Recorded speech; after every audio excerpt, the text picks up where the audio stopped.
calculated budgets, picked up overtime shifts to cover costs.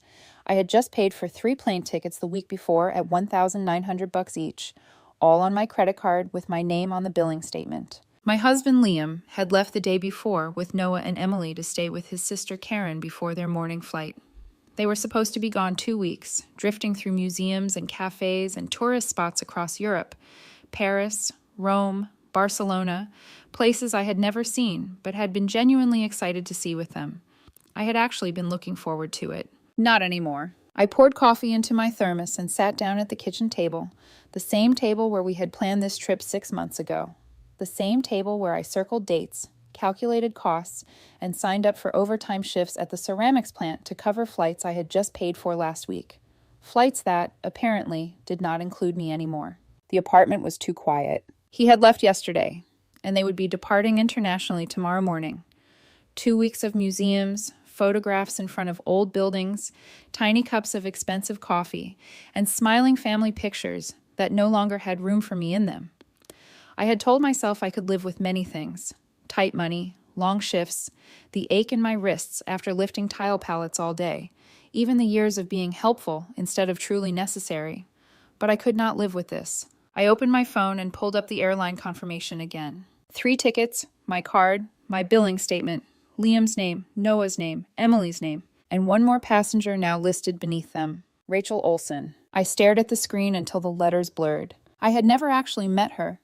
Their biological mother had been gone long before I came into the picture. She had resurfaced 6 months earlier at Noah's graduation, with tears in her eyes, soft apologies on her lips, and a $50 bill tucked into a card like that erased years of absence. Liam had called it a second chance for the kids. I had stood there smiling politely, while remembering who paid for Noah's graduation clothes, the party, the gifts, the gas, the late-night food runs, the 1,000 invisible things that make a life feel held together. Still, Rachel got the tears. Rachel got the hugs. Rachel got welcomed back like she had only missed a weekend instead of years. And now, apparently, Rachel got my seat too. I wrapped both hands around the thermos, feeling the heat against my palms, and stared at the pale morning light touching the kitchen floor. Something inside me did not break. It hardened. I was 37 years old, and if you had met me before that morning, you probably would have called me dependable before you called me anything else. I worked in industrial ceramics, steady shifts, steel-toed boots, dust in the seams of my clothes no matter how carefully I washed them. It was not glamorous work, but it was honest, and it paid on time. I had taken that job 8 years earlier because somebody needed to be practical. Somebody needed to make sure rent got paid, the lights stayed on, and there was always enough for school supplies, winter coats, oil changes, birthday dinners, and emergency pharmacy runs. That somebody became me so gradually I barely noticed it happening. When I met Liam, I was not looking for a man with complications. I was not looking for children, history, unfinished grief, or a half-healed life. But he had a softness to him then, the kind that made you believe kindness and damage could live in the same face. He was funny in a quiet way. He listened when I spoke. He remembered little things, like how I hated soggy cereal and how I always tucked my hair behind my left ear when I was nervous. Noah was 16 when I came into their lives. Emily was 14, old enough to study my face when I walked in, young enough to still need rides to school, and money slipped into lunch accounts, and someone to remember permission slips. I did not try to replace anyone. I knew better than that. I only tried to be steady. At first, steadiness seemed enough. I remember one of this earliest evenings clearly. Liam had burned dinner trying to impress me, and the kitchen smelled like smoke and garlic and embarrassment. Noah laughed so hard he had to lean against the refrigerator. Emily rolled her eyes, then quietly helped me scrape the ruined pasta into the trash. Liam stood there holding a wooden spoon like he had personally betrayed all of Italy. "I can order pizza," he said. "You should," I told him, trying not to laugh. Emily looked at me and asked, "Do you always rescue people this calmly?" I smiled. "Only when they're beyond saving." She laughed and something softened in the room. Back then, moments like that convinced me we were becoming something real. The truth is, family can begin in very small ways, in packed lunches, in remembering that Noah hated tomatoes, in knowing Emily needed silence when she was upset, not questions, in learning Liam liked his coffee too sweet and his pride handled gently, in sitting on the edge of a hospital bed during a sprained ankle, in staying up late when one of the kids had a fever, in opening your wallet so many times that eventually nobody notices you reached for it first. I did not mind being useful, at least not in the beginning. Liam's freelance income was uneven. Some months he did well, and other months he spoke in hopeful sentences about invoices that had not cleared yet and clients who promised future work. He was always almost stabilizing, almost landing something bigger, almost getting ahead. Meanwhile, life kept arriving in full price, and I kept covering the difference. At first he was grateful. "I'll get you back," he used to say when I paid the rent. "You don't have to say that every time," I would answer. "No, I do." He would kiss my forehead like gratitude could become repayment if he made it tender enough. But over the years, gratitude changed shape. It thinned out, then it disappeared completely. There were signs, of course. Looking back, there always are. My name was on the lease because his credit needed time. My card covered the family phone plan because it was simpler. I handled the car insurance because I was better with paperwork. I paid for holidays because he was stretched right now. I booked the hotels, bought the gifts, remembered the deadlines, fixed the missed payments before they became disasters. And every time I absorbed one more responsibility, I told myself it was temporary. It never was. His family did not help. Karen, his sister, had perfected the art of sounding polite while cutting me down to size. She would smile over the rim of a wine glass and say things like, "You're such a strong woman," in the tone people use when what they really mean is useful. At holidays, she praised Liam for being a devoted father, then turned to me and asked if I was still working all those long shifts by choice. By choice. I can still hear it. One Thanksgiving, after I had paid for half the groceries and spent 6 hours cooking, Karen leaned against the kitchen counter and watched me wash dishes while the others laughed in the living room. "You do a lot," she said. I kept my hands under the hot water. "That's usually what happens when you want things done," she smiled. "Just make sure they don't get too used to it." At the time, I thought she was being catty. Now I know she was being honest. Even the children, who I loved in the careful, guarded way stepmothers sometimes do, had learned my presence like weather. Constant, functional, easy to forget until it changed. Noah came to me when he needed fees paid or help rewriting an email to a professor. Emily came to me when she needed money, rides, or somebody to tell her she was not overreacting after a fight with a friend. Liam came to me when rent was due, when the checking account was low, when the transmission failed, when Christmas got expensive, when life got real. They came to me for the ground beneath their feet. But they did not always look down long enough to see who was holding it up. And somewhere along the way, I stopped asking whether I was loved for myself or for the stability I provided. I stopped asking because I was afraid of the answer. That was the past I carried into that kitchen on the morning everything changed. Years of small silences, small concessions, small humiliations I had filed away and named maturity. I see it now with terrible clarity. The trip was not the first betrayal. It was only the first one too large to explain away. The first thing that felt wrong didn't arrive all at once. It slipped in quietly, like a draft under a closed door. At first, it was just Liam checking his phone more often, not in the obvious guilty way, in a distracted way, like he was waiting for something or someone. His eyes would flick down during conversations, then back up with a half-second delay, like he was catching up to what I had just said. "Everything okay?" I asked one night while we were eating dinner. "Yeah," he said too quickly. "Just work stuff." Work stuff. That phrase became his shield. Emily noticed it too. One evening, she nudged Noah under the table and whispered something I couldn't hear. He smirked, and Liam shot them both a look. "What?" he asked. "Nothing," Noah said, grinning. "Just saying you've been smiling at your phone a lot lately." Liam rolled his eyes. "You two are ridiculous." But he didn't deny it. I told myself not to read into things. I had spent years being the reasonable one, the calm one, the one who didn't jump to conclusions. That's how you keep a household running. That's how you avoid unnecessary fights. You give people the benefit of the doubt until the doubt becomes impossible to ignore. The second shift came when Rachel started appearing more often in conversations. At first, it was small. "She texted Noah today," Liam said casually one morning while tying his shoes. "Oh," I replied, keeping my tone neutral. "Yeah, just checking in. Asked about his classes." "That's good," I said. And I meant it. I really did. Children deserve parents who try, even if that effort comes late. I wasn't threatened. I wasn't jealous. I told myself this was healthy. But then it became weekly updates. She called Emily last night. "She's thinking about visiting again. She asked if we'd all be open to dinner." Each time, Liam spoke like he was testing the ground beneath my feet. Each time, I kept it steady. If that's what the kids want, I said. It felt like the right answer. It also felt like I was slowly being moved out of a space I had built without anyone saying it out loud. The first time I met Rachel wasn't even a meeting. It was a moment. Noah's graduation. A crowded gymnasium, folding chairs, the smell of sweat and cheap cologne and overcooked cafeteria food. I had spent the morning making sure everything was perfect. His shirt pressed, his tie straight, his cap sitting just right on his head. I stood next to Liam when she walked in. She was smaller than I expected, softer, her hair pulled back like she hadn't tried too hard. She looked around the room with wide eyes, like she was stepping into a life she used to recognize but no longer understood. Noah saw her first. "Mom," he said, voice breaking. And then everything changed in a matter of seconds. He crossed the room like gravity had shifted. Emily followed, already crying.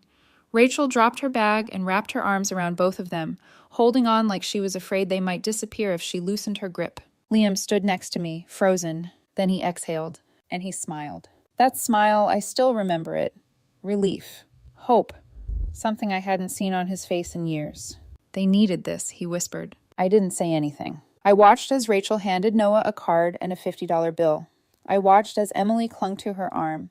I watched as people around us smiled at the reunion, wiping tears like they were witnessing something beautiful. And maybe they were. But I also saw something else. I saw 8 years of effort shrink into the background. I saw myself disappear in real time. Later that night, after the celebration, after the photos and the laughter and the long drive home, Liam sat on the edge of the bed while I folded laundry. "She wants to be around more," he said carefully. I kept folding. "Okay." "The kids are excited." "I can tell." He hesitated. "I think it could be good for them." I finally looked at him. "And for you?" I asked quietly. He didn't answer right away. "I just want things to be right," he said. "Right." I nodded slowly, like I understood. Maybe part of me did. But another part of me felt something colder, because right didn't seem to include me anymore. After that, the atmosphere in the house changed. Subtly at first. Then undeniably. Rachel started showing up for dinners. She laughed easily, told stories about where she had been, what she had done.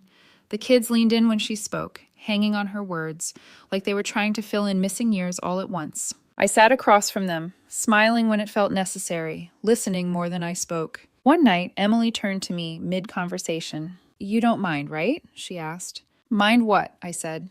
"That she's here more, that we're all together." Together. The word landed heavier than she intended. I set my fork down gently. "No," I said, "I don't mind." And in that moment, I told the truth. I didn't mind her being there. I minded what it revealed. I minded how quickly I became optional. I minded how easily my place at that table could be filled by someone who hadn't been there when things were hard. And still, I stayed quiet. Because I believed, foolishly, that if I stayed steady, if I stayed kind, if I stayed necessary, I wouldn't be replaced. I was wrong. The message came at 6:47 in the morning. I remember the time because I stared at it long enough for the numbers to burn into me. Plans changed, staying home, kids want Rachel on the Europe trip instead. She's coming. That was it. No explanation, no apology, no conversation before it, just a quiet rewrite of something I had spent 6 months building. I was sitting at the kitchen table, boots half-laced, coffee still too hot to drink. My shift started in less than an hour. The sky outside was barely awake. Everything felt normal for exactly 3 seconds after I read it. Then my chest tightened. Not sharp, not dramatic, just a slow, heavy pressure, like something had been placed on top of me and decided to stay. I read the message again. Then again, my fingers hovered over the screen. I typed, "What do you mean?" Deleted it. Typed, "We need to talk."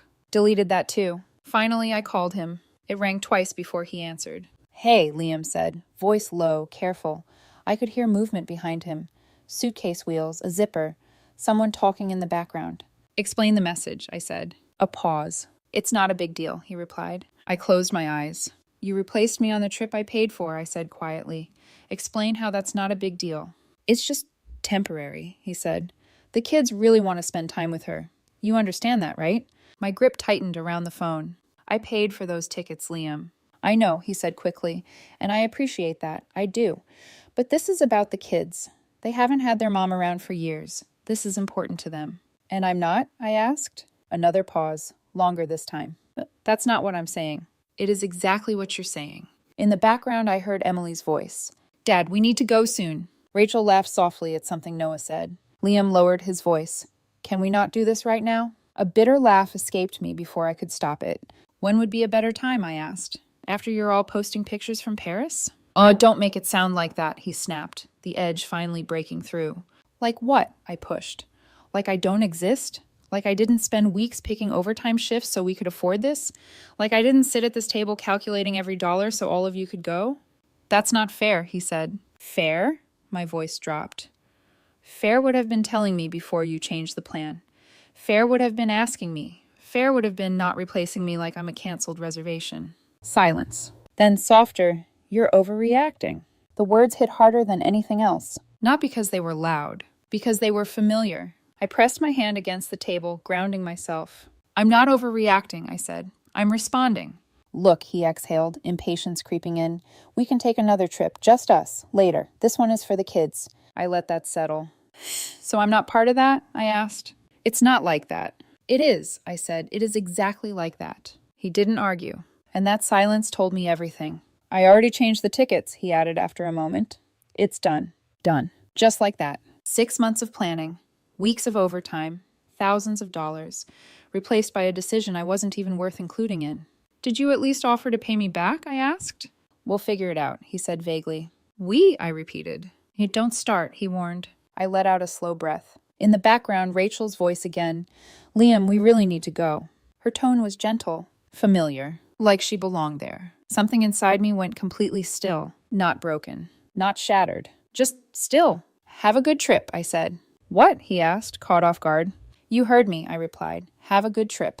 You're not going to. I ended the call. The silence in the apartment rushed back in, louder than before. I sat there for a long time. My coffee went cold. My shift started without me, and for the first time in 8 years, I didn't rush to fix something. I didn't justify it. I didn't tell myself it would get better. I just sat with the truth. I had been removed from my own life without a discussion. And the worst part wasn't the money. It wasn't the trip. It was how easily it happened. How natural it felt to them. Like I had always been optional. I stood up slowly and walked to the window. The parking lot was filling with people heading to work.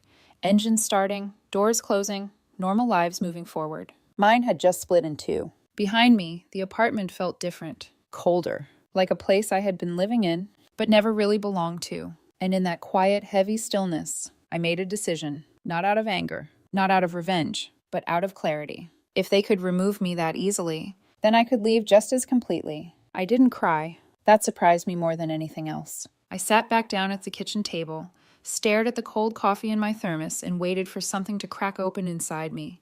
Anger, grief, anything loud enough to justify what had just happened.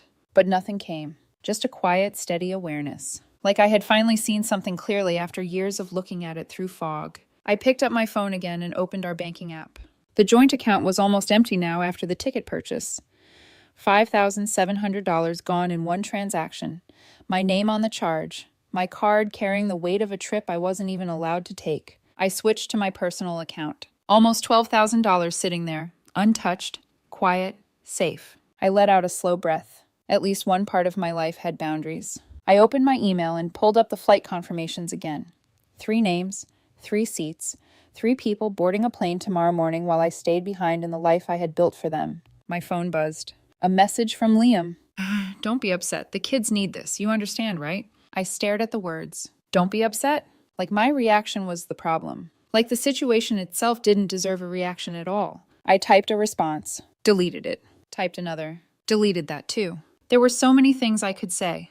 About respect, about effort, about how humiliating it felt to be erased after everything I had done. But suddenly, none of it felt necessary. Because anything I said would be explaining myself to someone who already knew, and chose differently anyway. I finally typed 4 words. Have a good trip.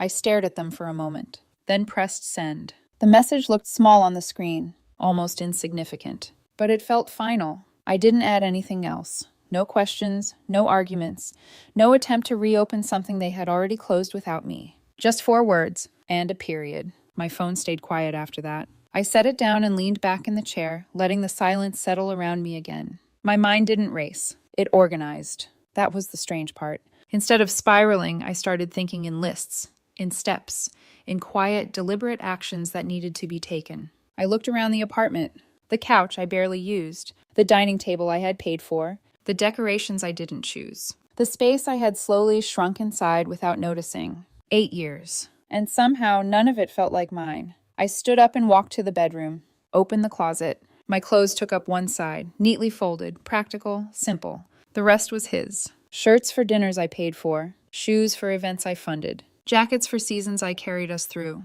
I ran my fingers along the edge of the shelf, then pulled my hand back. I didn't touch anything else. Not yet. Back in the kitchen, I opened my laptop. Bookmarks, folders, records. My father had taught me to document everything. Every payment, every receipt, every automatic charge.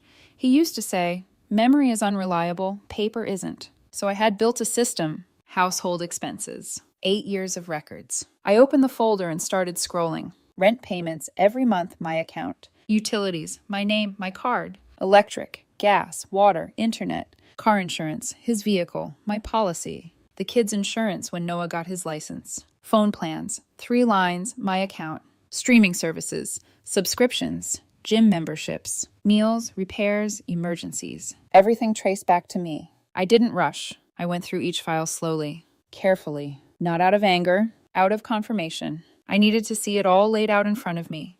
Needed to remove any doubt that I was overreacting, that I was imagining things, that I was being unfair. I wasn't.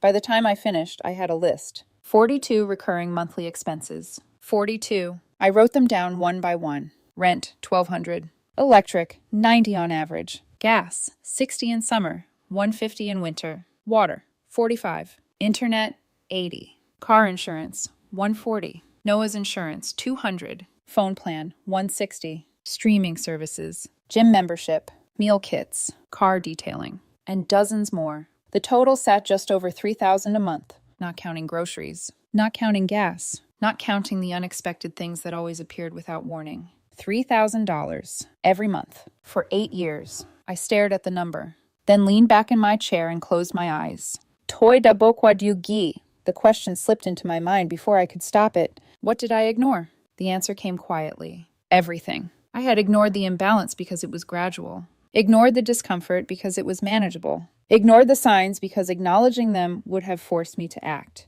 And acting would have meant risking the only version of family I thought I had. My phone buzzed again. Another message from Liam. Please don't make this a big deal when we get back. I let out a soft, humorless breath. When we get back. Like this was temporary. Like I would still be here. Like nothing had already changed. I picked up the phone. Read the message one more time. Then placed it face down on the table. I'm not making it a big deal, I said quietly to the empty room. I'm making it clear. For the first time in years, I wasn't thinking about how to keep things together. I was thinking about how to step away from something that had never truly included me. And that realization didn't hurt the way I expected. It steadied me, like finally standing on ground that didn't shift beneath my feet. I opened my laptop again, pulled up my contacts, and hovered over the first number. I wasn't going to argue. I wasn't going to beg.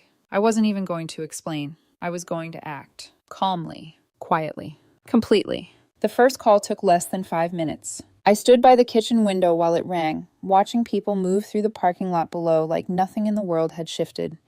When the representative answered, her voice was warm, practiced. Thank you for calling. How can I help you today? I need to remove an authorized user from my account, I said. Of course, may I have the name? I didn't hesitate. Liam Carter. A brief pause. Typing sounds. Keys clicking like something small but irreversible was being recorded. Is there a problem with the account? She asked politely. No problem, I replied. Just simplifying things.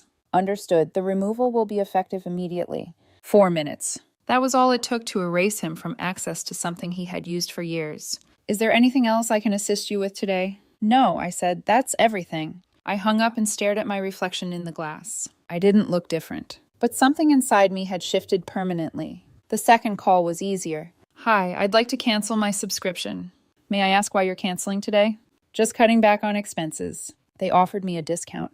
I declined. Netflix, then Hulu, then Disney, then Spotify. Each call followed the same script, the same soft resistance, the same attempt to keep me in place.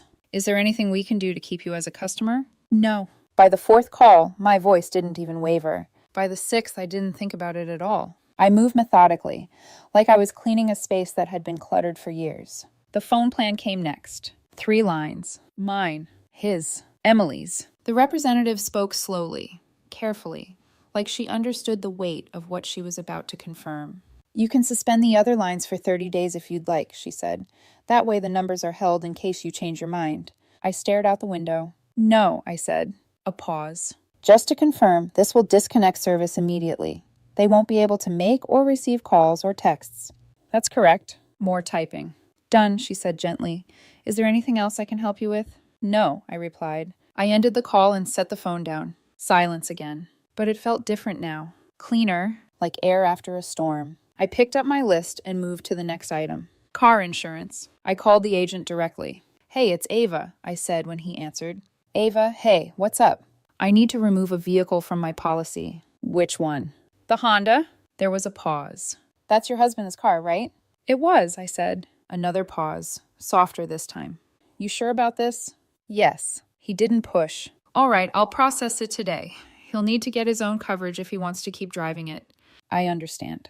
"You doing okay?" he asked, voice quieter now. I looked at my reflection again. "Never better," I said. He didn't sound convinced, but he didn't question it. "All right," he said. "I'll email confirmation." "Thanks." I hung up and exhaled slowly. Each call felt like removing a thread, and with every thread that disappeared, the structure I had been holding together became less mine to maintain. I moved through the rest of the list the same way. Gym membership. Canceled. Meal kit subscription. Canceled. Car detailing service. Canceled. 42 expenses reduced to 11. Only the essentials. Only what I actually used. Only what belonged to me. By the time I finished, the sun had shifted across the kitchen floor, stretching light into places that used to feel dim. I didn't rush to fill the space. I let it exist. Then my phone buzzed. A message. "Noah, my phone just died. What happened?" I stared at the screen for a moment, then typed. "The plan was under my account. You'll need to set up your own." 3 dots appeared, disappeared, appeared again. "Seriously?" "Yes." Another pause. Then nothing. Emily texted next. "My phone isn't working. What's going on?" Same answer. Short, clear, final. But we're at the airport," she replied quickly. "We're about to fly." I looked at the message, then at the empty kitchen, then back at the screen. "You're adults," I typed. "You'll figure it out." Her reply came instantly. This is crazy." I set the phone down without responding. A minute later it rang. "Liam." I let it ring 4 times before answering. "What are you doing?" he asked immediately. His voice was tight, controlled. I could hear the airport behind him, announcements echoing, luggage rolling, people moving around him while he stood still, trying to hold something together that was already gone. "Adjusting my expenses," I said calmly. "You canceled the phones," he said. "We're at the airport." I canceled lines I was paying for. "But they can't call anyone," he snapped. "They can't even—" "They're adults," I interrupted. "They can manage." Silence. Then sharper, "You're being childish." I leaned against the counter, steady. "I'm being clear." "That's not what this is," he said. "You're punishing them." "I'm stepping back," I replied. "There's a difference." "You know what I mean," he insisted. "This is about you being upset." "No," I said. "This is about me not pretending anymore." He exhaled hard. "You're making this worse than it is." I almost smiled. "You replaced me on the trip I paid for," I said. "This is exactly what it is." Another silence. Longer this time. Then his voice softened, shifting strategies. "We'll talk when we get back." "There's nothing to talk about." "Ava, you made your choice," I said quietly. "I'm making mine." He started to respond. I ended the call. My hand didn't shake. My voice didn't crack. And for the first time in years, I didn't feel like I was holding something fragile together. I felt like I had finally let it fall. And I wasn't reaching down to pick it up again. The apartment felt different by evening. Not emptier. Honest. I ordered takeout from the small place down the block. Chicken and broccoli, fried rice, $8. I ate at the kitchen table with my laptop open, the same place where I had planned a life that no longer included me. The food tasted simple, warm, mine. My phone stayed quiet for a while. Then it didn't. Emily called first. I watched the screen light up. Let it ring. It stopped. Started again. Stopped. Then Noah. Then Liam. One after another, like they were trying to break through something they hadn't noticed before. I didn't answer. I wasn't avoiding them. I just didn't have anything left to say that mattered. The silence stretched until it started to feel heavy again. Not suffocating, just unfamiliar. Like I had removed a constant noise and now had to adjust to hearing my own thoughts clearly. I stood up and walked into the bedroom, opened the closet. This time I didn't just look. I pulled my clothes down one by one, folded them neatly, placed them into a suitcase I hadn't used in years. The zipper sounded louder than it should have in the quiet room. 8 years, reduced to a handful of shirts, jeans, work gear, and a few personal things that actually belonged to me. I opened the dresser. One drawer. That's all I had ever taken. I ran my hand along the wood, then pulled everything out and packed it without hesitation. There was no anger in the movement, just finality. My phone buzzed again. A text from Liam. "We need to talk, now." I ignored it. Another message. "You're going too far." I set the phone face down and kept packing. 10 minutes later, it rang again. This time I answered. "What?" I said. No greeting. No softness. Just the truth. "What are you doing?" he asked, his voice sharper now, less controlled. "I told you," I said. "I'm adjusting my life." "You canceled everything," he snapped. "The phones, the subscriptions, insurance. What is wrong with you?" I sat on the edge of the bed, suitcase half full beside me. "Nothing is wrong with me." "This is insane," he said. "You're overreacting."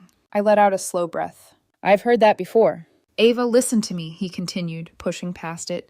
"You're upset, I get it, but this isn't the way to handle it. You're making things harder for everyone." Everyone. I looked around the room, at the space that had never really been mine.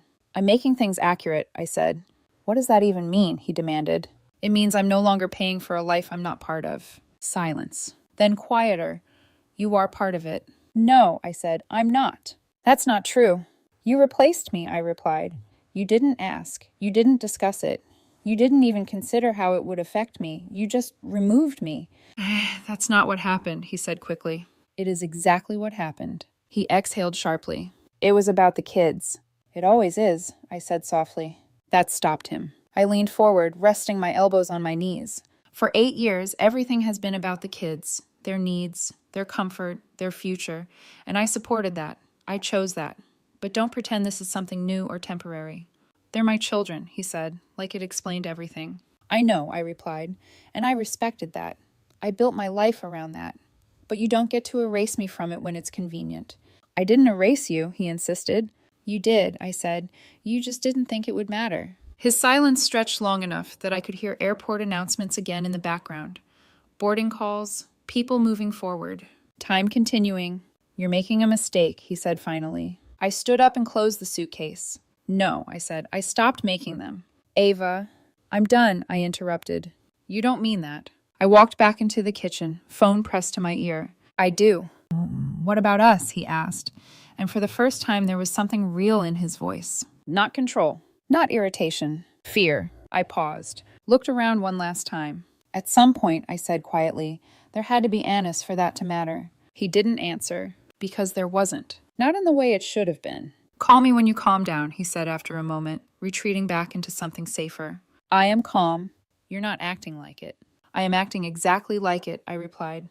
"That's the problem." He started to say something else. I ended the call. The silence returned again. But this time, it didn't feel heavy. It felt empty. And that emptiness didn't scare me anymore. Because for the first time, it wasn't being filled by expectations I never agreed to. I looked at the packed suitcase, then at the rest of the apartment. And I realized something that should have been obvious years ago. There was nothing here I needed to stay for. Not anymore. And that realization, that was the lowest point. Not the anger, not the betrayal, but the understanding that I had given everything to something that could continue without me, like I had never been there at all. I closed my eyes, took a slow breath, and let that truth settle fully. Because once you accept that, there's no going back, only forward. The turning point didn't feel loud. It didn't come with shouting or breaking things or a moment where everything collapsed in one dramatic second. It came quietly, with paperwork. I sat at the kitchen table the next morning, the same place where I had planned their trip,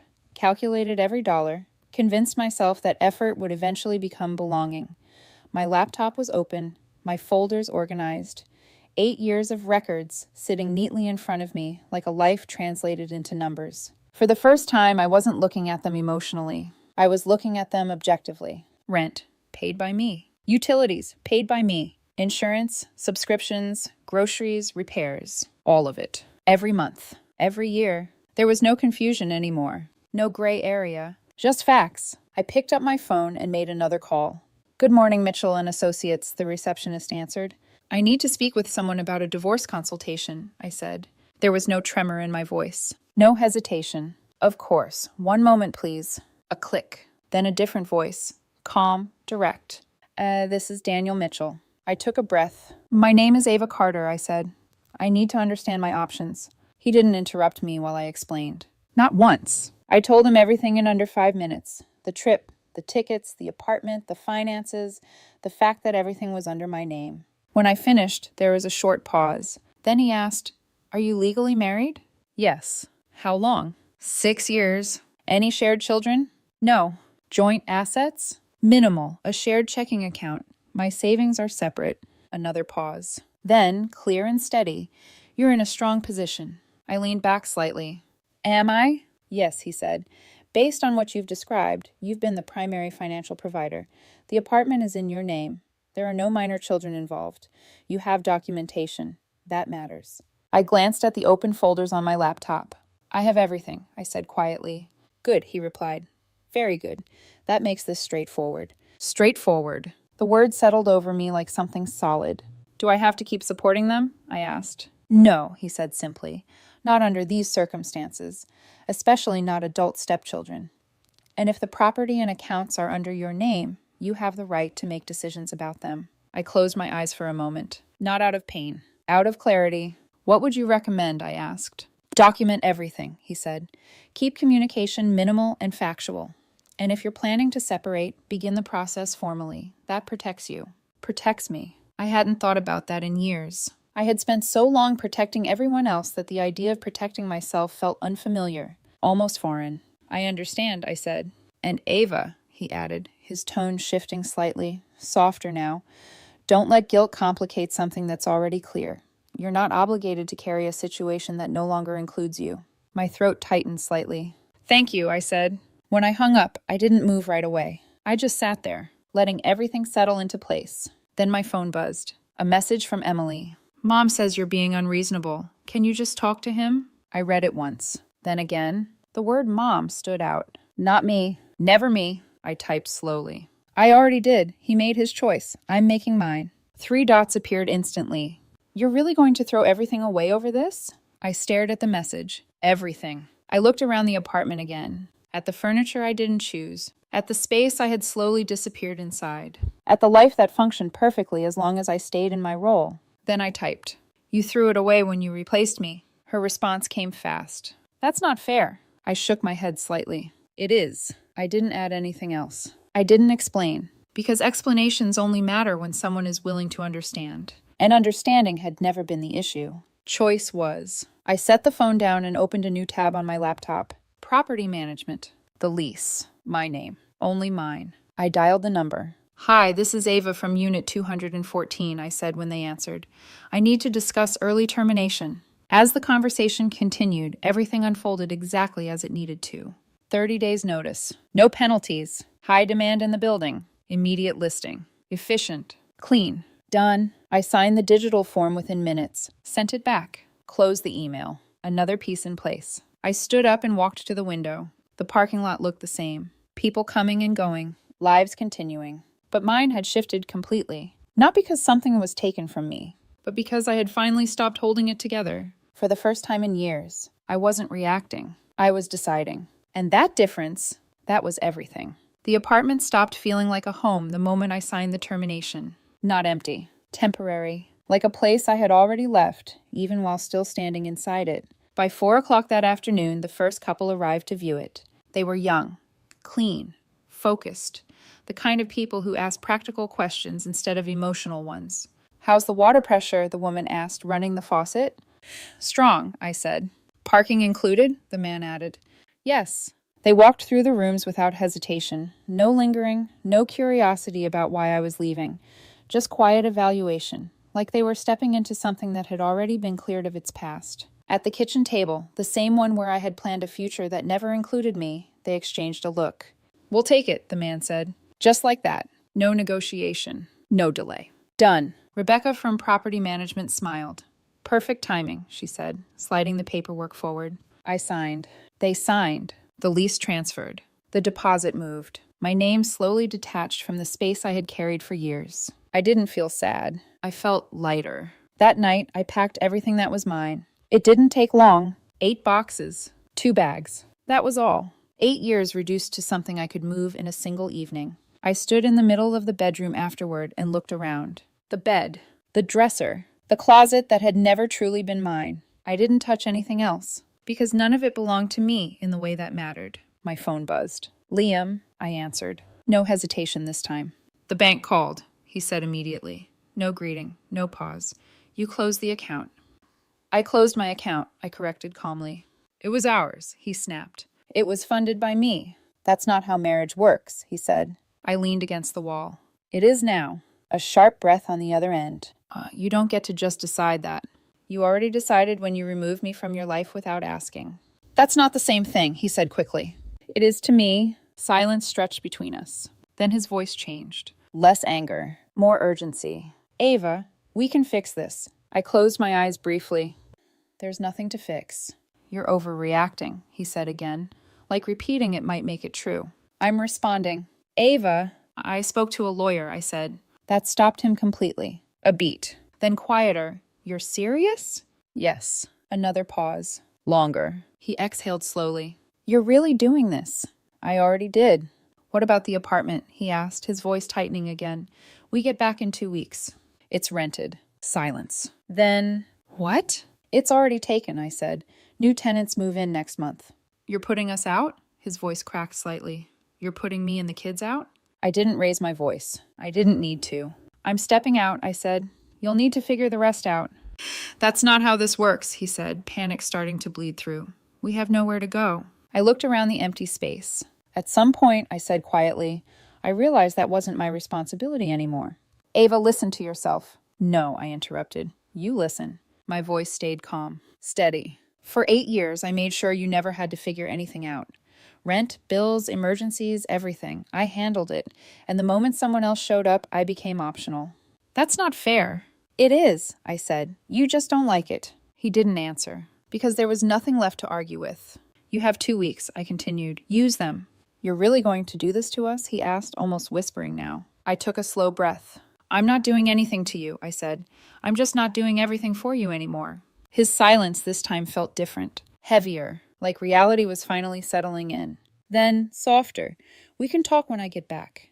There's nothing left to say. Ava, I'm done. I ended the call. The apartment was quiet again, but this time it wasn't empty. It was finished. I walked into the kitchen one last time, ran my fingers along the edge of the table, then stepped back, not as someone leaving something behind, but as someone finally walking away from something that had never truly held her. Outside, the evening air felt different, cooler, clearer. I loaded the last box into my car and closed the trunk. For a moment, I stood there, looking at the building, at the windows, at the life that used to be mine. Then I turned away, not slowly, not reluctantly, just completely. And as I drove off, I didn't look back, because there was nothing behind me worth returning to. 2 weeks passed in complete silence. By the time their plane landed back in the States, I was already gone, not just from the apartment, from everything. I had moved to a small town called Millbrook 3 hours away, a place quiet enough that nobody asked questions.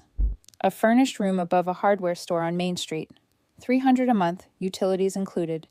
A narrow bed, a small desk, a window that looked out onto a street where people moved slowly and minded their own lives. It was enough. More than enough. I had a job lined up before I even left. Same kind of work, industrial ceramics, different building, better pay, 17 an hour instead of 15, same rhythm, same steady weight of something real. No one here knew my history. No one knew who I had been. And for the first time in years, that felt like freedom. The first sign of what happened to them came through social media. Noah posted a photo at the airport. Home sweet home, I think. 3 confused emojis. I didn't react. Didn't comment. Just watched. An hour later, Emily posted from the parking lot. Why is there a moving truck at our building? I closed the app. Made dinner, eggs and toast. Simple, quiet. Mine. At 8:30 that night, my phone exploded. Missed calls, messages, voicemails. I let them pile up. Watched the local news on the small TV in my room while their panic tried to reach me through a screen. Road work, weather updates, a school board meeting, normal life, unconnected to mine. Finally, I checked the messages. Call me now. Where are you? The apartment is gone. This isn't funny. From Liam. From Noah. From Emily. Confusion, anger, panic. I didn't respond. At 9:15, my phone rang again. Different number, I answered. Where are you? Liam's voice came through immediately. Strained, sharp, unraveling. Somewhere else, I said calmly. The apartment's gone, he said. There are strangers living in it. Our things. Your things, I corrected. A pause. We can't get in, he continued. The locks are changed. The lease ended, I said. Everything was done properly. You can't do this, he snapped. This is illegal. It's not, I replied. You can call whoever you want. They'll tell you the same thing. Silence. Then quieter. Where are we supposed to go? I leaned back against the wall, staring at the ceiling. That's not my responsibility anymore. A long pause. Then his voice dropped. We're at Karen's. Of course they were. She doesn't have space, he added. We can't stay here. I closed my eyes briefly, then opened them again. Then you should figure something else out. Ava. His voice cracked this time. Please. That word. It used to mean something. Now it just sounded like habit. We can fix this, he said. We can work it out. There's nothing to fix. I made a mistake, he insisted. No, I said quietly. You made a choice. Silence again. Heavy. Real. Rachel left, he said suddenly. I stilled. What? She left, he repeated. 2 days ago. Said she had things to handle. Won't answer calls. I let out a slow breath. Not surprised. Not even angry. Just unsurprised. So the person you chose over me, I said, did exactly what she's always done. Don't do that, he snapped weakly. I'm not doing anything, I replied. I'm just not pretending. She was trying, he said, but it sounded hollow now. Trying isn't the same as staying, I said. He didn't answer. Because he knew. We need help, he said finally. Just until we figure things out. I shook my head even though he couldn't see it. No. Ava. No, I repeated. I gave 8 years of help. I'm done. You're really going to leave us like this? He asked. I thought about that question. Really thought about it. Then answered honestly. I'm not leaving you, I said. I'm letting you live with your choices. He didn't respond. There was nothing left to say. I hope you figure it out, I added. Then I hung up. The silence returned. But it wasn't empty anymore. It was peaceful. I turned off my phone, set it on the table, and lay down on the bed, staring at the ceiling. No noise, no pressure, no expectations. Just quiet. 2 weeks later, the divorce was finalized. Clean. No payments. No obligations. No ties left. Just signatures on paper confirming what had already been true long before that morning at 6:47. A life built on imbalance had ended, and something new had begun. Months passed. Then a year. I settled into routines that belonged only to me. Work. Coffee at the diner on Fridays. A used truck that ran just well enough. Conversations that stayed light. No explanations. No history. Just presence. Sometimes I thought about who I had been before. The woman who believed effort would guarantee belonging. The woman who stayed too long because leaving felt like failure. The woman who confused being needed with being loved. I don't judge her anymore. She did the best she could with what she believed. But I'm not her anymore. Now I wake up without carrying anyone else's weight. I make decisions without asking who they benefit. I live in a space where I am not optional, where I am not replaceable, where I am not a solution to someone else's problems. I am just me. And for the first time in 8 years, that is enough. My son Marcus is 9 years old now, and he's got burn scars covering roughly 30% of his body from a devastating house fire that happened when he was only 4 years old. His father didn't make it out that night, and I've been raising him on my own ever since that terrible day 5 years ago. The physical scars have healed as much as they're going to, but the emotional ones for both of us have remained pretty raw and painful. Marcus is this amazing kid, though. Seriously, he's obsessed with space exploration and astronauts, and he builds these incredibly intricate rocket ships out of whatever materials he can find around the house. He has this resilience that I never could have imagined a child possessing, and he's handled everything life has thrown at him way better than I have as an adult. I used to think the hardest part of our story was the fire itself, losing my husband, watching my little boy survive something no child should ever have to survive, learning how to keep breathing through grief while pretending to be strong enough for both of us. I was wrong. The hardest part came later, in quieter ways, in school hallways, in lunchrooms, in the way children can look at someone who seems different and decide that difference makes them less human. We had moved across town about a year earlier because of my promotion. Better pay, longer commute, better school district, they said. One of the best in the state. I told myself it would be worth it.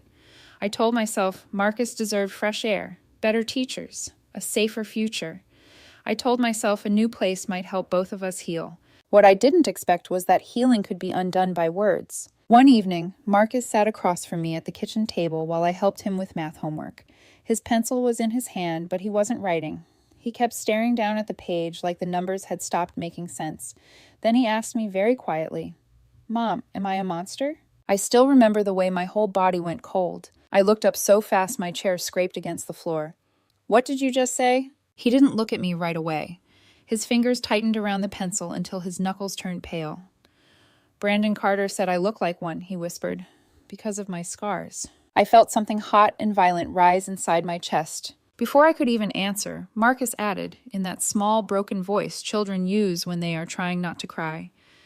He said that's why Dad died, because monsters don't get normal families. For a second, I couldn't breathe. The kitchen light felt too bright. The room felt too small. My son's NASA shirt was wrinkled at the shoulder, his burn scars visible along one arm where the sleeve had twisted, and all I could think was that this beautiful, brave child had already survived fire, pain, surgeries, nightmares, loss, and now someone had decided that still wasn't enough. Now some little boy at school had found the deepest wound in his life and pressed his finger straight into it. I got down to Marcus's eye level and held his face in both hands. My voice shook, but I made myself speak clearly. "You are not a monster," I told him. "Do you hear me? Not even close. You are brave and kind and smart and stronger than anyone I know." His eyes filled anyway. Then why would he say it? I had no answer that could possibly satisfy a child who had just been taught to hate his own reflection. That was the moment I realized this wasn't ordinary teasing. It wasn't something a teacher's warning or a principal's speech was going to fix. Something uglier had taken root around my son. And I didn't know yet that the boy hurting him would lead me straight back to the worst night of my life. I only knew this. I had already lost my husband in a fire. I was not about to lose my son piece by piece to cruelty. I'm 36 years old now, and if you had met me before the fire, you probably would have described my life as stable. Not exciting, not extraordinary, just steady. I worked as an operations coordinator for a mid-sized logistics company. Numbers, schedules, deadlines. The kind of job that rewards consistency more than brilliance. I liked that. I've always liked things that make sense. My husband, Daniel Walsh, was the opposite in the best way. He had this quiet warmth about him, the kind of man who didn't try to be the center of attention, but somehow people gravitated toward him anyway. He worked as an electrician, hands always rough, always busy, always building or fixing something. Where I was structured, he was patient. Where I overthought everything, he simplified it. We met in the most ordinary way possible, a mutual friend's birthday party. I spilled a drink. He handed me a napkin and made a joke about how at least I had good aim. That was it. No dramatic spark, no instant fireworks. Just ease. We dated for 3 years before getting married. Nothing rushed, nothing chaotic. We built things slowly, carefully. The kind of relationship where you don't question whether it's going to last because it already feels like it has. When Marcus was born, Daniel cried. I had never seen him cry before, not even at our wedding. But when the nurse placed Marcus in his arms, his whole face just broke open. He kept saying, "He's perfect," over and over again, like he couldn't believe something so small could belong to us. For 4 years, we were that family. Messy kitchen mornings, weekend grocery trips, late-night cartoons when Marcus couldn't sleep. Daniel teaching him how to hold a screwdriver long before he could use one properly. Me pretending to be annoyed when they both tracked dirt into the house, but secretly loving the noise of it, the life of it. There were no warning signs. That's the part that still haunts me sometimes. Because people always say, "You must have known something was wrong." But we didn't. There were no cracks in the walls, no arguments that hinted at something bigger, no sense that everything could be gone in a single night. The fire happened on a Tuesday. I remember that detail because Tuesday had always been our most boring day of the week. No special plans, no routines beyond dinner and bedtime. That night, I had stepped out briefly to pick up something from a nearby store. 10 minutes, maybe 15. That was all it took. By the time I came back, the building was already surrounded by smoke and flashing lights, fire trucks, people shouting, someone holding me back, while I screamed Daniel's name over and over again, like saying it loudly enough would pull him out of the flames. Marcus survived. Daniel didn't, and everything after that became divided into 2 timelines, before the fire, after the fire. The months that followed were a blur of hospitals and silence. Marcus had burns across his arms, shoulder, and chest. 30% of his body, they said. I learned more about skin grafts and recovery timelines than I ever wanted to know. I learned how to change dressings, how to sit through his nightmares, how to hold him while he screamed without letting my own grief spill over onto him, because he needed me steady, and I had to become that, even if it felt like I was made of glass inside. People told me I was strong. I didn't feel strong, I felt necessary. There's a difference. I went back to work sooner than I should have, not because I was ready, but because life doesn't pause for grief. Bills still came, responsibilities still existed, and Marcus needed a sense of normalcy, even if it was something we had to pretend into existence. Over time, things softened at the edges. The nightmares became less frequent. The hospital visits turned into checkups instead of emergencies. Marcus started smiling again, in a way that didn't feel forced, and I told myself that maybe, just maybe, we were finding our way forward. About a year ago, I got the promotion. Better salary, more responsibility, a longer commute, but more importantly, access to a school district that everyone described as exceptional, safe, supportive, full of opportunity. I remember standing in our new living room after we moved in, watching Marcus run his hands along the walls like he was mapping out his new world. "Do you like it?" I asked him. He nodded. "Yeah, it feels different." "Good different?" I pressed. He smiled just a little. "Yeah, good different." I wanted that to be true so badly. I wanted this new place to be, where the past finally loosened its grip on us, where Marcus could just be a kid again, where his scars were something that belonged to yesterday, not something that defined his tomorrow. But looking back now, there were small signs. The way he hesitated the first time he mentioned a boy named Brandon. The way he brushed off certain questions too quickly. The way his smile sometimes didn't quite reach his eyes after school. I noticed those things. I just didn't understand what they meant yet. And by the time I did, it had already gone too far. At first, it was easy to dismiss. That's how these things begin, I think.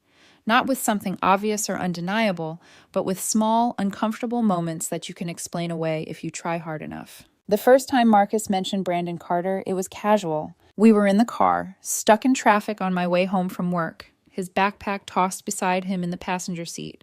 He was talking about science class, something about planets and how Pluto still deserved respect. And then he said, almost as an afterthought, "There's this kid, Brandon. He's kind of weird." I smiled a little. "Weird how?" Marcus shrugged. "Just says stuff." "Oh, what kind of stuff?" He hesitated, just for a second. Then he shook his head. "Nothing. It's not important." At the time, I let it go. Kids say things. Kids argue. Kids don't always like each other. I told myself it was normal. I told myself I was being overprotective because of everything Marcus had already been through. But then it started showing up in other ways. Marcus began taking longer to get out of the car in the mornings. He would sit there, staring at the school building through the windshield like he was preparing himself for something. "Hey," I said one morning gently, "you okay?" He forced a smile. "Yeah, just tired." "You didn't have nightmares, did you?" He shook his head quickly, too quickly. "No." I reached over and squeezed his hand. "You can tell me if something's wrong, okay?" "I know," he said. And then he grabbed his backpack and got out of the car before I could say anything else.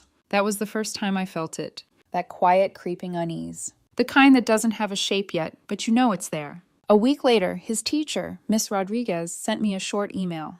Nothing alarming, just a note saying Marcus had seemed a little distracted in class lately, and she wanted to keep me informed. Distracted. It sounded harmless, but it didn't feel harmless. That night, I tried to ask him again. We were sitting on the couch, one of his half-finished cardboard rockets spread out between us. He was gluing something onto the side, his tongue slightly sticking out in concentration, the way it always did when he focused. "Hey," I said casually, "how's school going? Really?" He didn't look up. "It's fine." "Any problems with anyone?" A pause. Then, "No." But his hands slowed, just slightly. I watched him for a moment, then said gently, "You can tell me anything, Marcus." "I know, Mom." The words were right. The tone wasn't. I didn't push further.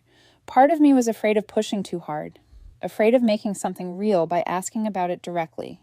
That was my mistake, because the situation didn't stay small. It grew. The whispers started first. I didn't hear them myself, but I saw the effects. Marcus would come home quieter than usual, less talkative. He stopped telling me about lunch, about recess, about the little details that used to fill our evenings. Then came the avoidance. One afternoon, I arrived a little earlier than usual to pick him up.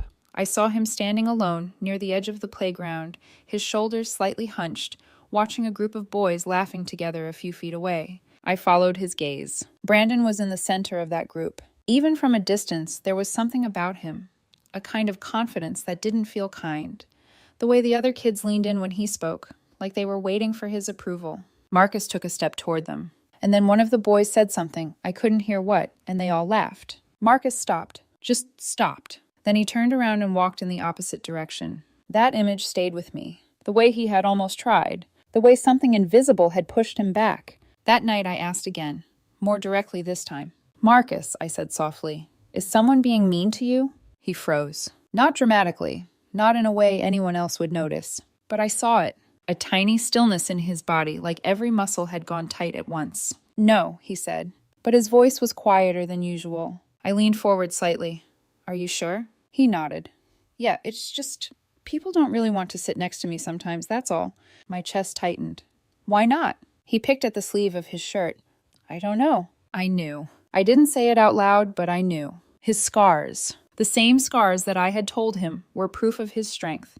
Proof that he had survived something unimaginable. To other children, they were something else entirely. Something unfamiliar. Something uncomfortable. Something to avoid. It doesn't mean anything about you, I said gently. Sometimes people just don't understand things that are different. He nodded again, but I could see it in his eyes. He was starting to wonder if different meant less. And then Brandon escalated. The whispers turned into words. The distance turned into exclusion. And somewhere in that shift, my son stopped just being alone and started being targeted. By the time he asked me if he was a monster, the damage had already begun. I just didn't know yet how deep it went. The night Marcus asked me if he was a monster, something inside me shifted. Up until that moment, I had still been holding on to the idea that this was something manageable, that it was just kids being immature, that with the right conversations, the right guidance, it would pass. But the way he said it, not angry, not defensive, just broken, that wasn't normal. That wasn't something you wait out. After I reassured him as best as I could, I stayed with him longer than usual that night. I sat on the edge of his bed, brushing my fingers lightly through his hair while he stared at the ceiling. Mom, he asked quietly. Yeah, baby? Do you think if I didn't have these... He hesitated, glancing down at his arm, where the edge of a scar caught the soft glow of the lamp. Things would be different? I swallowed hard. Different how? Like, maybe people wouldn't look at me like that. There it was. Not just Brandon. Everyone. I leaned down, pressing a gentle kiss to his forehead. People look at you because they don't understand yet, not because there's anything wrong with you. He didn't argue. But he didn't believe me either. I could feel it. That quiet doubt settling deeper into him. That night, the nightmares came back. I heard him before I even reached his room. That sharp, terrified scream that hadn't echoed through our house in over a year. The kind of sound that doesn't belong to a child. It belongs to someone reliving something they should never have had to experience in the first place. I rushed in, heart pounding. Marcus. He was sitting upright in bed, breathing hard. Eyes wide and unfocused like he was still trapped somewhere else. I'm here, I said quickly, pulling him into my arms. You're okay. You're safe. His hands gripped my shirt tightly. The fire, it was back. I closed my eyes for a second, holding him closer. It's over. It's been over for a long time.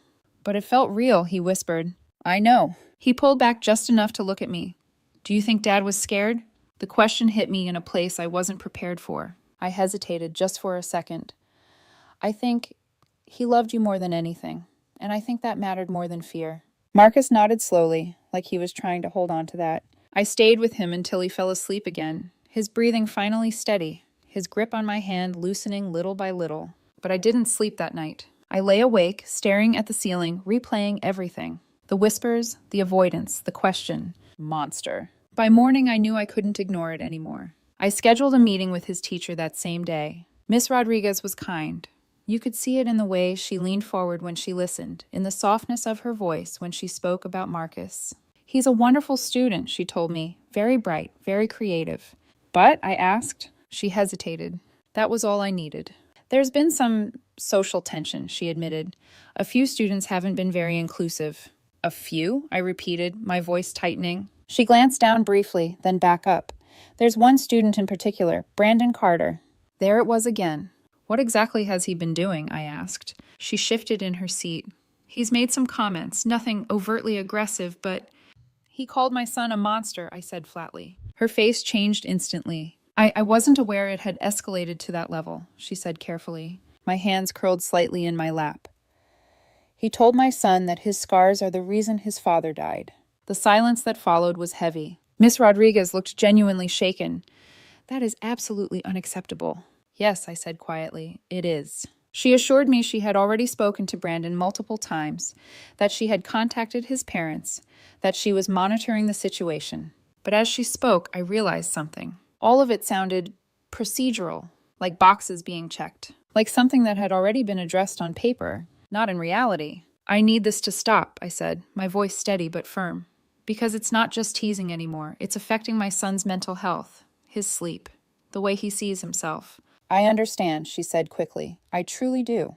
But I could see it. She didn't know how to fix it. Later that week, I met with the principal, Dr. Norris. She spoke in calm, measured tones about policies and programs, about peer mediation and restorative practices, about a school-wide assembly on inclusion. It all sounded right, but it didn't feel real. Weeks passed. Nothing changed. If anything, it got worse. Marcus started begging me not to make him go to school. Please, Mom, he said one morning, tears streaming down his face as he clung to my arm. I don't want to go. My heart broke a little more each time. I know it's hard, I whispered, kneeling in front of him. But we'll figure this out, I promise. But promises don't mean much to a child who has to walk back into the same environment every single day. The final moment, the one that shattered whatever patience I had left, came on a Thursday afternoon. Marcus walked through the front door slower than usual. His head was down, and his favorite shirt was ruined. The NASA one, the one with rockets all over it, the one he wore whenever he needed a little extra courage. The fabric was torn down the side, jagged and uneven. Marcus, I said softly, stepping closer, what happened? He tried to speak, but his voice broke. Brandon grabbed it, he finally managed, at recess. My chest tightened. Hey, he said.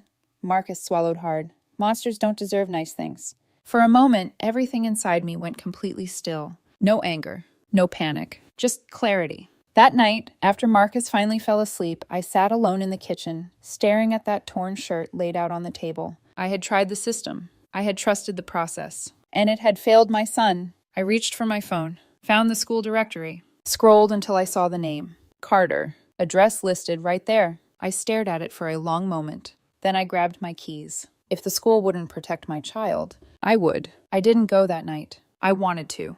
Every instinct in my body told me to get in the car, drive straight to that address, and demand answers. Demand accountability.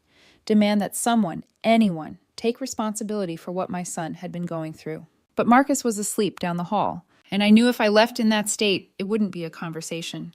It would be an explosion. So I stayed. I sat at the kitchen table with that torn NASA shirt spread out in front of me, my fingers tracing the jagged edge of the fabric.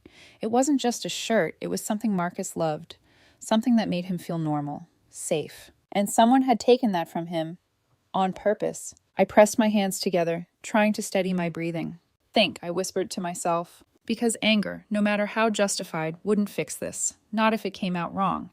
Not if it made things worse for Marcus.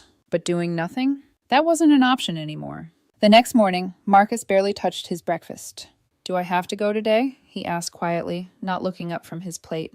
The question wasn't new, but the way he said it was. There was no frustration in it, no resistance, just exhaustion. I reached across the table and gently lifted his chin so he would look at me. His eyes were tired, not physically, emotionally. I'm going to fix this, I told him softly. How? He asked. And that was the problem. I didn't have a clear answer, but I said it anyway. Trust me. He studied my face for a moment, like he was trying to decide if he believed me. Then he nodded. Okay. I walked him into school that morning instead of letting him take the bus. His hand stayed wrapped tightly around mine the entire way.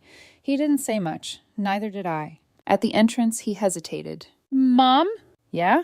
What if he does it again? I crouched down so we were eye level. Then you come find me, I said, or a teacher or anyone you trust.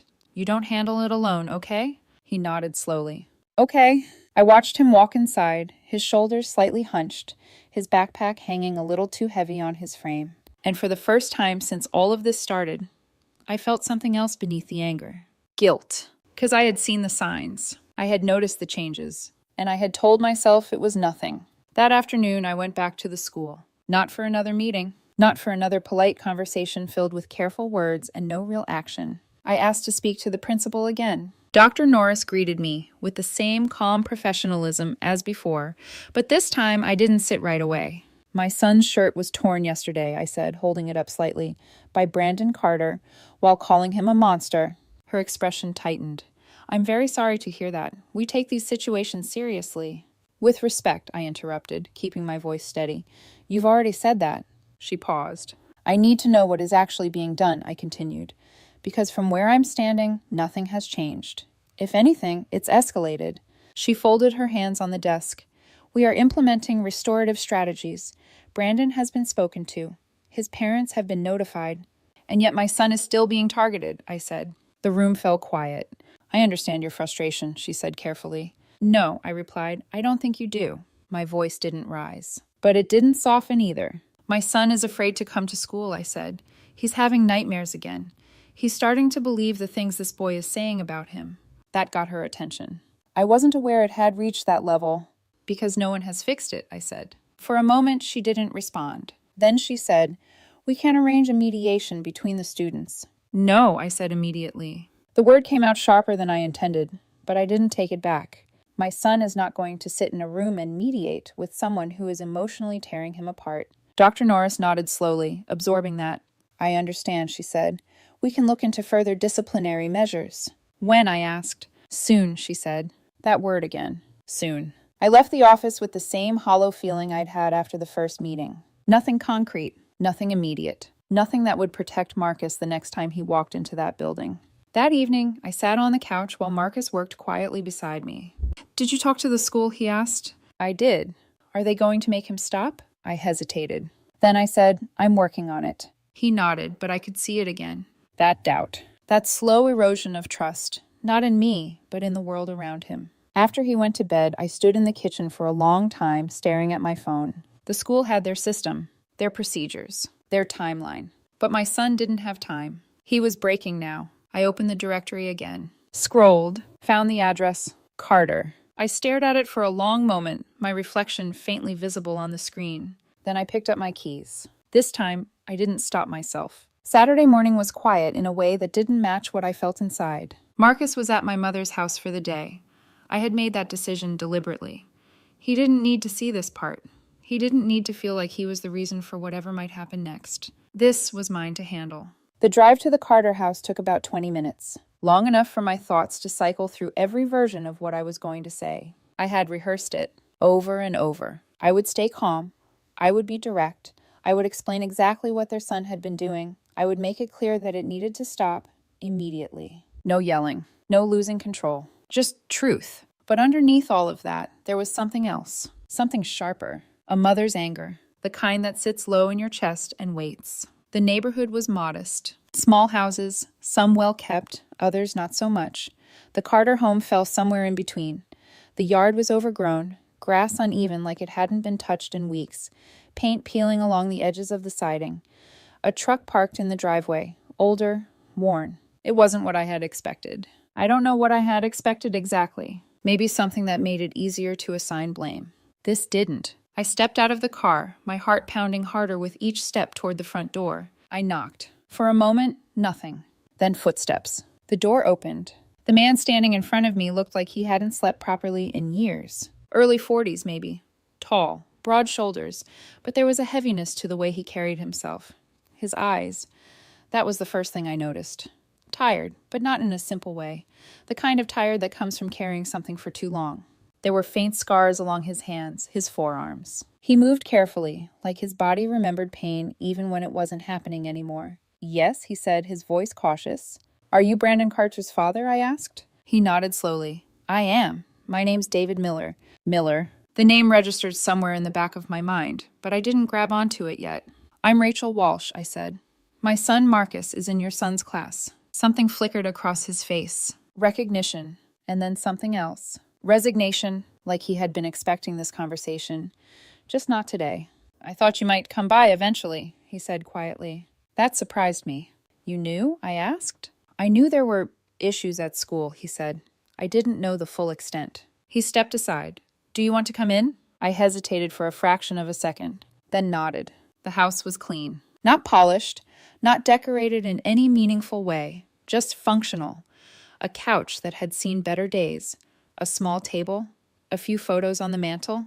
I glanced at them without meaning to. Brandon, younger in some, older in others. Always with his father. No mother. That detail landed quietly. "Can I get you some coffee?" David asked, gesturing toward the kitchen. "This isn't a social visit," I said. He nodded once. I didn't think it was. We sat across from each other. I didn't ease into it. "Your son has been bullying mine for weeks," I said, relentlessly.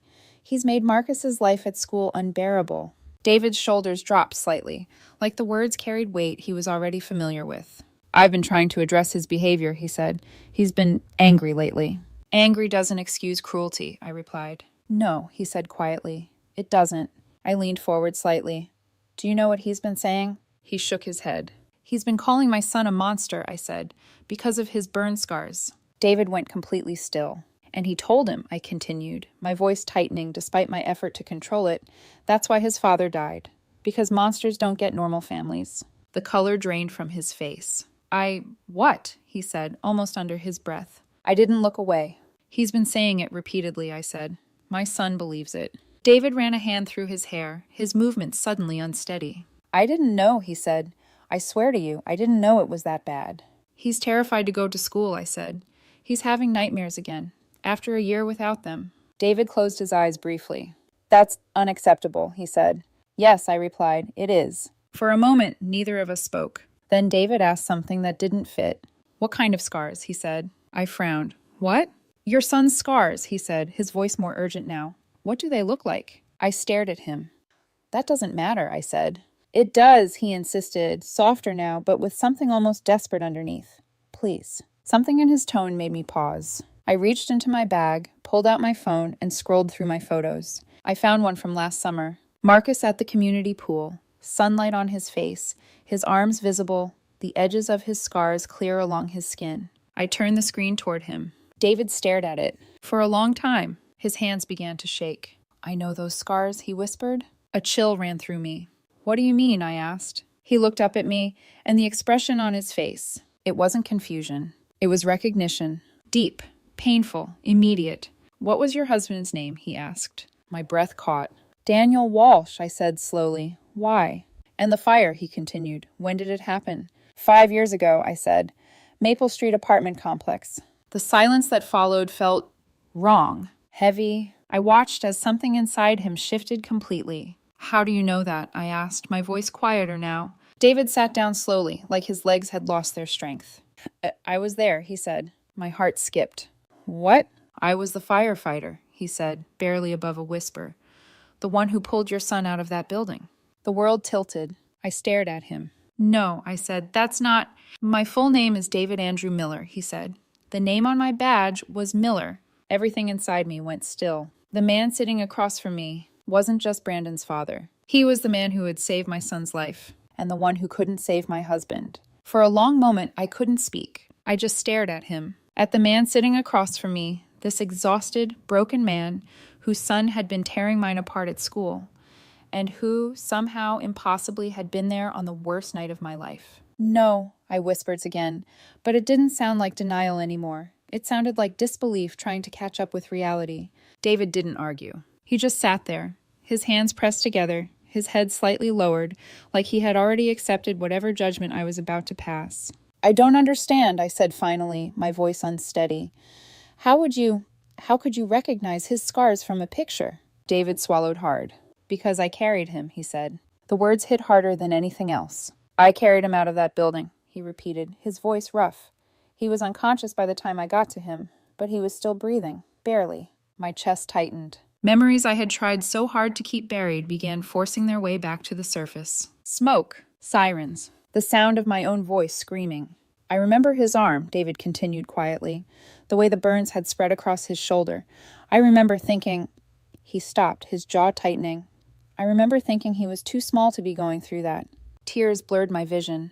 "You're saying—" I struggled to form the words. "You're the one who saved Marcus?" He nodded. "Yes." The room felt smaller, heavier. "And Daniel?" I asked, my voice barely audible. David's eyes closed. That was my answer. "And He was on the other side of the apartment, David said after a moment. There was a collapse. The structure was already unstable when we got there. He exhaled shakily. I could only make one trip up those stairs. My heart began to pound. I had to choose, he said. The words landed between us like something fragile and devastating. I could try to reach your husband, he continued, or I could get your son out. I felt the air leave my lungs. I couldn't do both, he said. Silence filled the room. Not the kind of silence that feels empty. The kind that feels full, heavy with everything that had been lost. I pressed my hand against my mouth, trying to steady myself. For 5 years, I had imagined that night in 100 different ways. I had replayed it over and over again, wondering if something, anything, could have been different. If Daniel could have been saved. If someone had just gotten there faster, tried harder, made a different decision. And now I was sitting across from the man who had been forced to make that decision. I'm sorry, David said suddenly, his voice breaking. I looked up. I'm so sorry, he repeated. I've thought about it every day. What if I had gone the other way first? What if I had... Stop, I said. The word came out sharper than I intended. He froze. You didn't choose between them, I said, my voice shaking but firm. You chose to save a child who was still alive. He stared at me. I was told afterward, I continued, forcing the words through the tightness in my chest, that Daniel had already lost consciousness from the smoke before you got there, that even if someone had reached him first, I couldn't finish the sentence. I didn't need to. David's eyes filled with something I couldn't quite name. You didn't fail, I said quietly. You did the only thing anyone could have done. For a moment, he just looked at me like he didn't understand what I was saying. Like those words didn't fit into the version of reality he had been living in for the past 5 years. I've been carrying that, he said slowly, every single day. I know, I whispered, because I had been carrying my own version of it. Different, but just as heavy. We sat there in silence again. Two people bound together by the same night, the same fire, the same loss. And suddenly, everything about him made sense. The way he moved, the scars on his arms, the exhaustion in his eyes. Were you injured? I asked quietly. He gave a short, humorless laugh. Part of the ceiling came down while I was getting your son out. Crushed my shoulder. Broke a few ribs. Burns on my arms and back. I swallowed. That's why you move like that. Yeah, he said. That and everything else. Everything else? He hesitated. Then said, I couldn't go back after that. To the fire department? He nodded. Physically, I recovered, he said. Mostly, but every time the alarm went off, he shook his head. I couldn't breathe. Panic attacks. Drinking to try to shut it off. My chest tightened again. Brandon's mother left 2 years ago, he added, his voice quieter now. Said she couldn't live with someone who was broken. The word hung in the air. And Brandon? I asked. He blames me, David said, for everything. The pieces clicked into place. The anger, the cruelty, the need to hurt someone else. He doesn't know, David said. Know what? That I was there that night, he replied. That your son is the boy I saved. I stared at him. And for the first time since I walked into that house, the anger I had been carrying began to shift. Not disappear, but change. Because this wasn't just a story about one boy hurting another. This was something deeper, more complicated. Two children, both carrying pain they didn't understand. Both shaped by the same fire, in ways neither of them even knew. I looked at David. He needs to know, I said. David hesitated. I don't know if that will make things better, he admitted. It might not, I said. But what he's doing now, that's not coming from nowhere. He didn't argue. He needs to understand what he's done, I continued, and who he's done it to. David looked down at his hands, then nodded slowly. You're right, he said. For the first time since I arrived, something in his expression shifted. Not relief, not yet, but something closer to purpose. He stood up. Brandon's upstairs, he said, grounded. I nodded. Call him down, I said, because whatever happened next was going to change everything. David stood at the base of the stairs for a moment before calling out. Brandon, he said, his voice firm but controlled. Come downstairs, now. There was a pause. Then the sound of slow footsteps. A boy appeared at the top of the stairs, shoulders slightly slouched, expression already defensive before he even reached the bottom. He looked about Marcus's age, same height, same restless energy in the way he moved. But his eyes, they were guarded. Why? Brandon muttered as he came down the last step. Then he saw me, and his whole posture shifted. Suspicion, tension, a flicker of recognition. This is Marcus's mom, David said quietly. Brandon's jaw tightened immediately. I didn't do anything. The words came out fast, automatic, like a shield he had used before. Sit down, David said. I said I didn't. Sit down. There was something in David's tone this time that cut through the resistance. Brandon dropped onto the couch, arms crossed tightly over his chest. I stayed where I was, watching, listening. This wasn't my moment to lead. This was his father's. David took a breath, then sat across from him. We're going to talk about the fire, he said. Brandon frowned. What fire? The one 5 years ago, David said. The one that changed everything. Something in Brandon's expression flickered. Not understanding, but curiosity. David didn't rush. He told the story slowly, carefully. Not like a lecture, not like a punishment. Like something that had been sitting inside him for too long. He talked about his years as a firefighter, about the call that came in that night, about the apartment complex already engulfed in smoke by the time they arrived. Brandon listened at first with mild interest, then with confusion, then with growing stillness. I went inside, David continued. The structure was unstable. We knew it might collapse at any moment. His voice didn't shake, but I could hear the weight behind every word. I found a little boy, he said, 4 years old, trapped, barely conscious. Brandon's arms loosened slightly. I picked him up, David said, carried him out while part of the ceiling came down behind us. Brandon's eyes widened just a little. You got him out? He asked. Yes. And the other people? Brandon pressed. David paused, then said quietly, I couldn't get to them. The room went still. I had to choose, he added. Brandon shifted uncomfortably. What do you mean? I could try to reach the man in the other room, David said, or I could get the child out before the building collapsed completely. Brandon didn't respond. He just stared at his father. I chose the child, David said. Silence. Then Brandon asked, softer now, Did he make it? David looked at me for a brief second, then back at his son. Yes, he said. Good, Brandon said quickly. That's good. David nodded slowly. That boy, he continued, is Marcus. The words landed like a shockwave. Brandon's face went completely blank. What? He said. Marcus is the child I carried out of that fire, David said. No, Brandon shook his head. That's not...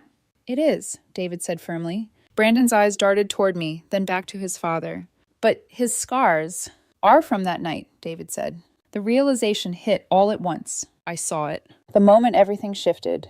Brandon's expression cracked. The anger, the defensiveness, all of it fell away, replaced by something else entirely. Horror.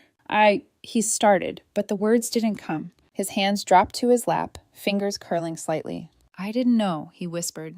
I know you didn't, David said. Brandon's breathing became uneven. I called him. His voice broke. I called him a monster. No one spoke, because there was nothing to add to that. I said, that's why his dad died, he continued, his voice trembling now. I felt my chest tighten. David didn't interrupt. He let Brandon sit in it. Let him feel it. I didn't know, Brandon said again, more urgently this time, like saying it louder might undo what he had done. I know, David repeated, but not knowing doesn't make it okay. Brandon nodded quickly, tears already forming. I was mad, he said, at everything. His voice cracked completely. At you, at Mom, at school. I didn't... He wiped at his face roughly. I didn't think about him. David leaned forward slightly. That's the problem, he said gently. You didn't think about him at all. Brandon broke then. Not the loud, angry kind of crying. The quiet kind. The kind that comes from realizing something you can't take back. I'm so sorry, he whispered. The words weren't directed at anyone in particular. They were just there. Raw. Real. I stepped forward slightly, my voice calm but steady. Marcus would want to hear that, I said. Brandon looked up at me, eyes red. You think he'd forgive me? He asked. I held his gaze. I think Marcus is stronger than you realize, I said. But forgiveness isn't something you ask for once and forget about. It's something you earn. He nodded quickly. I will. I'll fix it, I promise. David placed a hand on his shoulder. You don't just fix it with words, he said. You fix it with who you choose to be from now on. Brandon swallowed hard. I understand, he said. For the first time since I had walked into that house, I believed him. Because this wasn't fear talking. This was understanding. And understanding changes everything. Monday morning felt different before we even reached the school. Marcus held my hand the way he always did lately. Tight, like he needed the reassurance. But there was something else in his grip this time. Uncertainty. Not fear. Not exactly. Just not knowing what was waiting for him on the other side of those doors. A mom? He said quietly as we stood just outside the entrance. Yeah? What if nothing changes? The question stopped me. Because it was honest. Because it was fair. And because I couldn't promise him something I didn't control. I knelt down in front of him, brushing a strand of hair away from his forehead. Then we keep going, I said softly, together, until it does. He studied my face for a moment, then nodded. Okay. We stepped inside, and almost immediately, I saw them. Brandon and David. They were standing just inside the hallway, like they had been waiting. Marcus's hand tightened in mine. That's him, he whispered. I know, I said gently. We walked forward slowly. I could feel Marcus hesitating with each step, his body instinctively pulling back even as I guided him forward. Then Brandon moved. He didn't wait, didn't hesitate. He walked straight up to Marcus and stopped a few feet in front of him. For a second, neither of them spoke. Marcus looked up at him, confusion flickering across his face. Brandon took a breath. Marcus, he said. His voice was different, quieter, steady in a way that didn't feel forced. I'm sorry. The words hung there, simple, but heavy. Marcus blinked. What? He said, clearly not expecting that. I was really mean to you, Brandon continued. I said things that weren't true. I called you names. Marcus glanced at me, unsure. I gave him a small nod. Brandon swallowed. I didn't know. What happened to you? I didn't know about the fire. Marcus's eyes widened slightly. Brandon went on, his voice shaking just a little now. My dad told me everything, about how he saved you, about what you went through. Marcus slowly turned his head, looked at David. You're the firefighter? He asked quietly. David stepped forward, lowering himself to Marcus's level. Yes, he said, his voice thick with emotion. I am. Marcus stared at him. For a long moment. I remember someone, he said slowly, carrying me. My breath caught. I remember. Someone telling me I was going to be okay. David nodded, his eyes shining. That was me. Marcus's fingers tightened slightly around mine. You saved me. David smiled, though it trembled at the edges. You saved yourself too. You were very brave. Marcus didn't respond right away. He just processed. Then Brandon stepped forward again. I didn't know any of that, he said. But even if I didn't, I shouldn't have said those things. His voice cracked.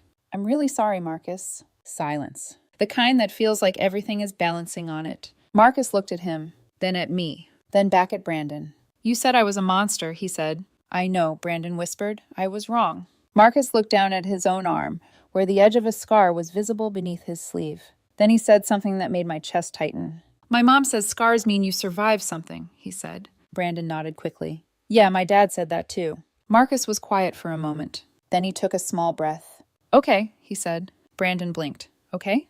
I forgive you, Marcus said. Just like that. Not dramatic. Not complicated. Just honest. Brandon's face crumpled slightly, relief and guilt mixing together. Really? He asked. Marcus nodded. But you can't be mean to other kids, he added, even if they're different. I won't, Brandon said immediately. I promise. Marcus studied him for a second longer, then asked, Do you like rockets? The shift was so sudden it almost made me laugh. Brandon blinked, caught off guard. Yeah, he said. I have a bunch of Lego ones, even the big Millennium Falcon. Marcus's face lit up. The big one? He asked. Yeah, Brandon said, a small smile forming. It took forever to build. Marcus stepped a little closer. I built one out of cardboard once, he said, but it kept falling apart. I could show you how to make it stronger, Brandon offered. And just like that, something changed. The tension. The distance. It didn't disappear completely, but it shifted into something softer, something possible. I stepped back slightly, giving them space. David moved beside me. Thank you, he said quietly. I shook my head. This wasn't just me. He nodded, watching the boys. I should have seen that sooner, he said, what he was becoming. You saw it now, I replied. That's what matters. He exhaled slowly. Marcus, he said, his voice thoughtful. He gave Brandon a chance most people wouldn't. I looked at my son, at the way he was already talking about rockets like nothing else existed. He's stronger than I am, I said softly. David shook his head. No, he said, he learned that from you. I didn't answer, because I wasn't sure that was true. But I hoped, maybe in some small way, it was. As the boys walked toward their classroom together, side by side, I felt something I hadn't felt in a long time. Not relief. Not completely. But peace. Because for the first time since all of this started, my son wasn't walking in alone. That weekend, they came over for dinner. It felt strange at first, inviting the Carter family into our home after everything that had happened. But it also felt right.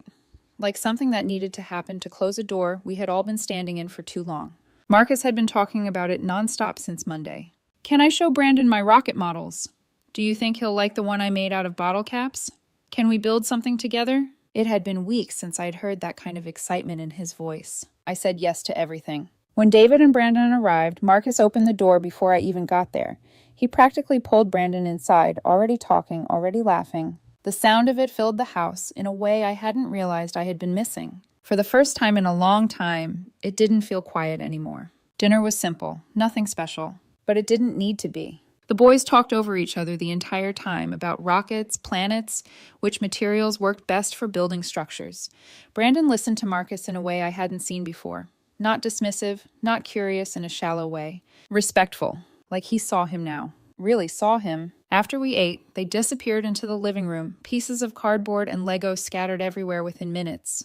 Their laughter came in bursts. Easy, unforced. David and I stayed at the table for a while, neither of us rushing to move. You did something important, he said quietly. So did you, I replied. He shook his head slightly. I almost didn't. I looked at him. I spent 5 years thinking I failed that night, he continued. Thinking I made the wrong choice. That I didn't do enough. You saved my son, I said gently. He nodded, but his eyes drifted toward the living room. I'm starting to understand something now, he said. It wasn't just about that moment. I followed his gaze. Marcus was showing Brandon how to reinforce the base of a rocket model, his hands moving quickly, confidently. It was about what came after, David said. About what that choice made possible. I didn't say anything. 'Cause I felt it too. In the way Marcus stood a little taller now. In the way he didn't pull his sleeves down as often. In the way he laughed without hesitation. Later that evening, David sat with Marcus and told him the story. Not all of it. Not the parts that would be too heavy for a 9-year-old. But enough. Enough for Marcus to understand that someone had fought for him that night, that someone had carried him through fire and risked everything to make sure he lived. Were you scared? Marcus asked him. David smiled softly, terrified. Marcus tilted his head. Then how did you still do it? David paused, then said, being brave doesn't mean you're not scared. It means you do what's right anyway. Marcus thought about that, then slowly rolled up his sleeve, revealing the edges of his scars. Do they still look bad? He asked. The question was quiet, but it wasn't filled with shame anymore. Just curiosity. David studied them carefully. They look like they healed, he said, and they tell a story. What story? Marcus asked. That you survived, David said. That you didn't give up. Marcus nodded slowly, then asked, does that make me strong? David smiled. It makes you stronger than most people I know. Marcus didn't say anything after that, but I saw it, the way his shoulders straightened just a little, the way he didn't try to hide anymore. That night, after they left, I stood in the doorway for a long time, watching the quiet street. And I thought about everything that had brought us here. The fire, the loss, the anger, the pain, all of it. I had spent years believing that what happened to us had only taken things away. My husband, our old life, the sense of safety I used to take for granted. But standing there, I realized something else. It had also connected us to people who understood, to people who carried their own scars, to a future that looked different, but not empty. A year later, things had changed in ways I never could have imagined. David was working again, teaching fire safety to kids, helping them understand how to stay safe before anything could ever go wrong. Brandon had become someone completely different, not perfect, but aware. Kind in a way that came from understanding, not just being told to behave. And Marcus no longer asked me if he was a monster. He didn't hide his scars anymore. He didn't shrink when people looked at him. He stood there, exactly as he was. And that was enough. Sometimes I still think about that Saturday morning, about what would have happened if I had stayed home. If I had trusted the system a little longer. If I had been too afraid, too tired, too overwhelmed to confront what was happening. Our lives would have gone in a completely different direction. But I didn't. Because being a parent, it means choosing your child. Even when it's uncomfortable. Even when it's complicated. Even when you don't know how it's going to end. Marcus's scars will always be a part of him. They are a reminder of pain. But they are also proof of survival. Of strength. Of the fact that even the worst moments in our lives don't get to define us. Unless we let them. And sometimes, the people who understand our pain the most are the ones who were there when we first survived it. I'm a 43-year-old construction professional who spent 2 full decades climbing from the absolute bottom rung to what I considered a respectable position in the industry. For 20 years, I lived by schedules, inspections, concrete cures, steel deliveries, and the kind of pressure that could crack a weaker person clean in half. I started as a basic framing carpenter, making $12 an hour, worked my way up one bruised hand and one sleepless year at a time, and eventually became a senior project manager, trusted with luxury residential towers where one bad decision could cost millions. I believe that kind of life taught you how to read danger before it arrived. I believed if you documented everything, followed every protocol, and never let emotion outrun evidence, you could survive almost anything. I was wrong about one thing. I never imagined the structure that nearly collapsed on me would be my marriage. My husband, Elias Blackwood, came from the kind of old money that didn't need to announce itself because the whole city already knew the name. His family owned half the downtown commercial district, or at least they carried themselves like they did. For nearly 10 years, I sat through their polished smiles, their Sunday dinners, their quiet contempt for the working woman who had somehow married their golden son. Then, on November 15th of last year, everything changed. At exactly 4:17 that afternoon, Elias called me while I was reviewing blueprints for a 24-story tower on the east side of the city. He was screaming so hard I had to pull the phone away from my ear. "Oh my God, Vanessa, we won. We actually won." At first, I thought he meant some museum fundraiser raffle or one of those ridiculous small-town prize drawings his mother loved pretending were beneath her. But when he finally got the words out clearly, my whole body went cold and hot at the same time. The lottery. Not a small prize. Not a decent prize. The jackpot. $16.8 million before taxes. I drove home with both hands locked around the wheel so tightly my fingers went numb. When I got there, Elias was in our kitchen, laughing, crying, spinning in circles, with the ticket in his hand, like he had personally pulled the sun down from the sky. For maybe half an hour, I believed our life had cracked open in the best possible way. Then his family arrived. Champagne, flowers, designer smiles, expensive shoes on my hardwood floor.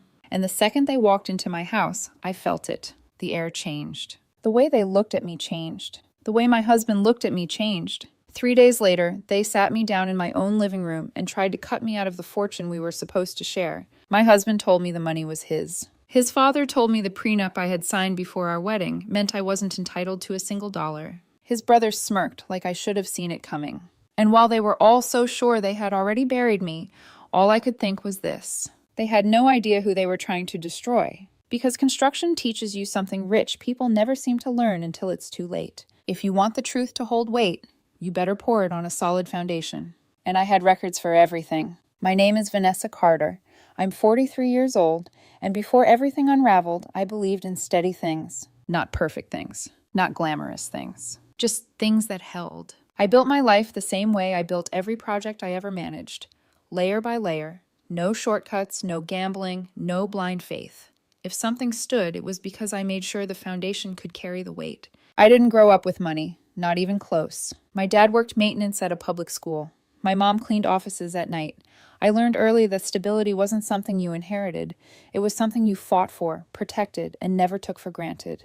By the time I was 23, I was already working construction full-time. Not behind a desk, not with clean hands.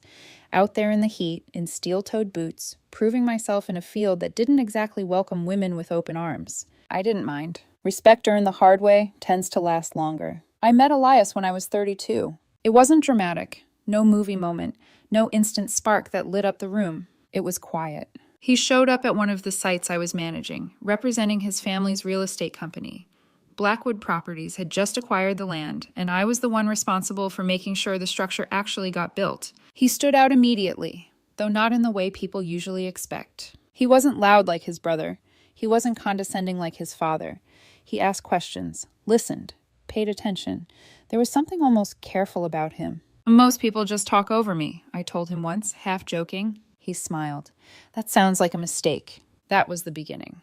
We started with coffee after site visits, then dinners, then weekends that somehow turned into something steady without either of us forcing it. He lived in a world of art galleries, curated events, and family legacy. I lived in a world of deadlines, subcontractors, and concrete pours that couldn't be delayed. Somewhere in the middle, we found something that felt balanced, or at least I thought we did. Looking back now, the signs were always there. They were just quiet.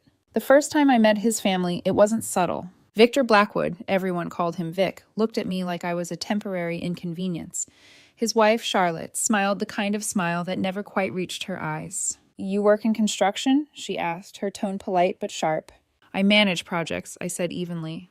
"Ah," she replied, as if that clarified something disappointing. His brother Daniel didn't even bother pretending. He shook my hand like he was doing me a favor. From that moment on, I understood exactly where I stood in their world. I wasn't one of them. I was something Elias had chosen.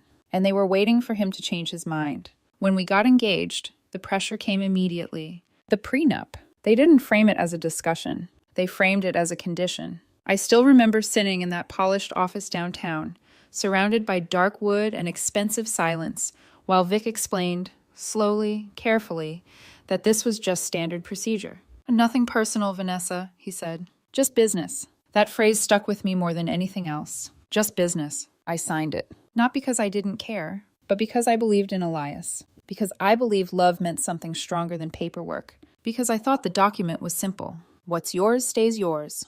What's mine stays mine.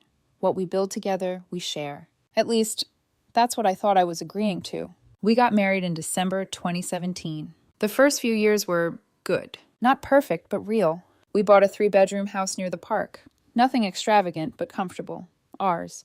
We talked about kids, talked about the future, talked about building something that didn't depend on his family's shadow or my long hours. Elias worked part-time at the Contemporary Art Museum, mostly because he loved it. His trust fund meant money was never a real concern for him. That difference between us didn't bother me at first. I respected that he wanted purpose. But there was one habit of his that always sat wrong with me. Every single week, without fail, he bought lottery tickets. $50 at a time. Same numbers, always the same. Birthdays, anniversaries, dates that mattered to him. "Someday these numbers are going to make us rich," he'd say, smiling like it was a joke. I used to laugh it off. Tease him about it. "Over 10 years, that's over 20 grand, I told him once. You could have bought a lake cabin with that." He just shrugged.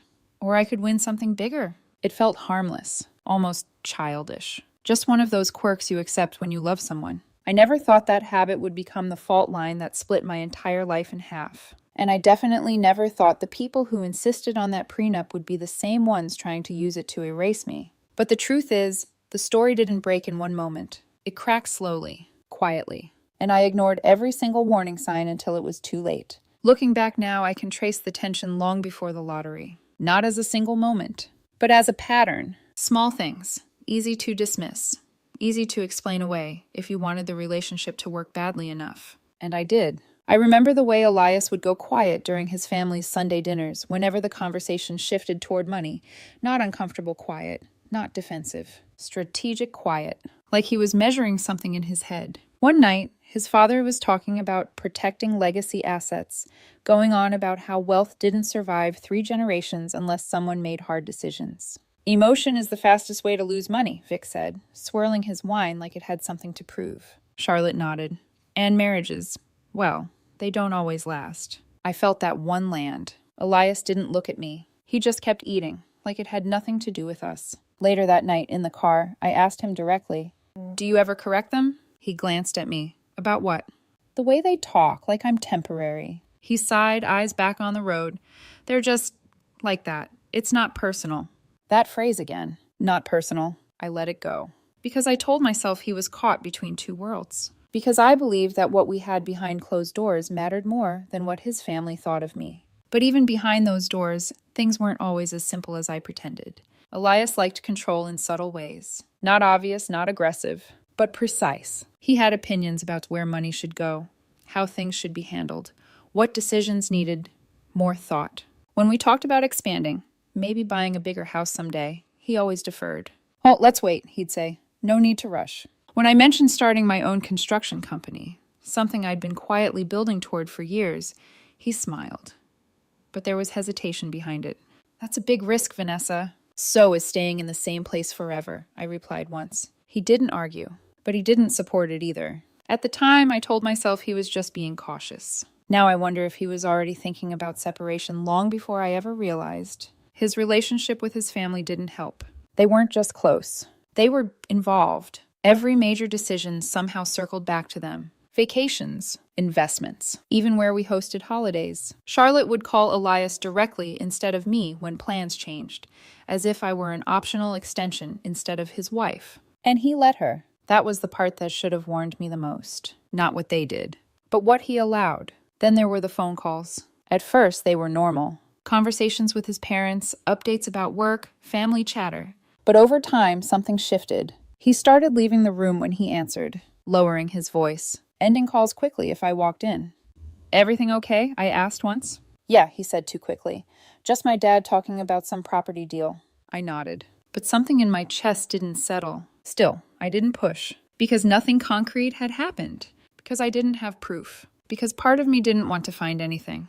Then the lottery happened, and everything that had been subtle became obvious. The night his family came over after the win, I watched them carefully. Victor didn't congratulate me. Not really. He shook my hand like he was acknowledging a business partner he didn't trust. Charlotte hugged Elias, not me. Daniel clapped him on the back, laughing like they'd just closed a deal. And Elias, he stood in the center of it all, not pulling me in, not saying our win, just letting it become his. I noticed the way they spoke about the money. Not yours, as in ours. Not even neutral. It was always directed at him.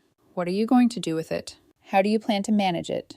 You need to be careful now. Not once did anyone include me in the conversation. Not once did Elias correct them. That night, after they left, I asked him, "Did you notice that?" He frowned slightly. Notice what? They were talking like the money was yours. He hesitated, just for a second. "They're just excited," he said. "It's not a big deal." But it was. I felt it in the way the air shifted between us. In the way he avoided eye contact. In the way he didn't reach for my hand the way he used to. Over the next 3 days, things got worse. Fast. He started taking calls constantly, leaving rooms mid-conversation. Texting late at night with his screen turned away from me. When I tried to talk about practical things, paying off the mortgage, investing wisely, maybe finally starting my own company, he shut it down. "We need to think long-term," he said. "Dad knows people, professionals." "I'm not saying we don't get advice," I replied. "I'm saying we make decisions together." "We will," he said. But there was no conviction behind it. Just distance. And for the first time in our entire marriage, I felt like I was standing outside my own life, watching decisions being made without me. I didn't know it yet. But those 3 days weren't confusion. They were preparation. They were deciding how to remove me cleanly. And I was the only one in the room who hadn't realized the meeting had already started. November 18th, 3 days after the win. Elias called me at work and asked me to come home early. His voice was calm. Too calm. "Wait, we need to talk," he said. Something in my chest tightened immediately. Not panic. Not yet. Just pressure. The kind you feel when you know something is about to shift, but you don't know how far. I left the site without finishing my review. Didn't even tell my assistant where I was going. I just grabbed my keys and drove home, my mind running through every possible scenario that could explain that tone. None of them came close to the truth. When I walked into the house, I stopped in the doorway. They were all there. Victor, sitting in my living room like he owned it. Charlotte beside him, posture perfect, hands folded neatly in her lap. Daniel leaning against the window, arms crossed, watching me like this was entertainment. And Elias, standing in the center of the room, not moving toward me, not saying anything, just waiting. The silence hit first. Heavy, deliberate. "What's going on?" I asked, my voice steady, even though my heartbeat had started to climb. Elias glanced at his father. That was the moment everything inside me shifted. He didn't answer me. His father did. "Vanessa," Vic said, gesturing toward the chair across from him. "Please sit down. This is an important discussion." I didn't sit. "I'm fine standing," I replied. Charlotte's lips pressed together slightly, like I had already done something inappropriate. Elias finally spoke, but his voice didn't sound like his. It sounded rehearsed. "We've been thinking," he began carefully, "about everything, about the situation." "The situation?" I repeated. "You mean our life?" He flinched. "Just barely." "That's exactly what we need to talk about," Vic cut in smoothly. "This kind of financial change, it alters the dynamics of a marriage. It requires clarity, structure, protection." Protection. The word echoed in my head. "From what?" I asked. No one answered immediately. Instead, Elias took a breath, his hands tightening at his sides. "I think we should separate," he said. The words didn't register at first. They didn't land. They just floated. "I'm sorry, what?" I asked quietly. "I think we need space," he continued, still not looking at me. "Time to figure things out." "Figure what out?" My voice sharpened, despite my effort to stay controlled. "We just won $16 million. What exactly are you trying to figure out?" "That's exactly the point," Charlotte said softly, her tone almost sympathetic. "That kind of money changes people." I turned to her slowly. "It hasn't changed me." Vic leaned forward slightly, fingers steepled. "That remains to be seen."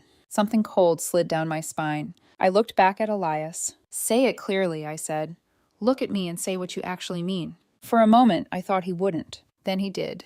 "I think the money should stay with me," he said. There it was. Clean, sharp, final. My chest tightened like something had dropped inside it. "Stay with you?" I repeated. "Elias, we're married." He shook his head slightly. I picked the numbers. I bought the ticket. "With our money," I shot back. "From our account."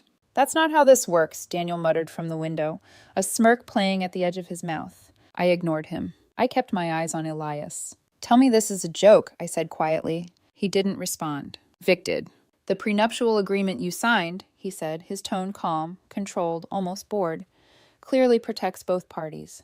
What belongs to Elias remains his." I felt my pulse in my ears. "What we build together is shared," I said, my voice low now. "That's what it says." Vic tilted his head slightly. "In general terms, yes.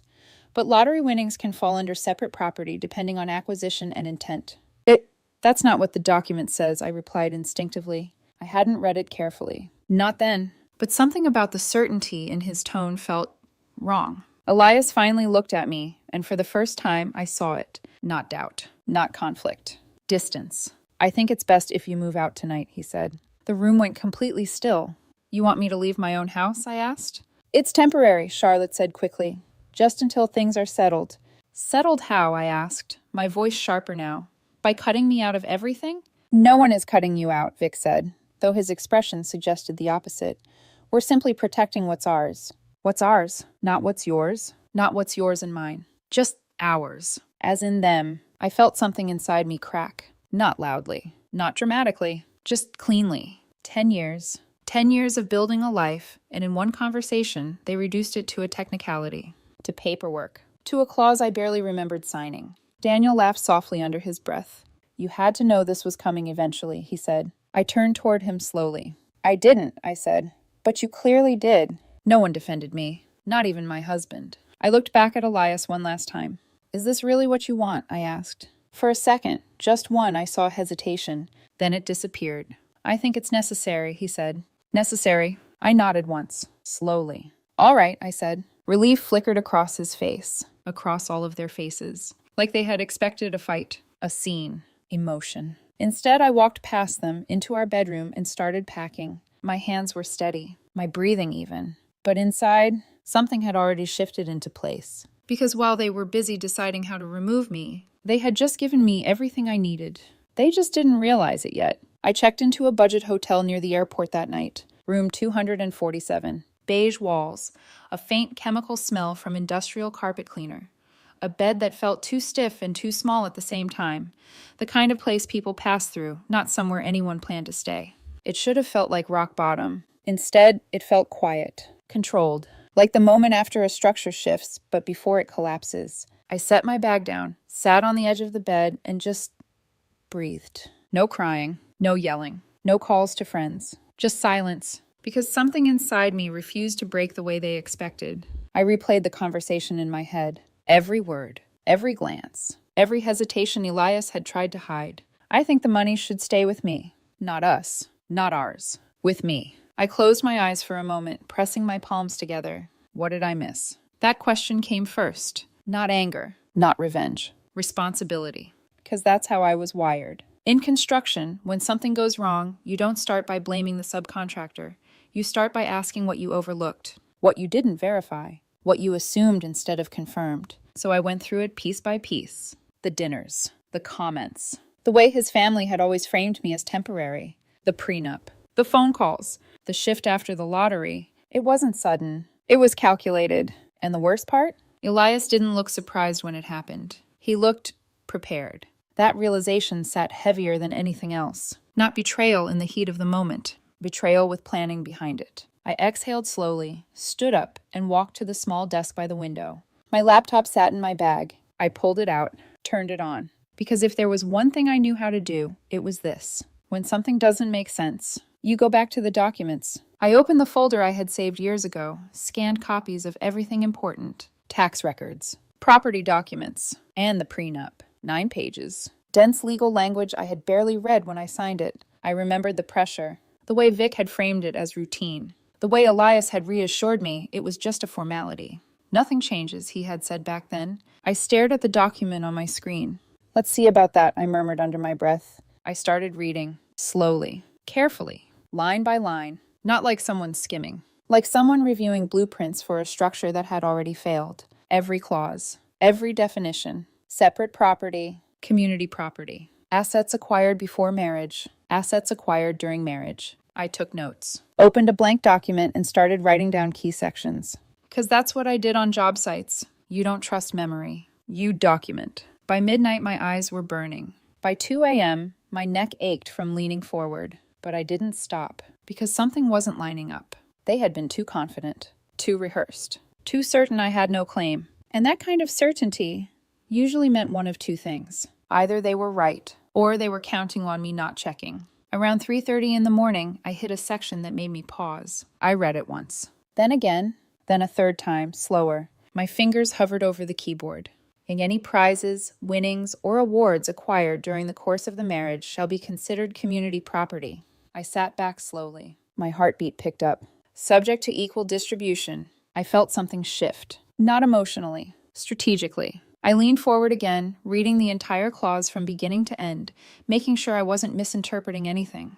It was clear, unambiguous, written in the same precise legal language as everything else. If anything, it was more explicit than the surrounding sections. I stared at the screen. They told me, I whispered. They told me it was separate. My mind started moving faster now, connecting pieces. Lottery ticket, purchased during marriage, with joint funds. Weekly purchases, years of them, all from the same account. I stood up abruptly and started pacing the small room. No, I said under my breath. No, that's not how this works. Not if the document said otherwise. Not if the law supported it. Not if the evidence existed. I stopped pacing and looked back at my laptop, then at my phone.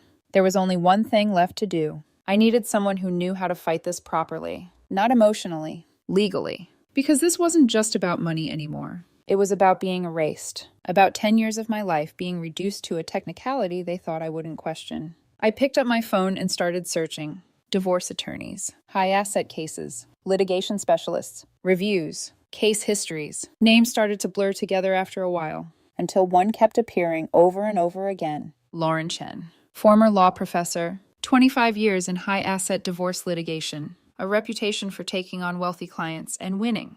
Expensive, aggressive, effective. I stared at the contact number on the screen. My thumb hovered over it. I had never been in a legal fight like this before. Never needed to.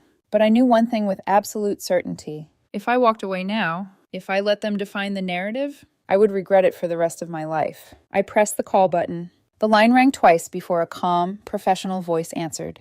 Law offices of Chen and Associates. I took a breath. My name is Vanessa Carter, I said steadily.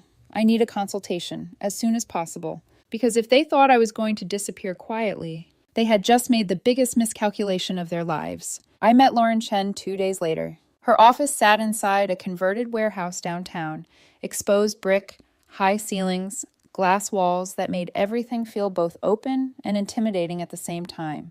It wasn't flashy in the way the Blackwoods like to show off wealth. It was precise, intentional, efficient. The kind of place built for results, not impressions. Lauren herself looked exactly like someone you didn't want on the opposite side of a courtroom. Mid-50s, sharp eyes, no wasted movement, a calm that didn't come from kindness. It came from experience. She didn't offer small talk. She gestured to the chair across from her desk. Tell me everything, she said. So I did. From the prenup, to the lottery, to the conversation in my living room where my husband and his entire family decided I was disposable. I handed her the document. She read it in silence. No interruptions, no reactions. Just page after page, her eyes moving steadily like she was scanning for something specific. The longer she read, the more something shifted in her expression. Not surprise, interest. When she finished, she placed the document down carefully and looked at me. This, she said, tapping the pages lightly, is very well written.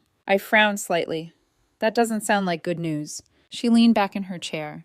Oh, it is, she said calmly. Just not for them. Something in my chest tightened. What do you mean? She flipped the document open to a marked section. Right here, clause 3.7.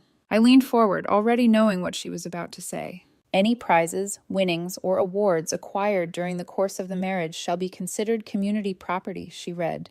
Silence filled the room for a second. Then she looked up.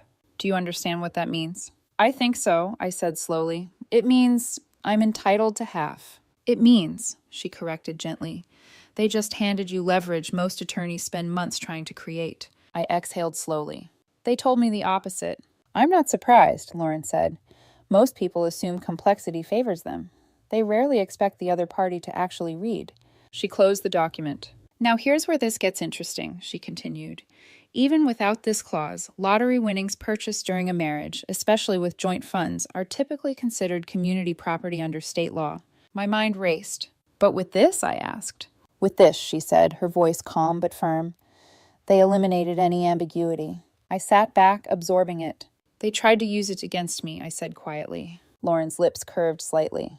And instead, they weaponized it in your favor. For the first time since that night in my living room, I felt something close to control again. But Lauren wasn't finished. They're not going to roll over, she said. Not with that kind of money involved. They'll fight, hard, and they'll use every resource they have to exhaust you. I figured, I said. Good, she replied, because this next part matters. She leaned forward slightly. My retainer is $22,000. The number landed. Heavy. Real. That's just a start, she added. If this goes to trial, you're looking at double that, maybe more. I didn't hesitate. I'll find it. She studied me for a moment. You understand they're going to try to bury you in legal fees, she said. Delay tactics, motions, paperwork designed to drain you financially and mentally. I've managed projects worth $45 million, I replied evenly. I can handle pressure. A pause, then a small nod. All right, she said. Then let's get to work. And that's exactly what we did. The Blackwoods moved fast. Within 48 hours of filing for divorce, they hired Sterling Montgomery. I recognized the name immediately. Everyone did. He was the kind of attorney wealthy families kept on speed dial, the one you called when you didn't just want to win, you wanted to destroy the other side. His first move came in the form of a thick envelope delivered to my hotel. Legal language. Threats wrapped in professionalism. Demanding I abandon any claim to the lottery winnings. Calling my position frivolous. Warning of sanctions. I read it once, then handed it to Lauren. She didn't even blink. Standard intimidation, she said. They're testing whether you scare easily. I don't, I replied.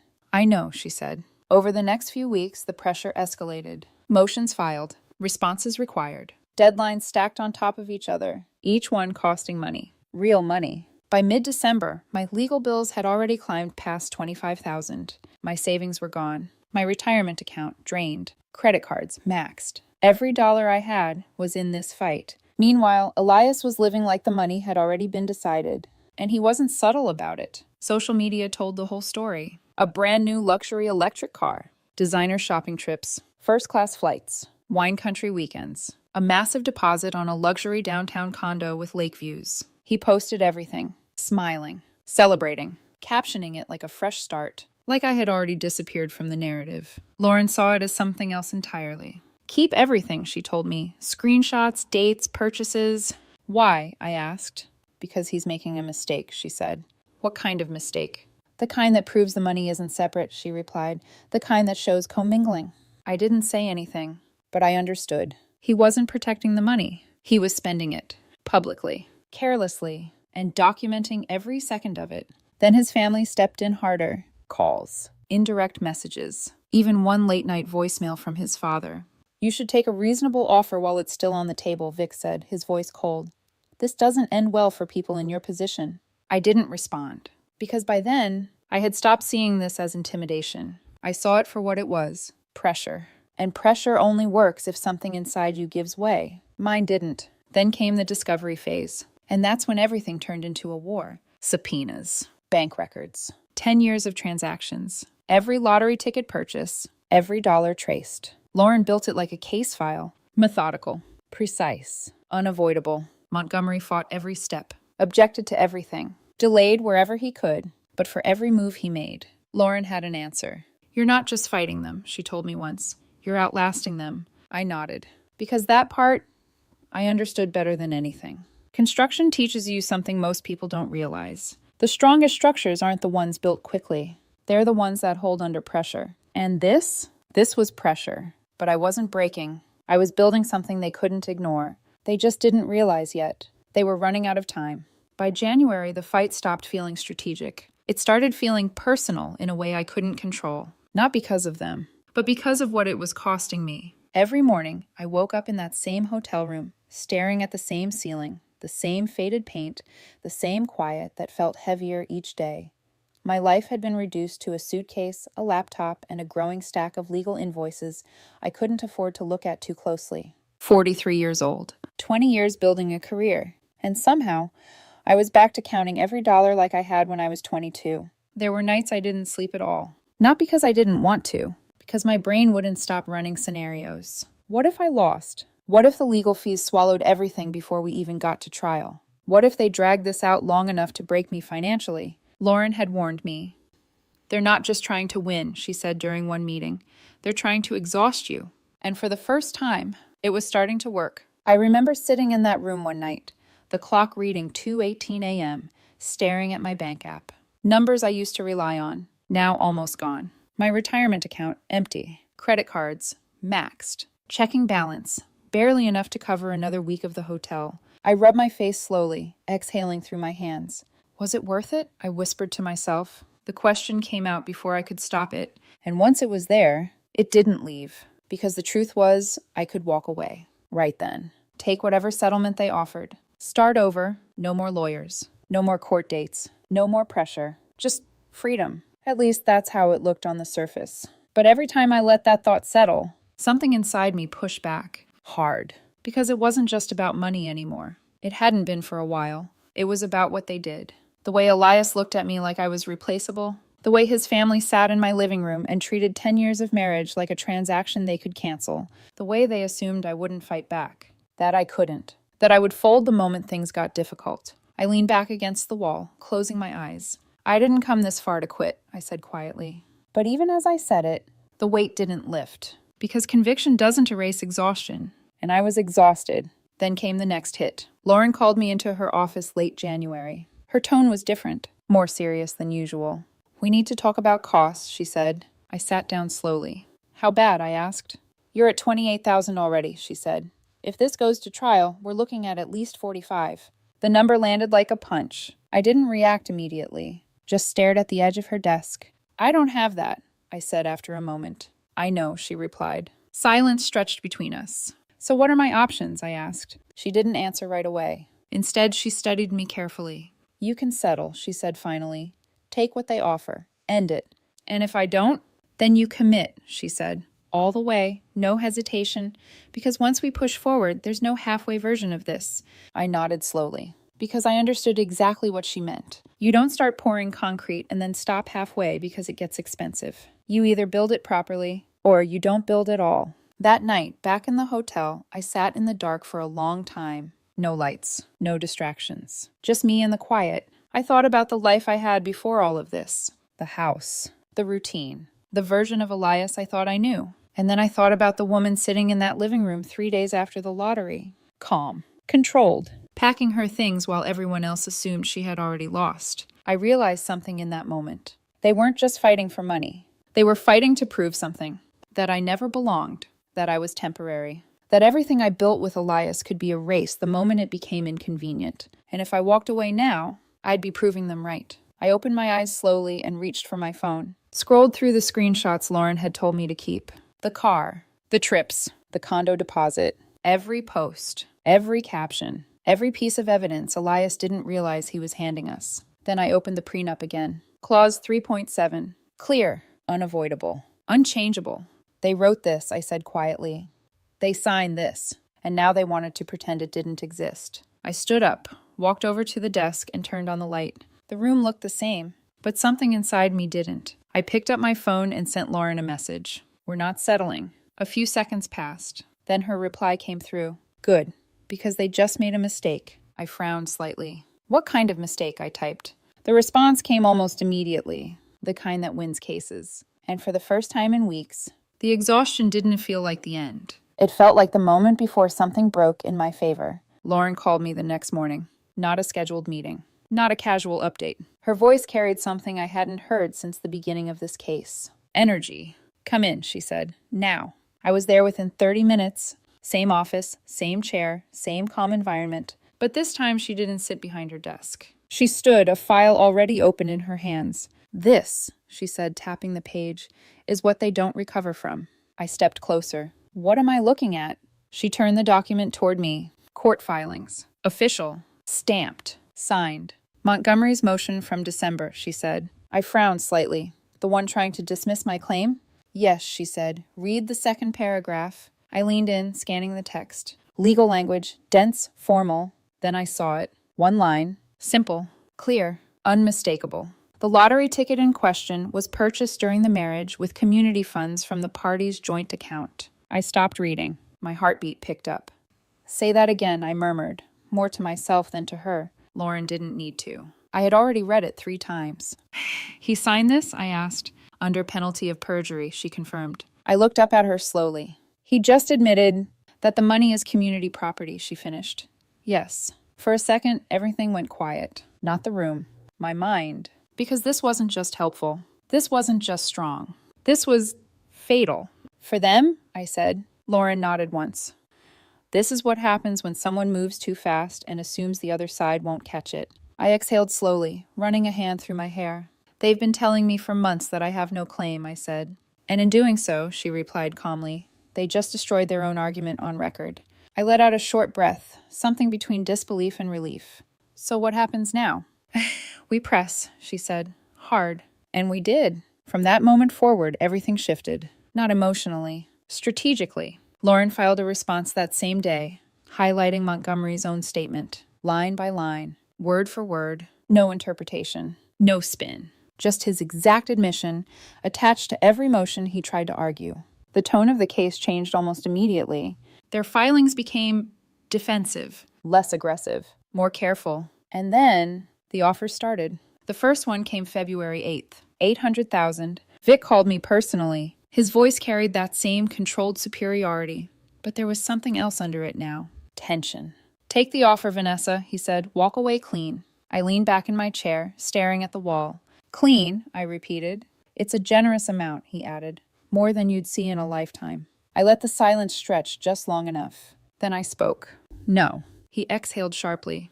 "You're making a mistake." "Am I?" I asked calmly. "Or are you realizing one?" He didn't respond. The line went dead. 2 weeks later, February 22nd, $1.5 million. This time it came through lawyers. No phone call, no personal touch, just numbers. Lauren slid the document across her desk. "They're testing your threshold," she said. "I don't have one," I replied. She looked at me for a second, then nodded. "Good. March 5th, $2.8 million. Montgomery called this time." His voice was controlled, but tighter than before. "My client is prepared to resolve this matter immediately," he said. "This is a final offer." I stood by the window of my hotel room, looking out at the parking lot. People coming and going. Normal life continuing. "You're not offering me what I'm owed," I said. "You're risking everything by dragging this to trial," he replied. "Legal fees, appeals, years of litigation." I smiled slightly, not because it was funny, because I finally understood something. They were afraid. "I'll see you in court," I said and hung up. After that, they got desperate. They hired a private investigator, a former cop who followed me for days, documented everything. Where I went, what I bought, who I spoke to. Lauren laughed when she read the report. "Congratulations," she said. "You eat fast food, buy hardware supplies, and walk around parking lots." "Devastating," I replied dryly. Then they tried something else, something uglier. They accused me of emotional abuse, control, manipulation, isolation. I sat across from Lauren when she read the filing aloud. Each word felt heavier than the last, not because it was true, because of how easily they said it. "She gave a deposition," Lauren said.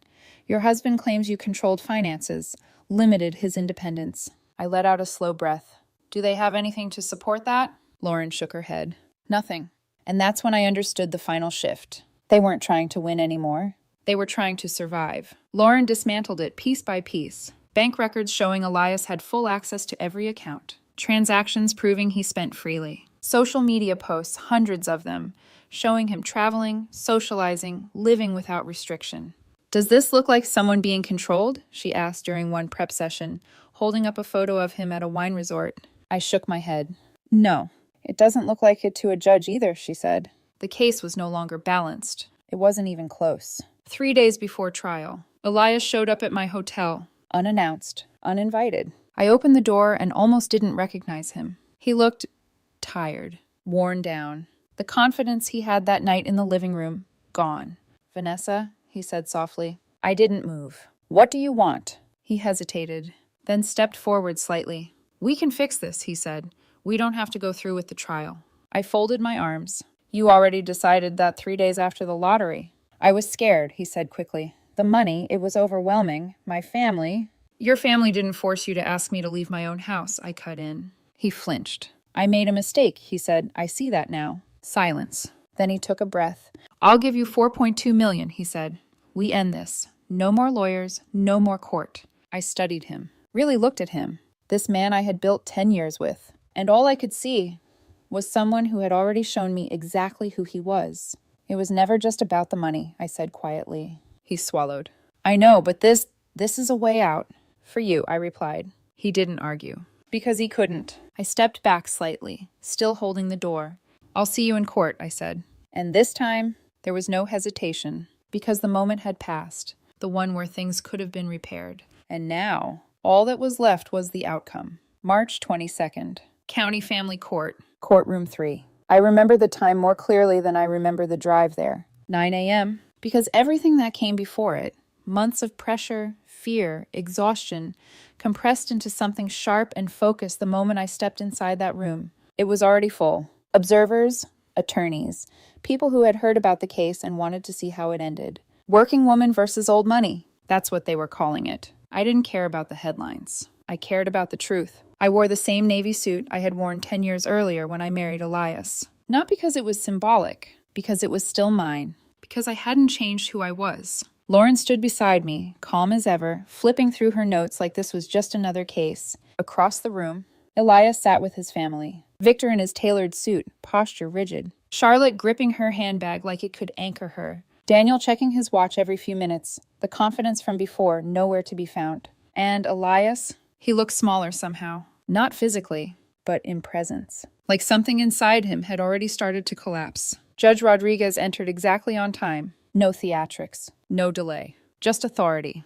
"Let's proceed," she said. Montgomery stood first. He was polished, controlled, but there was tension in his movements now. Subtle. But there! He spoke for nearly 20 minutes. About intention. About personal choice. About how Elias had selected the numbers, purchased the ticket, believed in the outcome. He framed it like effort, like ownership. Like the money was the result of Elias's persistence, not circumstance. Then he gestured toward me. "She is attempting to exploit a technicality," he said, his voice steady, "to claim a share of something she had no role in creating." I didn't react, because I had learned something important over the past few months. Emotion doesn't win cases. Evidence does. When Lauren stood, she didn't match his length. She didn't need to. She walked to the center, placed one hand lightly on the table, and spoke in a tone that didn't rise, didn't push, just held. "We have a prenuptial agreement signed by both parties," she said. December 2017. Clause 3.7 clearly states that any winnings acquired during the marriage are community property. She paused, letting it sit. "We have state law supporting that position." Another pause.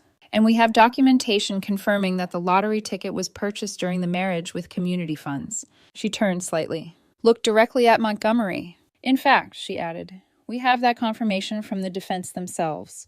The room shifted. Not loudly, but enough. Because everyone knew what was coming. Lauren opened the file. And read. Word for word. Montgomery's own statement. Signed. Filed. Undeniable. I watched his face as she spoke. The moment it landed. The moment he realized there was no way to walk it back. When she finished, the silence in the room was complete. Judge Rodriguez leaned forward slightly.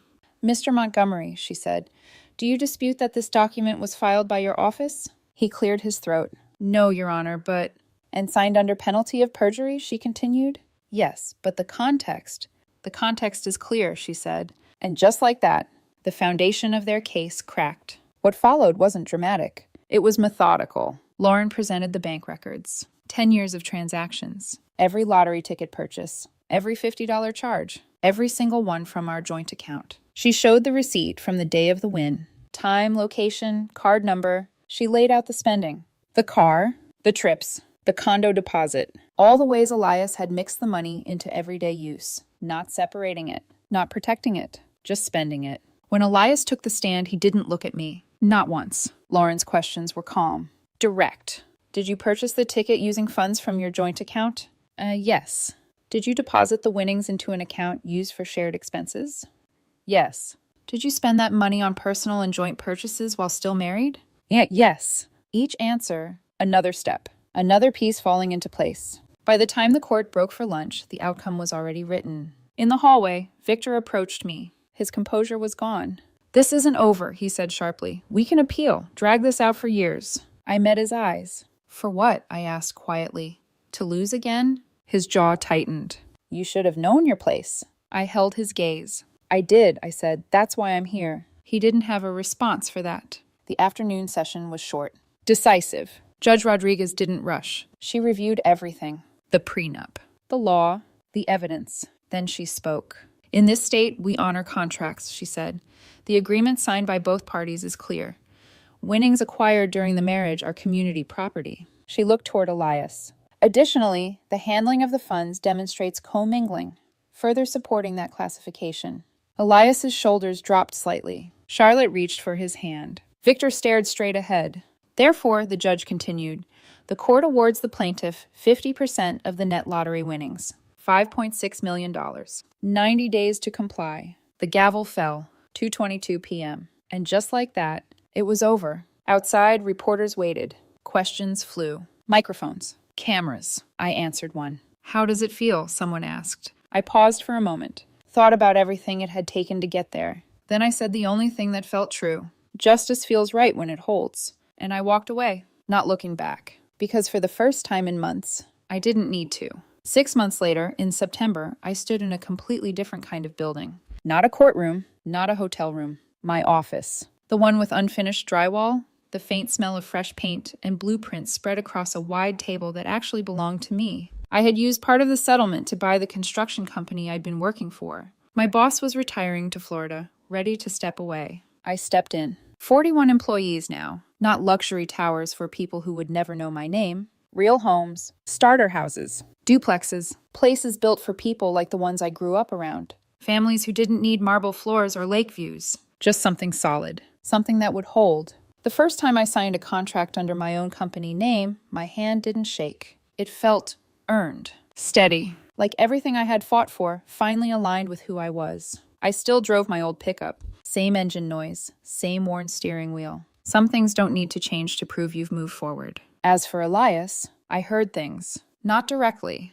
but enough. He sold the luxury car, returned the condo deposit. Most of the designer purchases disappeared as quickly as they had shown up.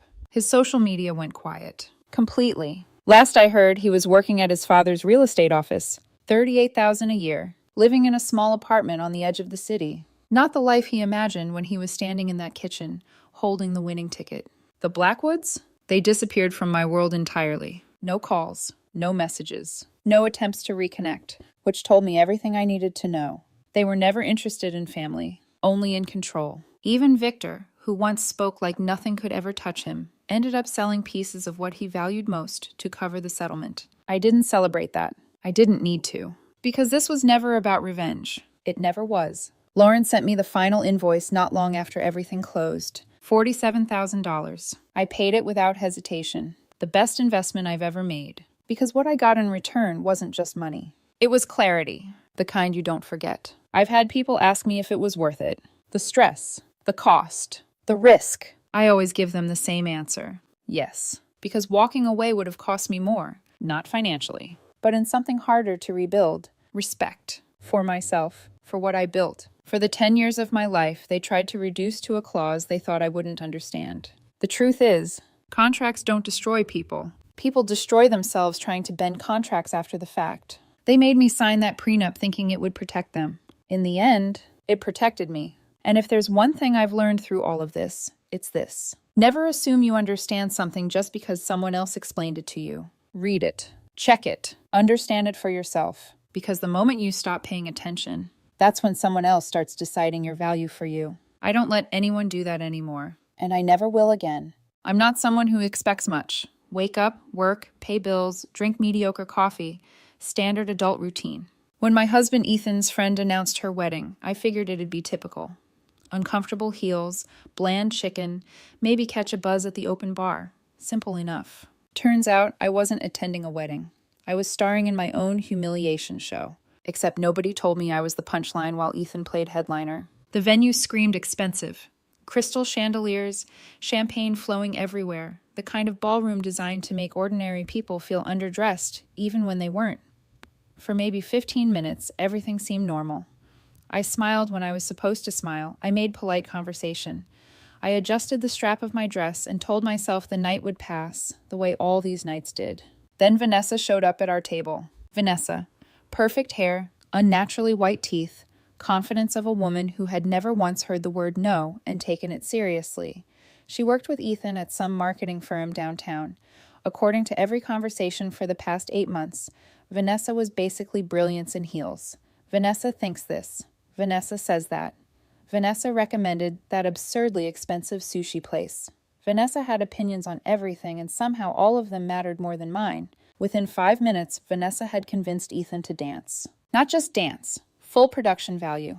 Spins, dips, practiced chemistry, the kind of performance that makes the whole room feel like it accidentally walked into the wrong event. They hit that dance floor like they'd rehearsed for months, like the bride and groom were just background extras in a show Ethan and Vanessa had decided to headline. I sat there with my whiskey, trying very hard to look anywhere else, but my eyes kept drifting back to them. Ethan's hand at her waist, Vanessa laughing too loudly, the way he looked at her with an ease I hadn't seen directed at me in a very long time. Worst part, everyone noticed. I could feel it, those glances bouncing between the dance floor and me, alone at the table, like leftover wedding cake nobody wanted.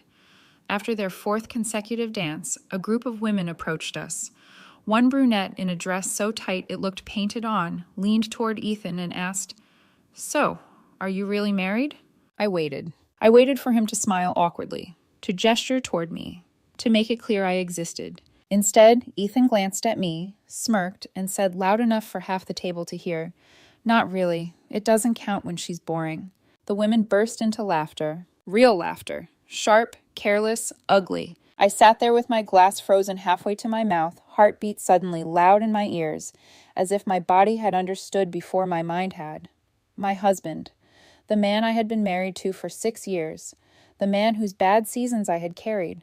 Whose life I had helped steady, had just looked at me in a room full of strangers and reduced our marriage to a joke. I didn't argue. I didn't cry. I didn't make a scene. I just took a long sip, set my glass down, and watched Ethan walk back onto that dance floor with another woman, like I was already gone. By the time we left that wedding, I had made a decision. I didn't announce it. I didn't warn him. I just watched my husband laugh at something Vanessa whispered on the way to the car and thought, with absolute clarity, people who treat you like you don't matter never expect to feel it when you disappear. My name is Claire Thompson. I was 34 when that wedding happened, and until that night, I believed in steady things. Predictable things. The kind of life where you do everything right, take responsibility, hold your ground when things get hard, and in return, your life doesn't quietly collapse behind your back. Ethan and I looked perfect on paper. 3-bedroom house in a quiet neighborhood, 2 paid-off cars, joint vacations with photos that looked like postcards.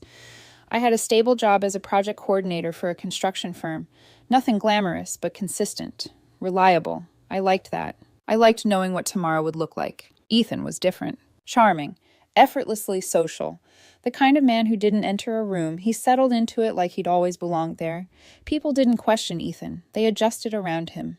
We met 10 years ago at a mutual friend's birthday dinner. I remember he made me laugh within the first 10 minutes. Not loudly, not showy, just easily. Like conversation with him didn't require effort, and back then, that felt like something rare, something worth holding on to. We dated for 4 years before getting married.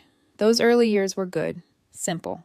Late night takeout, quiet weekends, long conversations about things that felt important at the time. He used to look at me like I was enough. That's the part I held on to the longest. After we got married, things didn't fall apart all at once. They never do. It was slower than that. Subtle, like cracks forming in glass you don't notice until light hits it the wrong way. The first change was his attention. Not gone, just redirected. He got busier at work, longer hours, more projects, more names I didn't recognize. At first, I didn't question it. That's what careers do. They take up space. Then came Vanessa. At the beginning, she was just a name. A new hire, he said once, scrolling through his phone while we sat on the couch. She's actually really sharp, good with presentations. I nodded, half watching a show, not thinking twice. Then her name came up again. Vanessa thinks we should rework the campaign approach. Vanessa suggested this restaurant downtown. Vanessa had this idea. Her name started appearing in our conversations more often than mine did. I noticed it. Of course I did. But I didn't say anything. Because when you trust someone, you give them the benefit of the doubt, even when something feels slightly off. That was my first mistake. The second was ignoring the small things. Like how Ethan started texting more. We'd sit side by side in the evenings, the television casting soft light across the room, and his phone would buzz. He'd glance at it, smile, really smile, and start typing back with a kind of energy I hadn't seen from him in months. "Who is it?" I'd ask casually. "Oh, just Vanessa. We're working on something." At 10:47 p.m., because apparently marketing emergencies only happen after dinner and during Netflix. I told myself I was overthinking it. I told myself this was normal. But then it became patterns. Every restaurant suggestion, Vanessa recommended it. Every idea he dismissed from me somehow became brilliant when it came from her. I remember one night I suggested repainting the living room. Something warmer, softer. Ethan barely looked up. "I don't know, Claire. That might not work." 2 days later, he came home. Vanessa actually said we should go with warmer tones. It would make the space feel more inviting. I just stared at him. He didn't even realize what he'd done. That's the part that hurt more than anything. Not the attention he gave her, but how little awareness he had of what he was taking away from me. Our conversations became functional. "Did you pay the electricity bill? Can you pick up groceries? Are you going to be late?" We were still married, but we weren't connected. We were two people moving through the same space, sharing expenses, sharing routines, but not sharing anything that actually mattered. Date nights turned into obligations. Once a month, we'd go out, because that's what married couples were supposed to do. We'd sit across from each other at some overpriced restaurant while Ethan talked about work, which really meant, Vanessa, I'd sit there cutting into my food, nodding at the right moments, feeling like I was listening to a story where I had already been written out. Even our friends started noticing. One night, my friend Daniel pulled me aside. "Hey, is everything okay with you two?" he asked quietly. I smiled the way people do when they don't want to answer honestly. "Yeah, of course. Why?" He hesitated. "You just seem distant lately." I almost laughed. Distant. Like I was the one who had stepped away. But I said what everyone says when they're not ready to admit their life is quietly unraveling. "I'm just tired. Work's been a lot." He nodded, but I could tell he didn't fully believe me. The truth was, I didn't want to say it out loud. Because once you say it, once you admit that something is wrong, you can't pretend anymore. And I wasn't ready to face what I already felt in my chest every night. That I was slowly becoming invisible in my own marriage. And the worst part? Ethan didn't seem to notice at all. The thing about being slowly replaced in your own life is it doesn't feel dramatic at first. There's no single moment where everything breaks. It's quieter than that. It's the accumulation of small things that don't seem important on their own, but together they start to feel like something you can't ignore anymore. Vanessa became one of those things. At some point, she stopped being a coworker and started becoming a presence, an invisible third person in my marriage. I remember a Thursday evening. I had cooked dinner. Nothing special, just something warm after a long day. Pasta, garlic bread, a salad I didn't really feel like making but did anyway because it felt like the kind of effort marriage required. Ethan came home late. Not unusually late, just late enough that the food had already gone cold once and I'd reheated it. "Sorry," he said, dropping his keys on the counter. "We had to stay back and finish a presentation." "We?" I asked. He didn't even hesitate. "Me and Vanessa." "Of course." I nodded, turning back to the stove, pretending to check something that didn't need checking. We sat down to eat. For the first few minutes, it was quiet. The kind of quiet that used to feel comfortable. Now it just felt empty. Then he started talking. "You should have seen Vanessa today," he said, already smiling. "She completely saved the pitch. I mean, I had an idea, but she took it and just made it better." I kept my eyes on my plate. "That's good," I said softly. "It was more than good," he continued, leaning forward slightly. "She just gets it, like she thinks fast. She's creative. It's actually kind of impressive." "Kind of impressive." I swallowed. "I'm sure she is." He didn't notice the shift in my tone. Or maybe he did and chose not to. That night, I lay in bed staring at the ceiling while Ethan scrolled through his phone beside me. At 11:12 p.m., his phone buzzed. He didn't even try to hide the smile this time. Vanessa? I asked quietly. Yeah, he said, already typing. What's so urgent? He shrugged. Just work stuff. I turned onto my side, facing away from him. But I could still hear it. The soft tapping of his fingers on the screen. The occasional quiet laugh. The pause before he typed again, like he was choosing his words carefully. He never chose his words carefully with me anymore. That was the moment something shifted. Not exploded. Shifted. Because I realized it wasn't just about her. It was about what he had stopped giving me. The attention. The effort. The presence. And once you see that clearly, you can't unsee it. The next few weeks only made it worse. Vanessa's name came up constantly. At breakfast. In the car. During dinner. Even in passing comments that didn't need to include her, but somehow did. I think Vanessa mentioned a place like that. Vanessa says the client might push back. Vanessa actually had the same thought.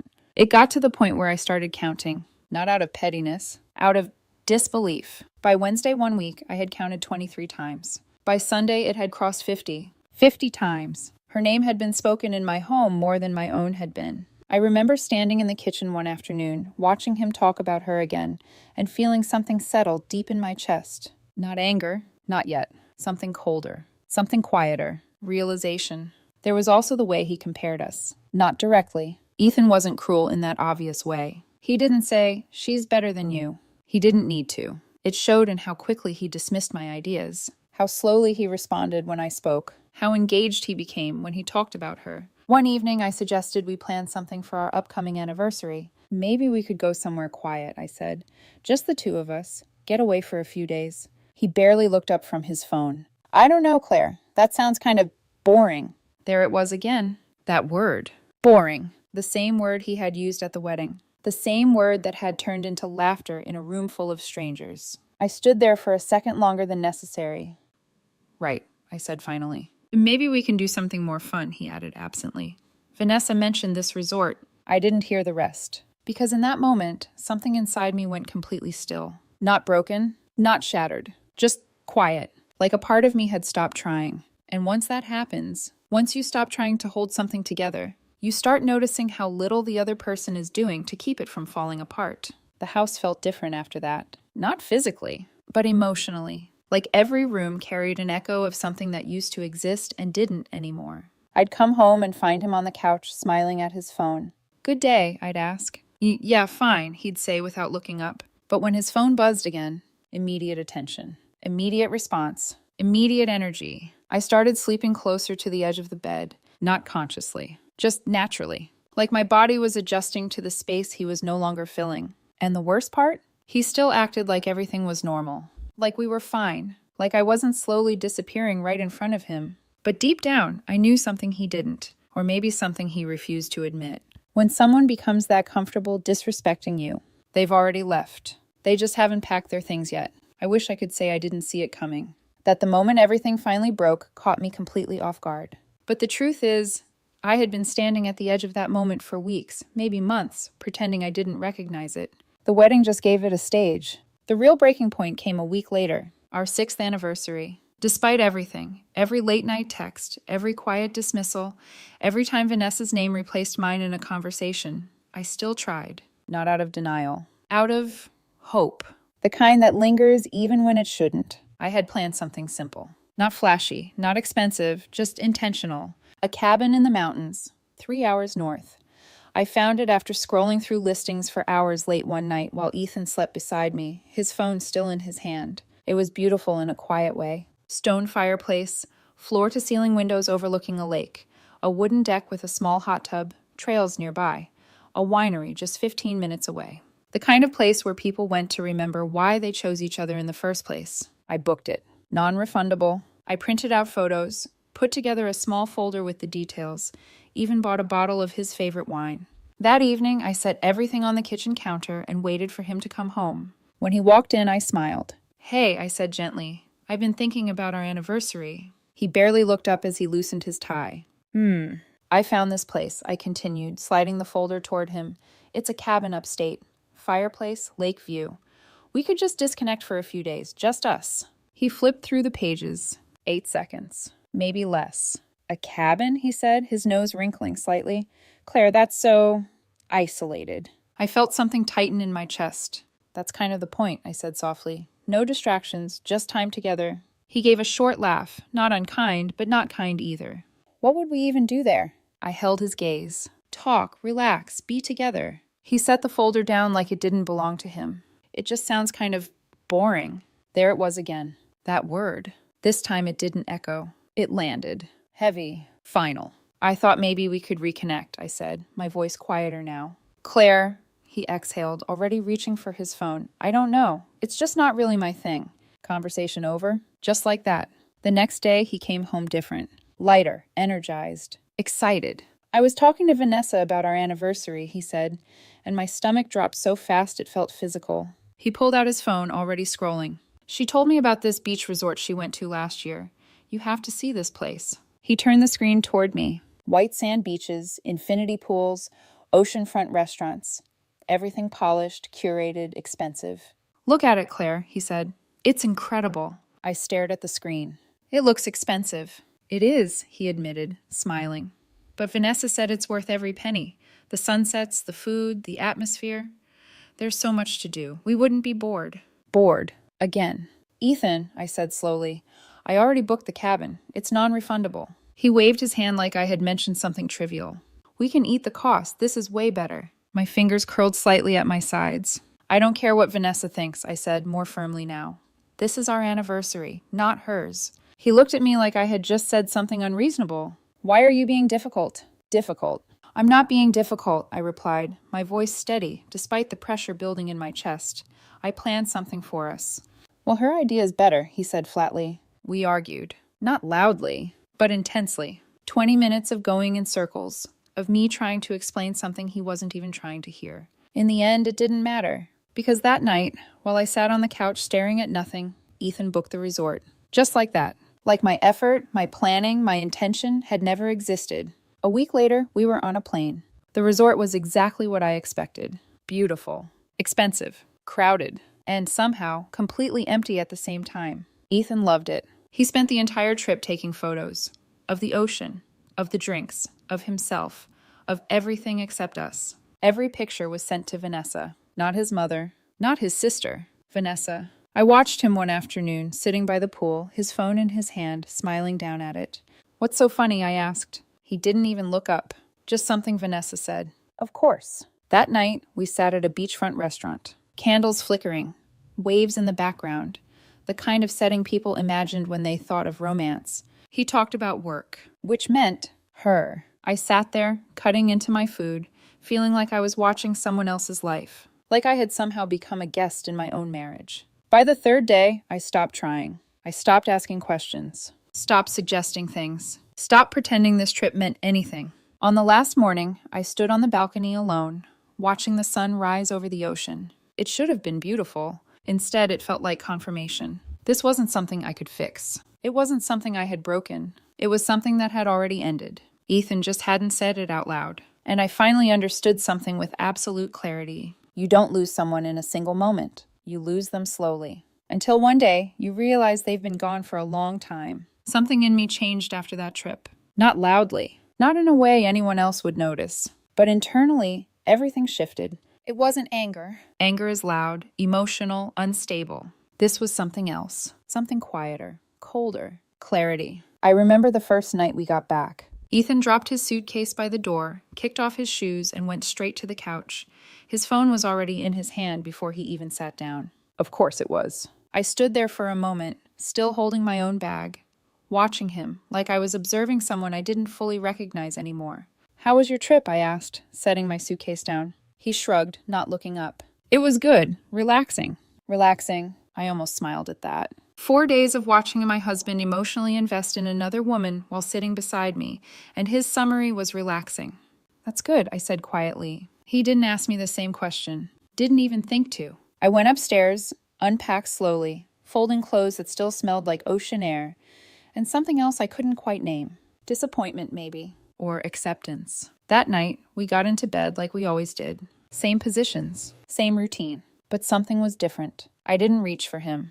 And for the first time in years, he didn't reach for me either. We lay there in silence. Two people sharing a bed. Not a connection, not a life. Just space. I stared at the ceiling, my hands resting on my stomach, my breathing slow and even. And I asked myself a question I had been avoiding for a long time. When did I stop feeling like his wife? No answer came. Because the truth was, it hadn't happened all at once. It had happened in pieces, small, almost invisible pieces, until there was nothing left to hold. The next morning I woke up early, earlier than usual. The house was quiet. Ethan was still asleep, his phone on the nightstand, screen dark for once. I sat at the kitchen table with a cup of coffee, staring at the same spot on the wall for longer than I should have, trying to sort through something that no longer felt complicated. Just finished. I thought about the wedding, the laughter, the word boring echoing in a room full of strangers. I thought about the cabin, the effort I had made, the way he had dismissed it without a second thought. I thought about the resort, the way he had smiled at his phone more than he had smiled at me. And then I asked myself something harder. What did I ignore? Because it's easy to blame someone else, to point at their behavior, their choices, their failures. But part of me knew I had seen this coming. I had noticed the shifts, the changes, the distance, and I had stayed quiet. I had told myself it wasn't that bad, that it would pass, that he would come back. But people don't come back from places they never intended to leave. They just move forward without you. Later that evening, I decided to say something, not to fight, not to accuse, just to acknowledge. We were in the living room. He was on his phone again. Of course he was. Ethan, I said softly. He didn't respond right away. I waited. Ethan, he glanced up, slightly annoyed. Yeah? I held his gaze. I don't think we're okay. A pause. Then a small sigh, like I had just brought up something inconvenient. What do you mean? I studied his face, looking for something. Concern, recognition, anything. I hesitated, choosing my words carefully. We don't talk anymore. We don't spend time together. You're somewhere else most of the time. He leaned back slightly, exhaling. You're overthinking this, Claire. Of course. I don't think I am. We just got back from a trip, he said. We're fine. Fine. That word felt worse than anything else. Are we? I asked quietly. He looked at me for a second longer this time, then shrugged. I don't see a problem. That was it. That was the moment I understood something fully. You can't fix something if the other person refuses to admit it's broken. I see one, I said, my voice steady despite the tightness in my chest. He rolled his eyes slightly. Claire, not everything has to be a big issue. You're making this into something it's not. Something it's not. I nodded slowly. And that was when I stopped. Not the conversation. Not the marriage. My effort. Because there's a point where continuing to try doesn't make you strong. It makes you invisible. I'm not making anything into anything, I said calmly. I just wanted to say how I feel. Well, I think you're being dramatic, he replied, already glancing back at his phone. Dramatic. I let the silence sit between us for a few seconds. Then I stood up. Okay, I said simply. And I walked away. No argument. No raised voice. No tears. Just distance. That night, I slept on my side of the bed again. But this time it felt different. Not like I was being pushed there. Like I had chosen it. And somewhere in the quiet of that decision, something settled inside me. I wasn't going to beg for attention. I wasn't going to compete with another woman for space in my own marriage. I wasn't going to explain my worth to someone who had already decided I didn't have any. I lay there, eyes open in the dark, listening to the faint sound of his breathing beside me. And for the first time in a long time, I wasn't sad. I was done. Not emotionally explosive done. Not angry done. Just finished. The kind of finish that doesn't need closure. The kind that doesn't need permission. The kind that quietly starts letting go, before the other person even realizes they've already lost you. Once I stopped trying, everything became easier to see. Not better. Just clearer. It's strange how much energy it takes to hold a relationship together when only one person is doing the work. And it's even stranger how quiet things feel when you finally stop. The house didn't change. The routines didn't change. Ethan didn't change. But I did. I stopped asking where he was. Stopped questioning late nights. Stopped reacting when Vanessa's name came up, because it still did. Constantly. Effortlessly. Like she belonged in our conversations more than I did. And when you stop reacting, people get comfortable. Careless. That's when things started slipping. One evening, about a week after the anniversary trip, Ethan came home later than usual. Not midnight late, but late enough that dinner had already come and gone. I was in the kitchen, rinsing a plate I hadn't even been hungry enough to finish, when I heard the door open. Hey, he called casually. Hey, I replied, without turning around. You eat already? Yeah. A pause. I grabbed something with Vanessa, he added. Of course he did. I turned off the tap slowly, dried my hands, and finally looked at him. He didn't look guilty, didn't look hesitant. He looked normal. That was the most unsettling part. What did you get? I asked, keeping my voice neutral. Just that Italian place she told me about, he said, shrugging off his jacket. It's actually really good. You'd like it. I held his gaze for a second longer than necessary. I'm sure I would, but you didn't think to invite me. He walked past me like nothing had happened, heading straight for the couch, already pulling out his phone. Conversation over. Again. But this time, I didn't feel the usual tightness in my chest. No hurt, no frustration, just confirmation. Over the next few days, more things started surfacing. Small things, but undeniable. I found a receipt in his jacket pocket while doing laundry. Dinner for two. Saturday night. A place we used to go to on anniversaries. I didn't confront him. I just folded the receipt back into the pocket and placed the jacket exactly where I found it. Later that night, he mentioned working late. Of course he did. Then there were the credit card statements. At first glance, everything looked normal. But when I started paying attention, patterns. Charges at places that didn't match his work schedule. Times that didn't line up. Weekends. Late evenings. I sat at the dining table one afternoon, scrolling through transactions, my fingers steady, my breathing even. Not spiraling, not panicking. Just observing. Like I was studying something that no longer had emotional control over me. Because that's what it had become. A pattern. A narrative. A truth that didn't need to be proven anymore. It was already there. Friends started noticing more openly now. Not just subtle questions. Actual concern. One evening, we had dinner with a small group. Ethan's coworkers and a few mutual friends. Vanessa was there. Of course she was. She sat across from him, leaning in when he spoke, laughing a little too easily at everything he said. I watched them interact like I was watching strangers. Detached. Removed. At one point, someone made a joke about work deadlines, and Vanessa reached over, lightly touching Ethan's arm. Don't worry, she said, smiling at him. We always figure things out together. Together. The word hung in the air longer than it should have. I noticed the glance one of the other women gave me. Quick, uncomfortable. Then quickly looked away. They saw it. Everyone saw it. Except the one person who should have cared. Or maybe he did see it, and just didn't care anymore. Later that night, in the car, I decided to say something. Not emotional, not accusatory, just direct. Do you think that's appropriate? I asked quietly. Ethan glanced at me briefly. What? The way you and Vanessa interact. He let out a small laugh. Claire, seriously, I'm asking a question. He shook his head slightly, eyes back on the road. You're reading too much into it. I don't think I am. She's a coworker, he said. We spend a lot of time together. Of course we're comfortable. Comfortable. I looked out the window, watching the streetlights blur past. There's a difference between comfortable and something else. He sighed, clearly irritated now. There is no something else. You're making this into an issue again. Again. Like I was the problem. Like this entire situation existed because I had decided it did. I'm not making anything, I said calmly. I'm noticing. Oh, well, stop noticing things that aren't there, he snapped lightly. Silence filled the car after that. Heavy, but not painful. Just final. Because in that moment, something became very clear to me. He wasn't just disrespecting me. He was rewriting reality, turning my instincts into insecurity, my observations into overreactions. And once someone starts doing that, there's nothing left to fix. A few days later, I overheard something that sealed everything. He was in the other room on the phone. I hadn't meant to listen. I had just walked in quietly, and his voice carried before he noticed I was there. You know, she doesn't suspect anything, he said. A pause. A soft laugh. Yeah, she's just being Claire, overthinking everything. Something in my chest went still, not shattered, not cracked. Still, she'll get over it, he continued. She always does.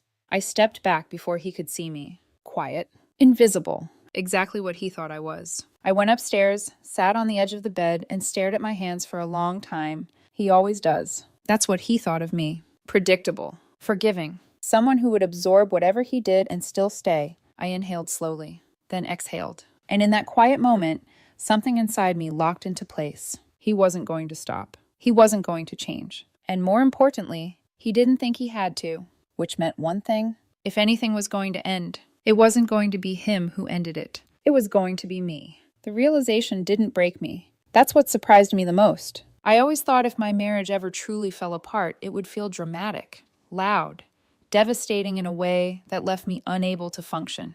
But it wasn't like that.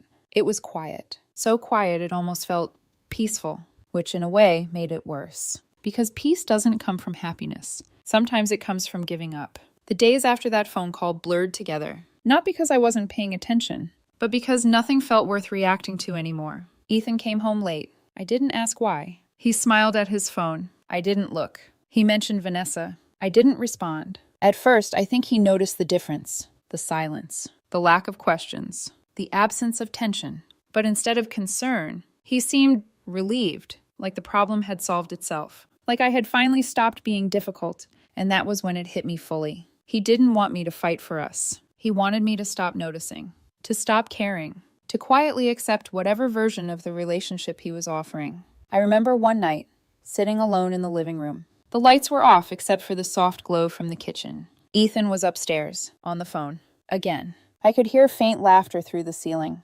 Light. Easy. Effortless. A sound that used to belong to us. I sat there, hands wrapped around a mug of tea that had long gone cold, staring at nothing. And for the first time in a long time, I let myself feel it. Not the anger, not the betrayal, the loss. The quiet, undeniable grief of realizing that something you built your life around no longer exists. I thought about the woman I used to be. The one who believed in steady things. The one who thought that if you did everything right, things wouldn't fall apart behind your back. I almost didn't recognize her anymore, because she would have fought harder. She would have tried to fix it. She would have believed there was still something left to save. But the woman sitting there that night, she knew better. There was nothing left to fix. Because you can't fix something that only exists in your memory. I leaned back against the couch, closing my eyes. And a memory surfaced. Not from the wedding. Not from the recent months. From years ago. A quiet Sunday morning. Ethan in the kitchen making coffee. Me sitting at the table, watching him move around like he belonged there. Like we belonged together. He had turned to me then, smiling. "Hey," he said, "you okay?" I had smiled back. "Yeah, I am." And I had meant it. That memory felt like it belonged to someone else. A different version of us. A different life. I opened my eyes. The room was still the same. But everything inside it felt empty. I stood up slowly and walked upstairs. The bedroom door was slightly open. Ethan was sitting on the edge of the bed, phone pressed to his ear. He didn't notice me at first. "Yeah, I know," he was saying softly. I wish things were simpler." A pause. Then, "I know, me too." His voice changed when he spoke to her. Softer, more careful, more present. I stood there for a moment, watching him. Really watching him. Not as my husband. Not as someone I loved. But as someone who had already chosen a different life. Then I stepped back, quietly. He never even knew I was there. That night, I didn't sleep. Not because I was upset, but because my mind was clear. Clear in a way it hadn't been in months. I lay in bed, staring at the ceiling, listening to his breathing beside me, and felt something I hadn't expected. Not sadness, not anger, relief. Because the uncertainty was gone. The confusion, the constant questioning. It had all been replaced with something solid. Truth. He was already gone. And I had finally stopped pretending he wasn't. By morning, I wasn't the same person anymore. Not weaker, not broken, just finished. And when you reach that point, when you stop hoping for something to come back, you stop being afraid of what comes next. The shift didn't come from him. It never does. People like Ethan don't wake up one day and suddenly understand the damage they've done.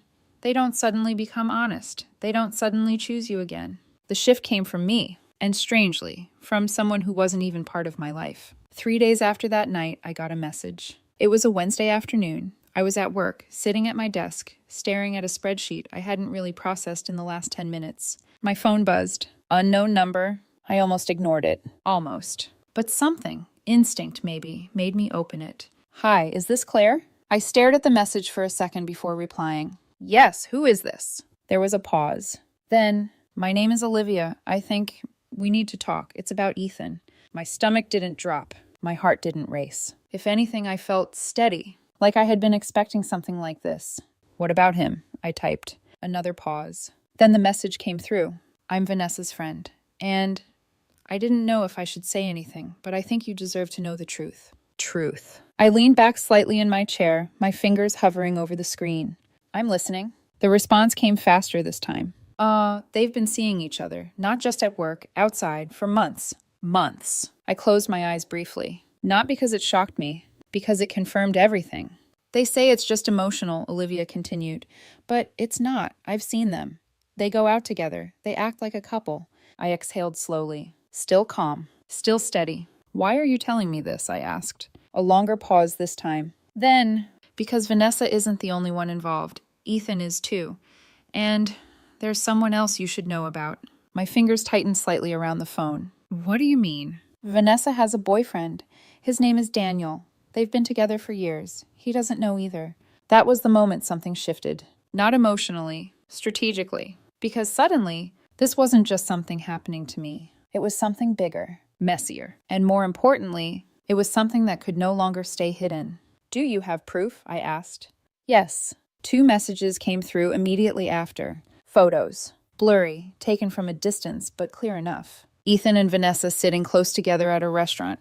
Too close. His hand resting on the table, hers just barely touching it.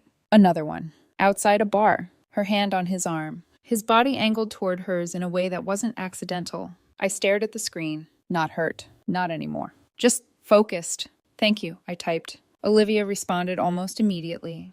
I'm sorry, I know this isn't easy. I looked at her message for a moment, then typed back. It's easier than you think. Because it was. The hardest part had already happened. The not knowing. The doubting. The questioning. That was gone now. All that was left was action. That evening, I sat in my car for a long time before going inside. Not because I was hesitating. Because I was thinking, planning. For the first time in months, I wasn't reacting to Ethan's behavior. I was ahead of it. I thought about everything. The wedding. The humiliation. The dismissal. The way he had slowly erased me from my own life. And then I thought about something else. Myself. Who I had become in this marriage. Who I had allowed myself to become. Quiet. Accommodating. Understanding. Always adjusting. Always forgiving. Always staying. That version of me was gone. By the time I walked into the house, I already knew what I was going to do. Ethan was on the couch, of course. Phone in hand. Of course. Hey, he said casually, glancing up. Hey. I walked past him without stopping, setting my bag down, moving through the house like it belonged to me. Because it did. And for the first time in a long time, I felt it. Not emotionally. Physically. Solid. Grounded. Certain. Everything okay? He asked, noticing something different. I turned to look at him. Really look at him. And for the first time, I didn't see my husband. I saw someone who had underestimated me. Yes, I said calmly. Everything's clear now. He frowned slightly. What does that mean? I held his gaze for a second longer, then gave a small, almost unreadable smile. It means, I said softly, I finally understand. He looked confused. Of course he did. Because he thought he'd still had control of the narrative. He thought I was still the woman who would question him, argue with him, try to fix something he had already abandoned. But that woman didn't exist anymore. I turned away before he could ask anything else and walked upstairs, leaving him sitting there, still believing he had time, still believing I didn't know, still believing I would stay. And for the first time in this entire story, he was wrong. The next part didn't happen all at once. But when it started, it didn't stop. I didn't confront Ethan that night, or the next, or even the one after that. Because once you know the truth, you don't need to rush. You prepare, quietly, carefully. And when the moment comes, you don't explode. You execute. The first thing I did was gather everything. Not emotionally. Factually. Screenshots of late-night messages I had once ignored. Credit card statements. Receipts. Dates. Patterns. The photos Olivia had sent. I didn't look at them twice. I didn't need to. They weren't for me anymore. They were evidence. The second thing I did was reach out, not to Vanessa, not to Ethan, to Daniel, her boyfriend. I found him the same way Olivia had suggested. Social media, photos, tags, a life he thought was real, a relationship he thought was intact. I stared at his profile for a long time. He looked normal, happy, the kind of man who trusted easily, the kind of man I used to be. I hesitated for exactly 3 seconds. Then I sent the message. Hi, you don't know me, but I think you deserve to know what's been happening between Ethan and Vanessa. I attached the photos. No explanation. No emotion. Just truth. Then I put my phone down and went about my evening like nothing had changed. Because for me, nothing had. It had already ended. The next morning, everything began to unravel. My phone started buzzing around 9:30. Unknown number. I answered. Hello? A man's voice. Tight. Controlled. This is Daniel. I closed my eyes briefly. Hi. A pause. Is it true? He asked. No anger. No yelling. Just disbelief. Yes. Another pause. Longer this time. I called her, he said finally. She denied everything. Of course she did. They always do, I replied calmly. Silence. Then I confronted Ethan too. That caught my attention. And he didn't deny it. I exhaled slowly. Of course he didn't. Not when it was already exposed. What are you going to do? I asked. Daniel let out a quiet breath. I don't know yet. I nodded, even though he couldn't see me. I didn't tell you so you'd react, I said. I told you because you deserve the truth. Another pause. Thank you, he said finally. We hung up shortly after, and that was it. No drama, no confrontation. Just the beginning of consequences. By noon, Ethan's phone started ringing. Again, and again, and again. I watched him from across the room as his expression shifted. Confusion, annoyance, then something else. Concern. He stepped outside to take one of the calls. I didn't follow. I didn't need to. When he came back in, his face was different. What did you do? He asked, his voice tight. I looked up from my laptop slowly. What do you mean? Vanessa just called me, he said. Her boyfriend knows. He's losing it. He said someone sent him photos. I held his gaze. And? He stared at me. You did this. It wasn't a question. I leaned back slightly in my chair. Yes. The word landed quietly, but it hit harder than anything I could have shouted. Why would you do that? He demanded. I tilted my head slightly. Why wouldn't I? His jaw tightened. This isn't your place. My place? I cut in, my voice still calm. You brought someone else into our marriage, Ethan. You made it my place. He ran a hand through his hair, pacing slightly now. You've made this worse? I almost laughed. Worse. You mean visible? I corrected softly. He stopped, stared at me. You had no right. I met his gaze evenly. I had every right. Silence filled the room. Heavy. Unavoidable. And for the first time, he didn't have an argument, because there wasn't one. That evening, everything collapsed. Vanessa didn't show up to work the next day. Daniel had left her. From what I heard later, not quietly, not cleanly, Ethan's office became uncomfortable. People talk. They always do, especially when the truth finally has proof. He came home that night quieter than I had ever seen him. No phone in hand. No casual attitude. Just still. I didn't think you'd do something like this, he said eventually. I looked at him for a moment, then stood up, walked past him. Paused just long enough to say, you didn't think I'd stop being who you thought I was. And then I went upstairs. Because there was nothing left to say. The fallout didn't feel satisfying. It didn't feel like revenge. It felt like balance. Like something that had been tilted for too long had finally corrected itself. I didn't stay to watch the rest. Because I didn't need to. By the time everything started falling apart for him, I was already gone. Not physically. Not yet. But emotionally, completely. And that was something he would never be able to undo. I didn't leave in the middle of a fight. I didn't pack my bags in anger or slam doors behind me. That kind of ending would have felt too loud, too emotional. And by then, I wasn't emotional anymore. I was certain. A week after everything came out, I sat across from Ethan at the kitchen table, the same table where we used to drink coffee on quiet mornings, back when things still felt real. He looked different, tired, less sure of himself. Like the version of him that had walked into rooms effortlessly was suddenly gone. I didn't think it would end like this, he said quietly. I studied his face, not searching for anything, just observing. Neither did I replied. A pause. You could have talked to me, he added, before all of this. I almost smiled. Talked. Like I hadn't been trying to talk for months. I did, I said calmly. You just weren't listening. He looked down at his hands. For once, he didn't argue, because there was nothing left to defend. I made mistakes, he said after a moment. Mistakes. I let that word sit in the air between us. Because that's what people call it when they want to make something smaller than it actually is. It wasn't a mistake, I said quietly.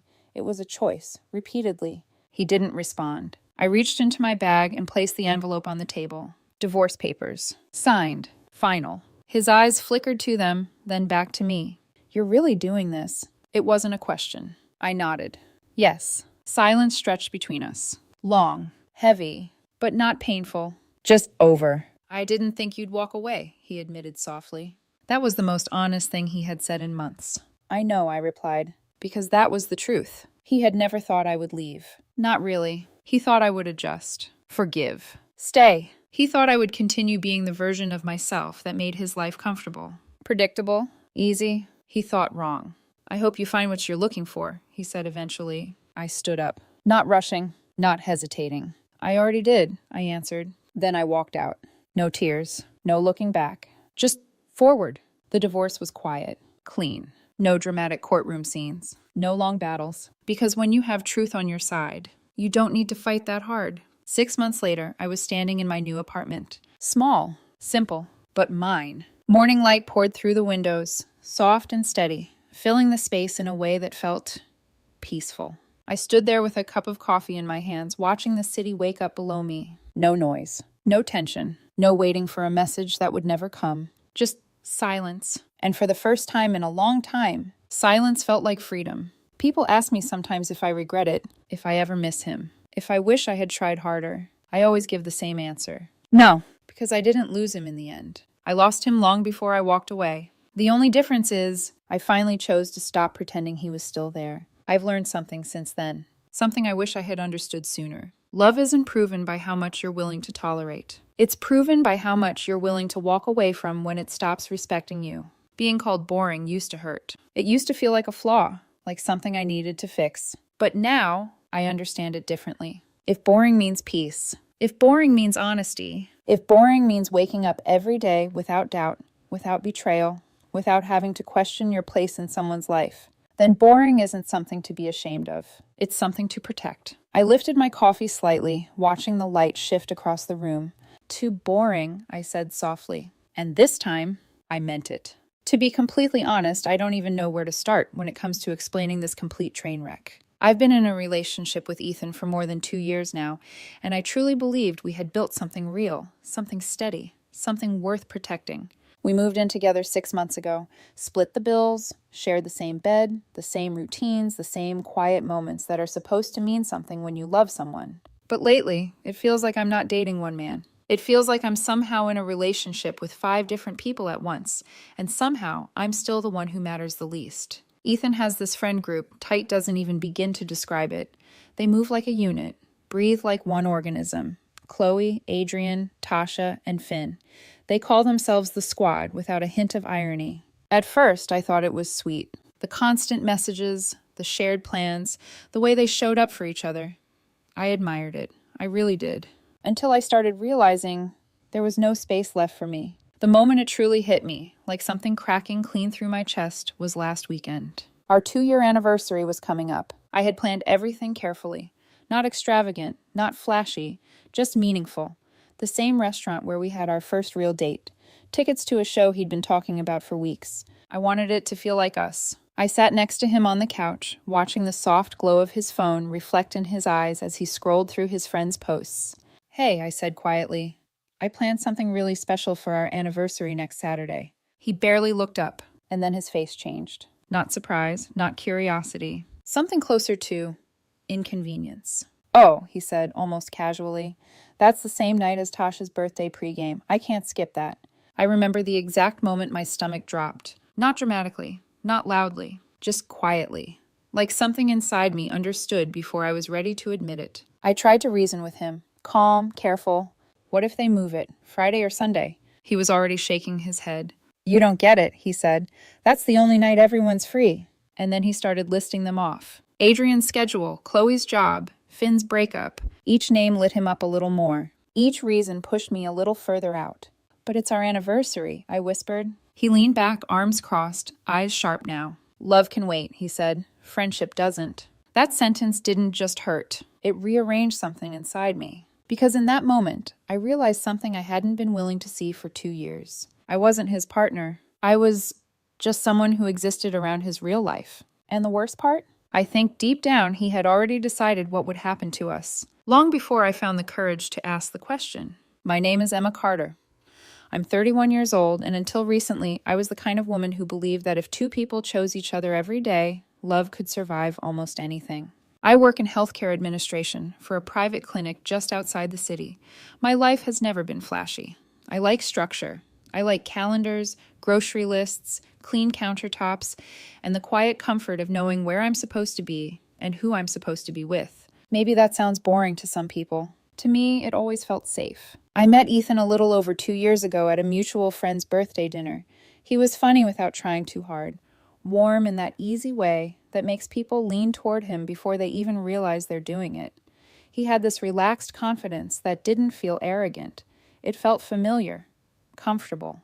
That night, he made a joke about the terrible playlist at the restaurant, and I laughed harder than I meant to. Later, when everyone was outside saying their goodbyes, he stood beside me with his hands in his jacket pockets and said, "You look like someone who hates small talk as much as I do." I smiled.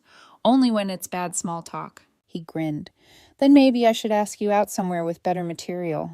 It was simple, natural, easy. And in the beginning, that's what we were. Easy. Our first few months together felt light in the best way.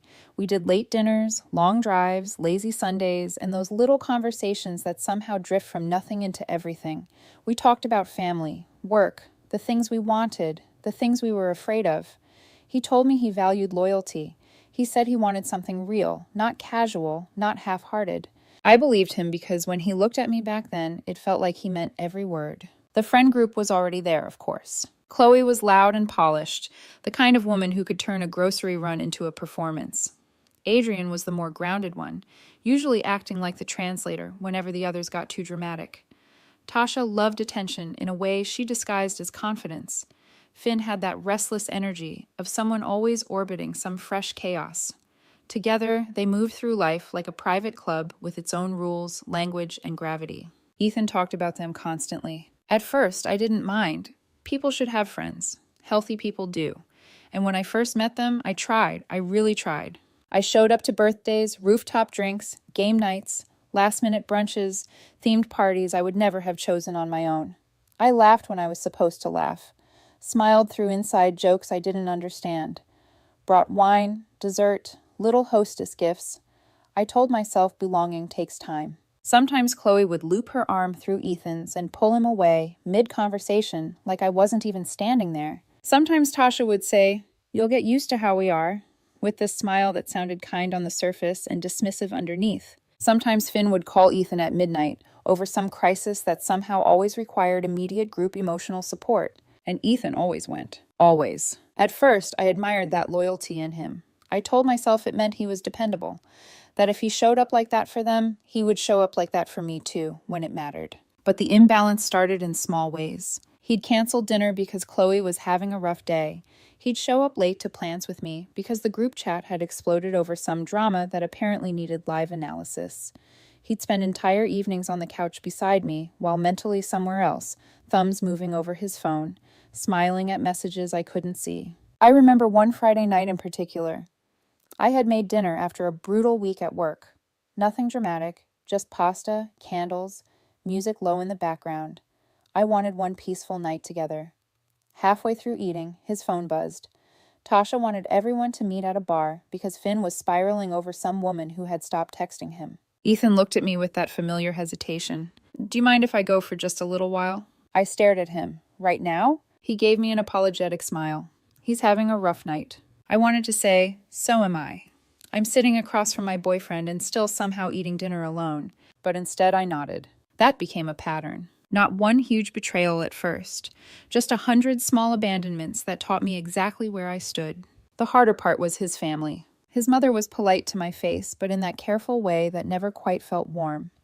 She would say things like, "Ethan has always needed a lot of freedom," or, "You know how close he is to his people."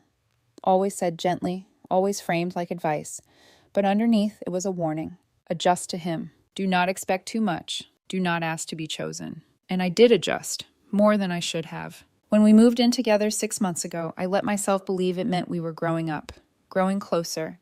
That shared rent, shared space, shared routines would naturally pull us into a deeper partnership. Instead, it only made the truth harder to ignore. Because once you live with someone, you can't pretend not to notice when they keep handing their best energy to everyone else. And still, I stayed. Because I loved him. Because sometimes, late at night, when the apartment was finally quiet and it was just the two of us, he would reach for my hand like I was still the person he meant to build a future with. And I kept falling in love with the version of him that only showed up when no one else was asking for him. Looking back now, the warning signs weren't subtle. They were just consistent. So consistent that they slowly became normal. And that's the most dangerous kind of problem, when something that hurts you starts to feel routine. It wasn't one moment that made me question everything. It was the accumulation. The quiet weight of being pushed to the side, over and over again, until I started wondering if I even had a place beside him at all.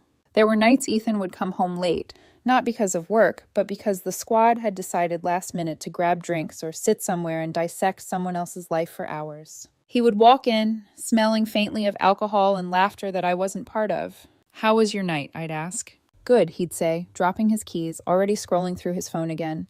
"You should have come." But I knew that tone. It wasn't an invitation. It was an afterthought. Sometimes I tried to join them more actively. I remember one weekend, Qley organized this elaborate themed dinner. Everyone had assigned roles, outfits, even scripted jokes. I spent an hour getting ready, choosing something that made me feel like I belonged there. Halfway through the night, I realized I was the only one who didn't have a role. No one had told me. They all played along, laughing, improvising, building on inside jokes that stretched back years. I smiled, nodded, played along when I could. But inside, I felt like I was watching a show I had never been cast in. Then there were the conversations, or the lack of real ones. Every time I tried to bring up how I felt, Ethan would listen, at least on the surface. "I just feel like we don't spend enough intentional time together," I told him once, sitting across from him at the kitchen table. He nodded. "I hear you." But then, almost immediately, "You know I'm just a social person, right? I don't want to lose that." "I'm not asking you to," I said, trying to stay calm. "I just want balance." "And I'll try," he promised. He always promised. But promises without change start to feel like noise. A few weeks later, I overheard something I wasn't supposed to hear. He was on the phone in the living room with Tasha. I was in the hallway, about to walk in, when I caught my name. "She's just going through this weird phase," he said. I froze. A jealous phase. Like she needs to learn how to share my time better. "It's not that serious." There was laughter on the other end. I didn't move. Didn't breathe. Because in that moment, I realized something worse than being ignored. I was being minimized, reduced to a problem that needed to be managed. Later that night, when he came into the bedroom, I pretended to be asleep. I didn't trust myself to speak. Because if I did, I didn't know if I'd cry or say something I couldn't take back. The pattern kept repeating. When I graduated from my certification program, a milestone I had worked toward for years, he didn't show up to celebrate. Adrian had just moved into a new apartment, and apparently the housewarming party couldn't be missed. When my brother got married, Ethan told me he was too exhausted from a 3-day music festival with the group. I sat alone at that wedding reception, smiling through conversations, making excuses for him. He had something come up. Work's been crazy. He really wanted to be here. Each lie tasted worse than the last. And then there was the night my mother was in the hospital. She had gone in for a procedure. Nothing life-threatening, but still serious enough to shake me. I called Ethan. "I could really use you here," I said quietly, standing outside the hospital room. There was a pause. Then, "Tonight?" "Yes." Another pause. "It's game night. We already planned this." I closed my eyes. "Okay," I whispered. "It's fine." It wasn't fine. But when he needed something, I was always there. No hesitation. No conditions. One night, around 2 a.m., my phone rang. "Ethan, can you come get me?" He slurred slightly.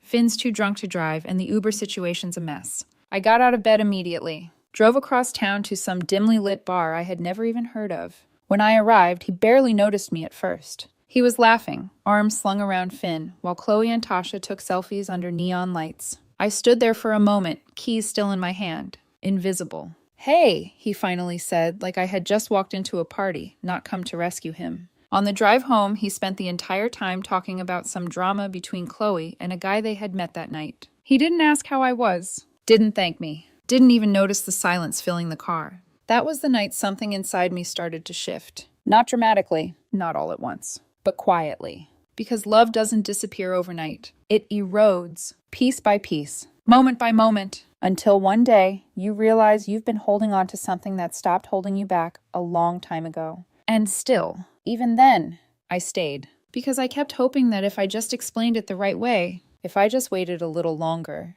if I just loved him a little more carefully, he would finally see me. But the truth was, he had always seen me. He just didn't choose me. The anniversary wasn't just another date on the calendar. It was a line. I didn't realize it at the time, but everything before that night was me trying to make it work. Everything after was me finally seeing it clearly. The day itself started quietly. Too quietly. Ethan woke up late, like he usually did on weekends, stretching lazily while reaching for his phone before he even looked at me. I watched him from the other side of the bed, waiting. Not for anything big, just something.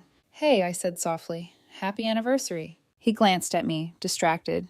"Oh yeah, happy anniversary." Then his attention dropped right back to his screen. Something in my chest tightened. Not sharply, just enough to remind me I was the only one holding this moment with any weight. I spent the morning getting ready anyway. I told myself maybe he was just tired. Maybe he was saving his energy. Maybe I was overthinking.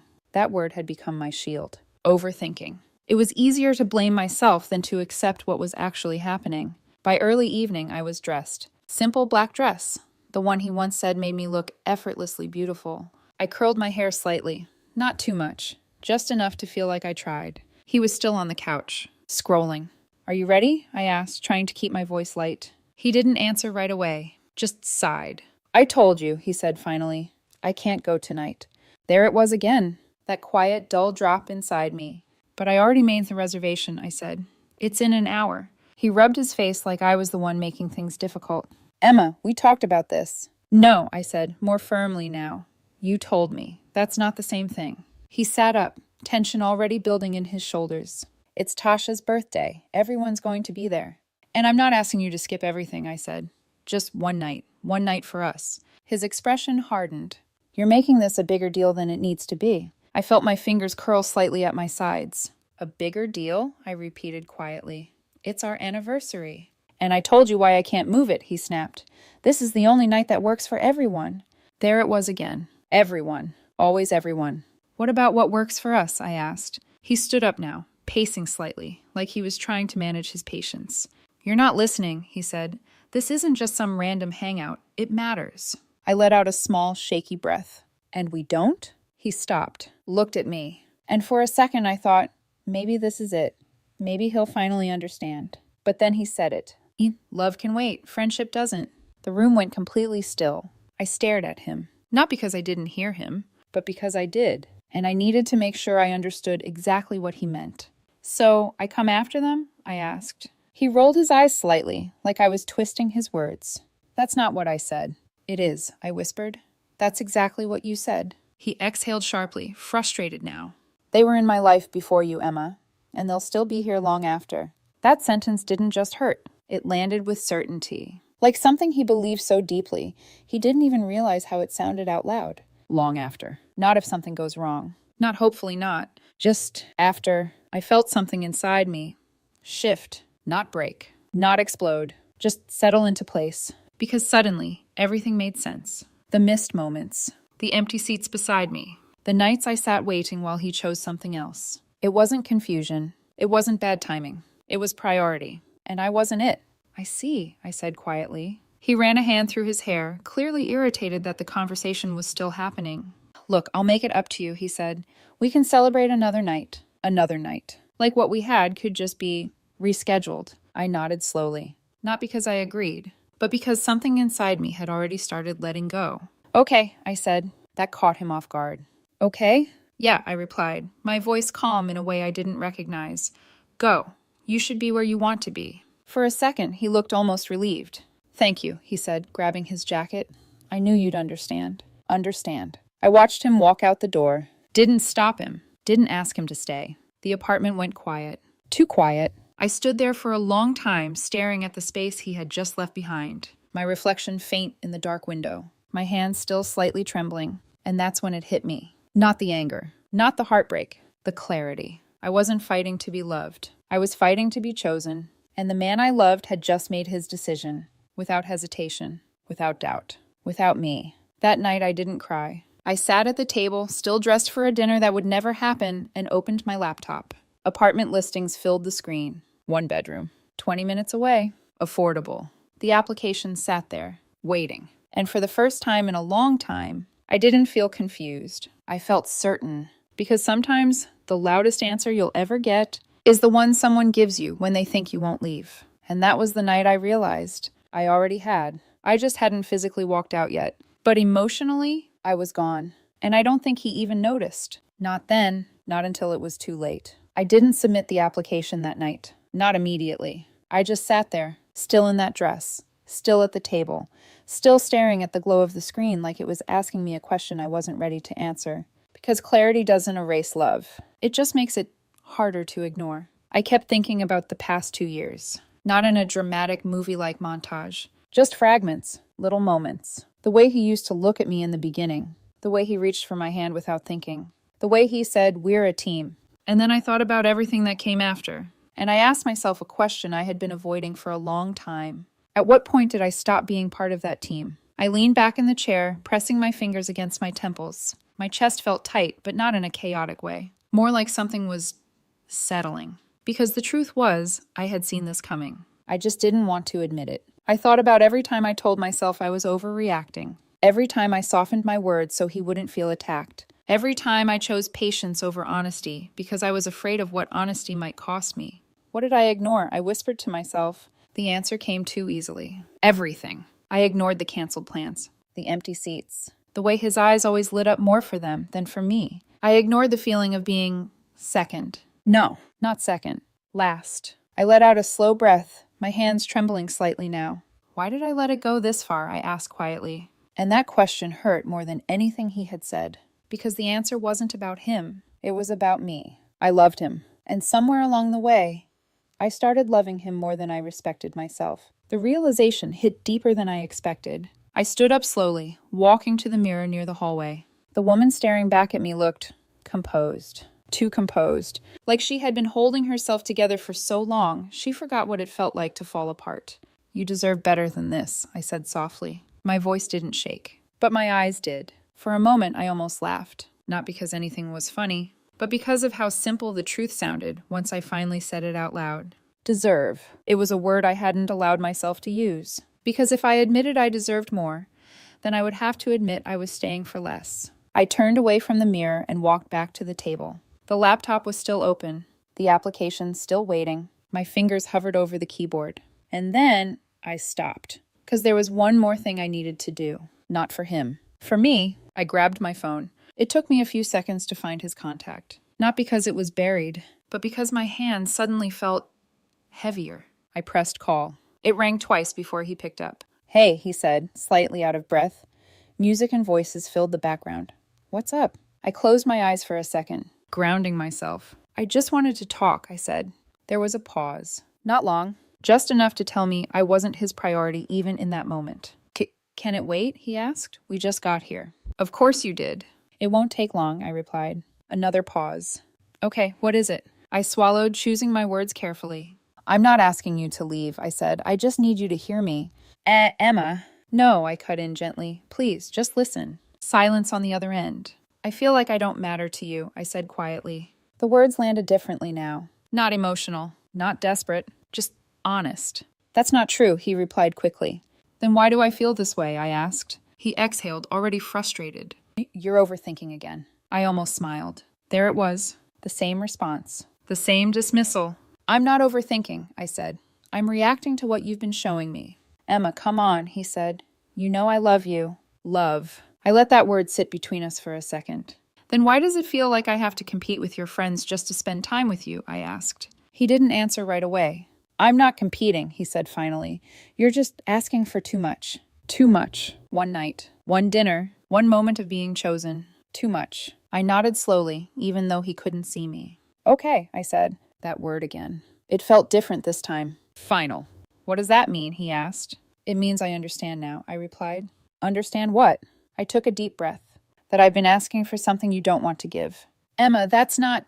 It's okay, I said softly. I'm not angry. And I wasn't. That was the strange part. I just needed to hear it clearly. There was something to my voice that made him pause.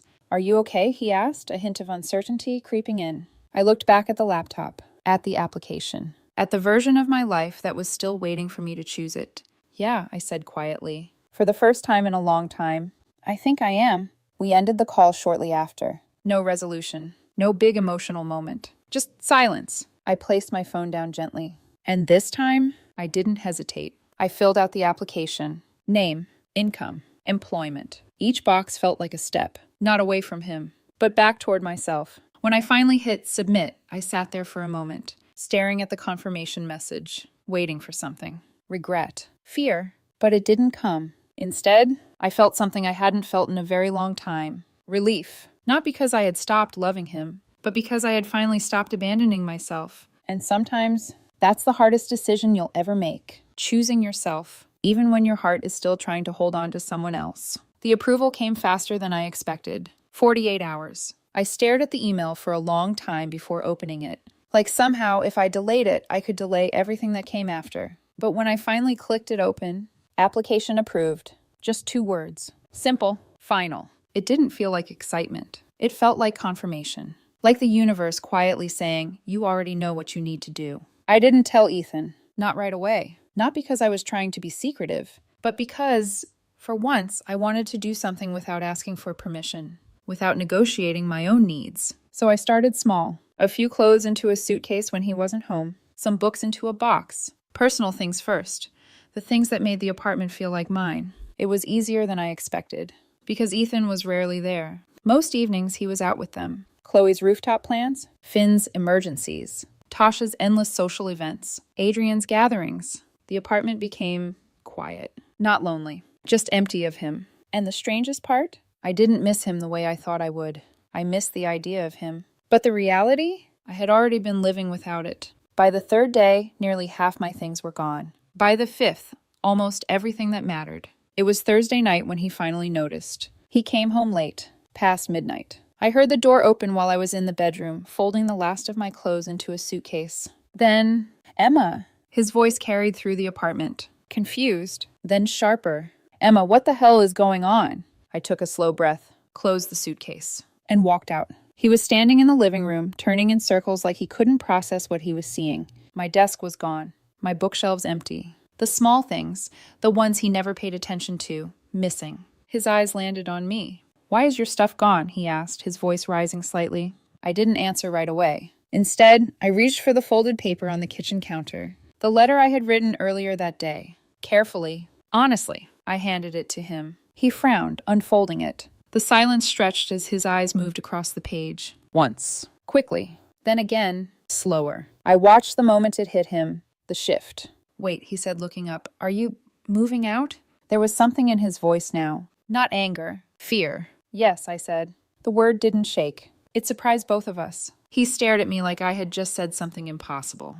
You're leaving me because I have friends? He asked. There it was. The misunderstanding he chose. It's not about that, I said calmly. Then what is it about? He snapped, shaking the letter slightly. Because this sounds like you want me to choose between you and everyone else in my life. I felt something in my chest tighten, not from doubt, from exhaustion. I just want to feel like I matter to you too, I said quietly. The words landed, but not the way I hoped. Of course you matter, he said quickly, but I'm not going to start ignoring my friends just because you need constant attention. Constant attention. I let out a small breath. One night, I said. I asked for one night. And I told you why that night didn't work, he shot back. Because they mattered more, I replied. That's not fair, he said, running a hand through his hair.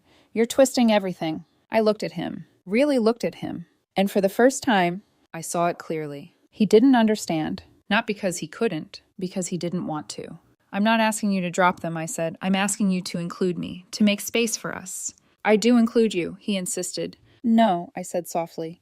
You invite me into their space. That's not the same thing. He opened his mouth, then closed it. For a moment, there was silence. Real silence. And in that silence, I realized something that hurt more than anything we had said so far. We weren't having the same conversation. He thought this was about control. I knew it was about care. And those two things, they don't meet in the middle. After that, the conversation started looping. The same arguments, the same defenses. You knew who I was when we started dating. I thought you wanted something real.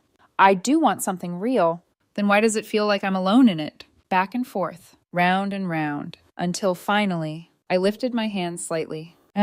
That's enough, I said. He stopped. Enough what? He asked. Enough of this, I replied. I'm not doing this anymore. His expression shifted. Not doing what? He pressed. I met his eyes. Fighting for something you're not willing to protect. The words landed. Harder this time. I could see it. Because suddenly, he wasn't arguing. He was processing. This is serious, he asked quietly. Yes. The room felt smaller. He looked around, like maybe he could piece everything back together if he just understood it fast enough. But it was already too late. Because the truth is, I didn't make this decision in that moment. I made it in every moment he didn't choose me. He just didn't notice. Until I stopped asking. And started leaving. After that night, everything became quiet. Not peaceful. Just hollow. I stayed in the apartment one more night. Not because I had to, but because I needed to feel the weight of what was ending. Ethan didn't go out. For the first time in months, he stayed. But he didn't come close to me either. We moved around each other like strangers. Careful, distant. He sat on the couch, staring at his phone, but not really scrolling, just holding it. I stood in the kitchen for a long time, not cooking, not eating, just watching the reflection of both of us in the dark window. Two people, same space, no connection. That hurt more than any argument, because it confirmed something I had been afraid to admit. We weren't breaking. We had already broken. We were just catching up to it. That night, I lay in bed facing the wall. I could feel him behind me, not touching, not reaching, just there. And I realized, even when he was right next to me, I felt alone. That was the lowest point. Not the shouting, not the disappointment, the silence. Because silence doesn't fight you. It just leaves you with the truth. My chest felt heavy, not like I wanted to cry. Like I had already cried everything out before I even knew I was grieving. I closed my eyes, and for the first time in a long time, I let myself remember everything. The good parts. The way he used to pull me closer in crowded places. The way he would brush his fingers against mine under the table. The quiet nights when it really felt like we were building something together. And then, the contrast. The missed calls. The empty promises. The way I slowly stopped expecting anything because expecting meant being disappointed. A single tear slipped down into the pillow. Not loud. Not dramatic. Just quiet. I loved you, I whispered into the dark. Not I love you. Past tense. And that realization broke something deeper than anger ever could. Because love doesn't always disappear. Sometimes it just changes shape. Becomes something softer. More distant. Less about holding on. More about letting go. I turned slightly, staring at the faint outline of his back. For a moment, just a moment, I thought about reaching out. Touching him. Asking him to stay. But then I remembered the hospital. The anniversary. The countless nights I had already reached out and found nothing there. My hand stayed where it was. Still, because I finally understood something I had been avoiding. Love isn't supposed to feel like begging. It's not supposed to feel like proving your worth over and over again just to be seen. And I was tired. So tired. Not of him. Of the version of myself who kept trying to make it work no matter what it cost. Sometime in the middle of the night, I must have fallen asleep. When I woke up, the other side of the bed was empty. Cold. I sat up slowly. The apartment was silent again. But this time, it felt different. Not heavy. Not suffocating. Just clear. I got out of bed and walked into the living room. His keys were gone. His shoes missing. He had left early. No message. No explanation. And for once, I didn't feel hurt. I felt certain, because that was who he had always been. And this was who I was finally becoming. Someone who didn't wait to be chosen. Someone who didn't confuse presence with love. Someone who understood that the hardest part of leaving isn't walking away. It's accepting that there's nothing left worth staying for. I took a deep breath. And for the first time since all of this began, I didn't feel like I was losing something. I felt like I was finally done. The final shift didn't happen all at once. It happened in layers. Quiet realizations stacking on top of each other until there was nothing left to question. I moved into the new apartment that weekend. It was smaller, simpler. But the moment I stepped inside, I could breathe.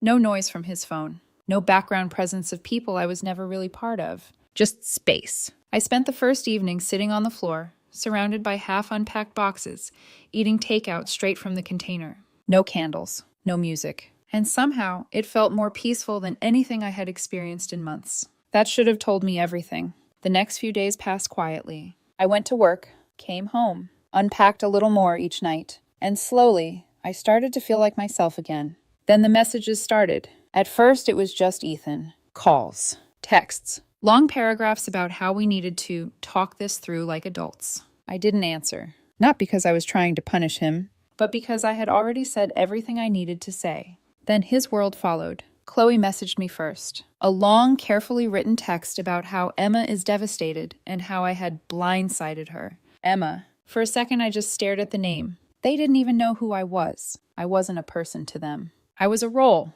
Then Finn called. "You're acting childish," he said the second I picked up.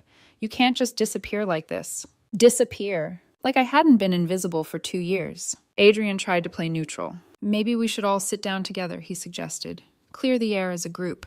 As a group. Of course. Everything had to be a group. Even my breakup. Even my pain. Even my decision to leave. And then Tasha. Someone I had spoken to maybe 10 times in 2 years. You're making a huge mistake," she texted. I didn't reply to any of them. Not one. Because for the first time, I understood something clearly. They weren't protecting him. They were protecting the version of the world that kept them all comfortable. And me leaving? It disrupted that. It exposed something they didn't want to look at. That not everything they called loyalty was actually healthy. By Sunday night, the tone changed. The messages got sharper. You're selfish. You're immature. You don't know how relationships work. One even said I was emotionally manipulative for leaving without warning. I almost laughed. Without warning. As if I hadn't been quietly asking to be seen for 2 years. As if my silence now wasn't the result of being ignored for so long. Then Monday happened. I came home from work, tired but steady. And the moment I turned the corner toward my building, I stopped. They were all there. Ethan in front. Qley, Adrian, Tasha, Finn behind him, standing in a line like some kind of intervention. For a second, I just stared. Not shocked. Just tired. Ethan stepped forward the moment he saw me. "We need to fix this," he said immediately, his voice loud enough to carry. People nearby slowed down, watching. I felt the familiar pressure, the one that used to make me shrink. Explain. Justify. But this time, I didn't move. "There's nothing to fix," I said calmly. His expression tightened. You don't get to just walk away like this," he insisted. "We're adults. We talk things through." I looked at him, really looked at him, and I realized something that changed everything. He still thought this was a discussion, a negotiation, something that could be talked back into place. "I already did," I said, "for 2 years." Silence. Then Finn stepped forward. "Oh, you're being selfish," he snapped. "Do you have any idea how much you've hurt her?" "Her, not me." "Of course." "All of you?" I asked quietly, glancing at the group. The words slipped out before I could stop them. And suddenly, it felt almost absurd. Like I had accidentally stepped into a performance. Qley was tearing up. Adrian looked uncomfortable. Tasha was holding her phone, recording. Recording. For what?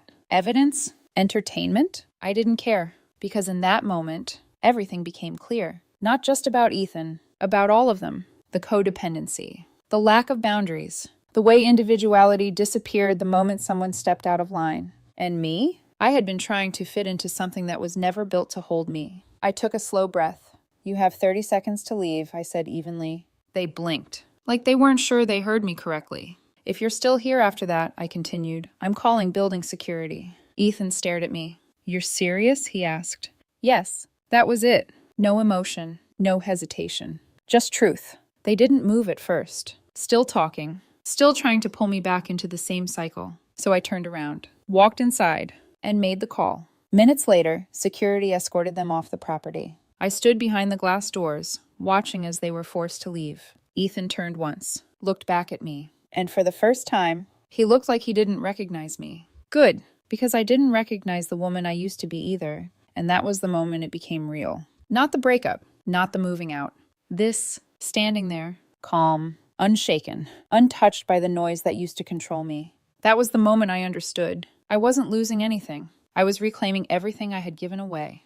My time, my energy, my worth. And I wasn't going back. Not for him. Not for anyone. Because once you finally see your value clearly, you can't unsee it. And more importantly, you don't let anyone convince you it's negotiable ever again. 3 weeks passed. Long enough for the noise to fade. Not completely, but enough that I could finally hear my own thoughts again. The calls stopped first. Then the messages. Occasionally, an unknown number would light up my phone, but I didn't answer. I didn't need to. Because nothing they could say now would change anything. And slowly, something unexpected happened. My life got quieter. Not empty. Just lighter. I reconnected with people I hadn't seen in months. Friends who didn't need constant updates or group approval to exist in my life. I started saying yes to simple things again. Coffee after work. Dinner without planning it 3 weeks in advance. Conversations that didn't feel like performances. And for the first time in a long time, I felt present. Not divided, not competing. Just there. Then the updates started coming in. Not from Ethan, from the outside. A friend of mine, Jake, happened to work with Adrian. And according to him, things weren't going as smoothly as they used to. Adrian had gotten engaged to a woman named Lily. And apparently, Lily had opinions. Strong ones. She thinks the whole group dynamic is unhealthy, Jake told me over coffee one afternoon. Says it's like no one knows how to function individually. I didn't respond right away. Because part of me had already seen that. Lived it. She's been encouraging Adrian to set boundaries, he continued. And he's actually listening. I blinked slightly. Listening? I repeated. Jake nodded. He's skipping some of their hangouts. taking time for his relationship, not glued to the group chat anymore. Something inside me shifted. Not satisfaction, just recognition, because I had asked for the same thing and been told it was too much. Apparently it wasn't. It just depended on who was asking. Jake leaned forward slightly. You know what she said when Adrian told them he couldn't make their beach trip? He added. I already knew, but I asked anyway. What? He smiled faintly. She said, you're turning into Emma. I let out a quiet breath. Of course she did, because in her world, choosing a partner meant betrayal. But in reality, it meant growth. And growth doesn't ask for permission. It just happens. Then came Qley. She landed a promotion. A big one. It required her to move across the country. Portland. She tried to keep things together. Suggested virtual hangouts, planned visits. But from what Jake heard, it didn't go well. She said real friends don't leave, he told me. I shook my head slightly. Not in judgment, just understanding. Because that wasn't friendship. That was control. And control doesn't survive distance. It exposes itself. Then there was Tasha and Finn. Apparently they had always been something. On and off. Complicated. Now they were trying to be real. A couple, which ironically caused tension. Because suddenly they weren't just part of the group. They were prioritizing each other. And that disrupted everything. I listened to all of it quietly. Not because I cared about the details, but because it confirmed something I had already learned the hard way. That dynamic only worked as long as no one grew. As long as no one stepped outside the pattern. As long as no one chose something deeper. And now, everything was shifting. Not because of me, but because life doesn't stay still just to keep people comfortable. Eventually, everyone has to choose. And when they do, things fall apart or evolve. And sometimes, both. A few days later, I got a message. From Ethan, the first one in weeks. Hey, it started. I know things ended badly, but I've been thinking. Would you be open to meeting for coffee? I stared at the screen. Not shocked, just distant. He followed up the next day. I know I messed up. I didn't understand balance before, but I've been growing. Maybe we could try again? I didn't reply. Not because I was angry, but because I finally understood something clearly. Timing matters. And growth that only comes after loss doesn't undo the damage. It just explains it. Later, Jake told me something else. Word is, she knows you're doing well, he said. That you've moved on. That you're happier. I smiled faintly. That explains the timing, I said. Because it did. When everything around her started shifting, when people began choosing their own lives, suddenly what we had looked different, more valuable, more real. But the truth is, it had always been real. She just didn't treat it that way. And I wasn't going to become an option again. Just because I had finally become a loss. Because the most important part of this story isn't that she realized what she lost. It's that I realized I was never something to be set aside in the first place. And once you understand that, you don't go back. No matter who comes knocking, no matter what they say. Because some lessons you only need to learn once. A few weeks later, I saw him again. It wasn't planned. Just one of those quiet coincidences life throws at you when you least expect it. I was out having dinner with someone new. His name is Daniel. Nothing dramatic, nothing rushed, just steady. The kind of man who looks at you when you speak. The kind who puts his phone down without being asked. The kind who understands that being present isn't a favor, it's the foundation. We were sitting near the window, halfway through dinner, when I noticed him. Ethan, at a table not far away, with Tasha and Finn. No Qley. Nah, no Adrian. Something about that alone said everything. He saw me a few seconds later. Our eyes met, and for a moment, time didn't freeze. It didn't rewind. It just acknowledged. He gave a small wave. Careful. Respectful. I nodded back. That was it. No storm. No ache. Just closure. Daniel leaned slightly toward me. You okay? He asked softly. I smiled. Yeah, I said. And I meant it. Later, as we were leaving, Ethan approached us. Not dramatic. Not desperate. Just human. Hey, he said. His voice was quieter than I remembered. I won't take long. I just wanted to say something. Daniel stepped back slightly, giving us space without making it awkward. Ethan looked at me. Really looked. I was wrong, he said. No excuses. No explanations. Just truth. I didn't understand what I had, he continued. And by the time I did, it was too late. I held his gaze. Not cold. Not soft. Just clear. I hope you figure it out, I said gently. He nodded. I'm trying, he replied. There was a pause. Then he glanced at Daniel, offering a small, respectful smile. She seems happy, he said. I didn't answer. I didn't need to. Because happiness isn't something you explain. It's something people can see. He stepped back. And just like that, it was over. Not the breakup. That had already happened. This was something else. The final release. The moment where nothing was left unfinished. On the drive home, Daniel reached for my hand. No words, just presence. And for the first time in a long time, it felt easy. No tension, no competition, no feeling like I had to earn my place. And that's when I understood the lesson this whole experience had been trying to teach me. Love isn't supposed to feel like a waiting game. It's not supposed to feel like you're asking for scraps of attention. It's not supposed to make you question your worth. The right person doesn't make you compete. They make you feel chosen every day, without hesitation. And maybe the hardest truth of all, sometimes the most loving thing you can do, is walk away from someone who never truly learned how to love you properly. Not because they're evil, not because they don't care, but because they don't know how to give you what you deserve. And staying won't teach them. It will only break you. So if you're ever in a place where you feel like you're fighting just to be seen, just to be valued, just to be chosen, listen carefully, because the answer is already there, in the silence, in the patterns, in the way they show up, or don't. And when you finally see it clearly, don't be afraid to leave, because on the other side of that decision is something better, something quieter, something real, and most importantly, someone who doesn't make you feel like you have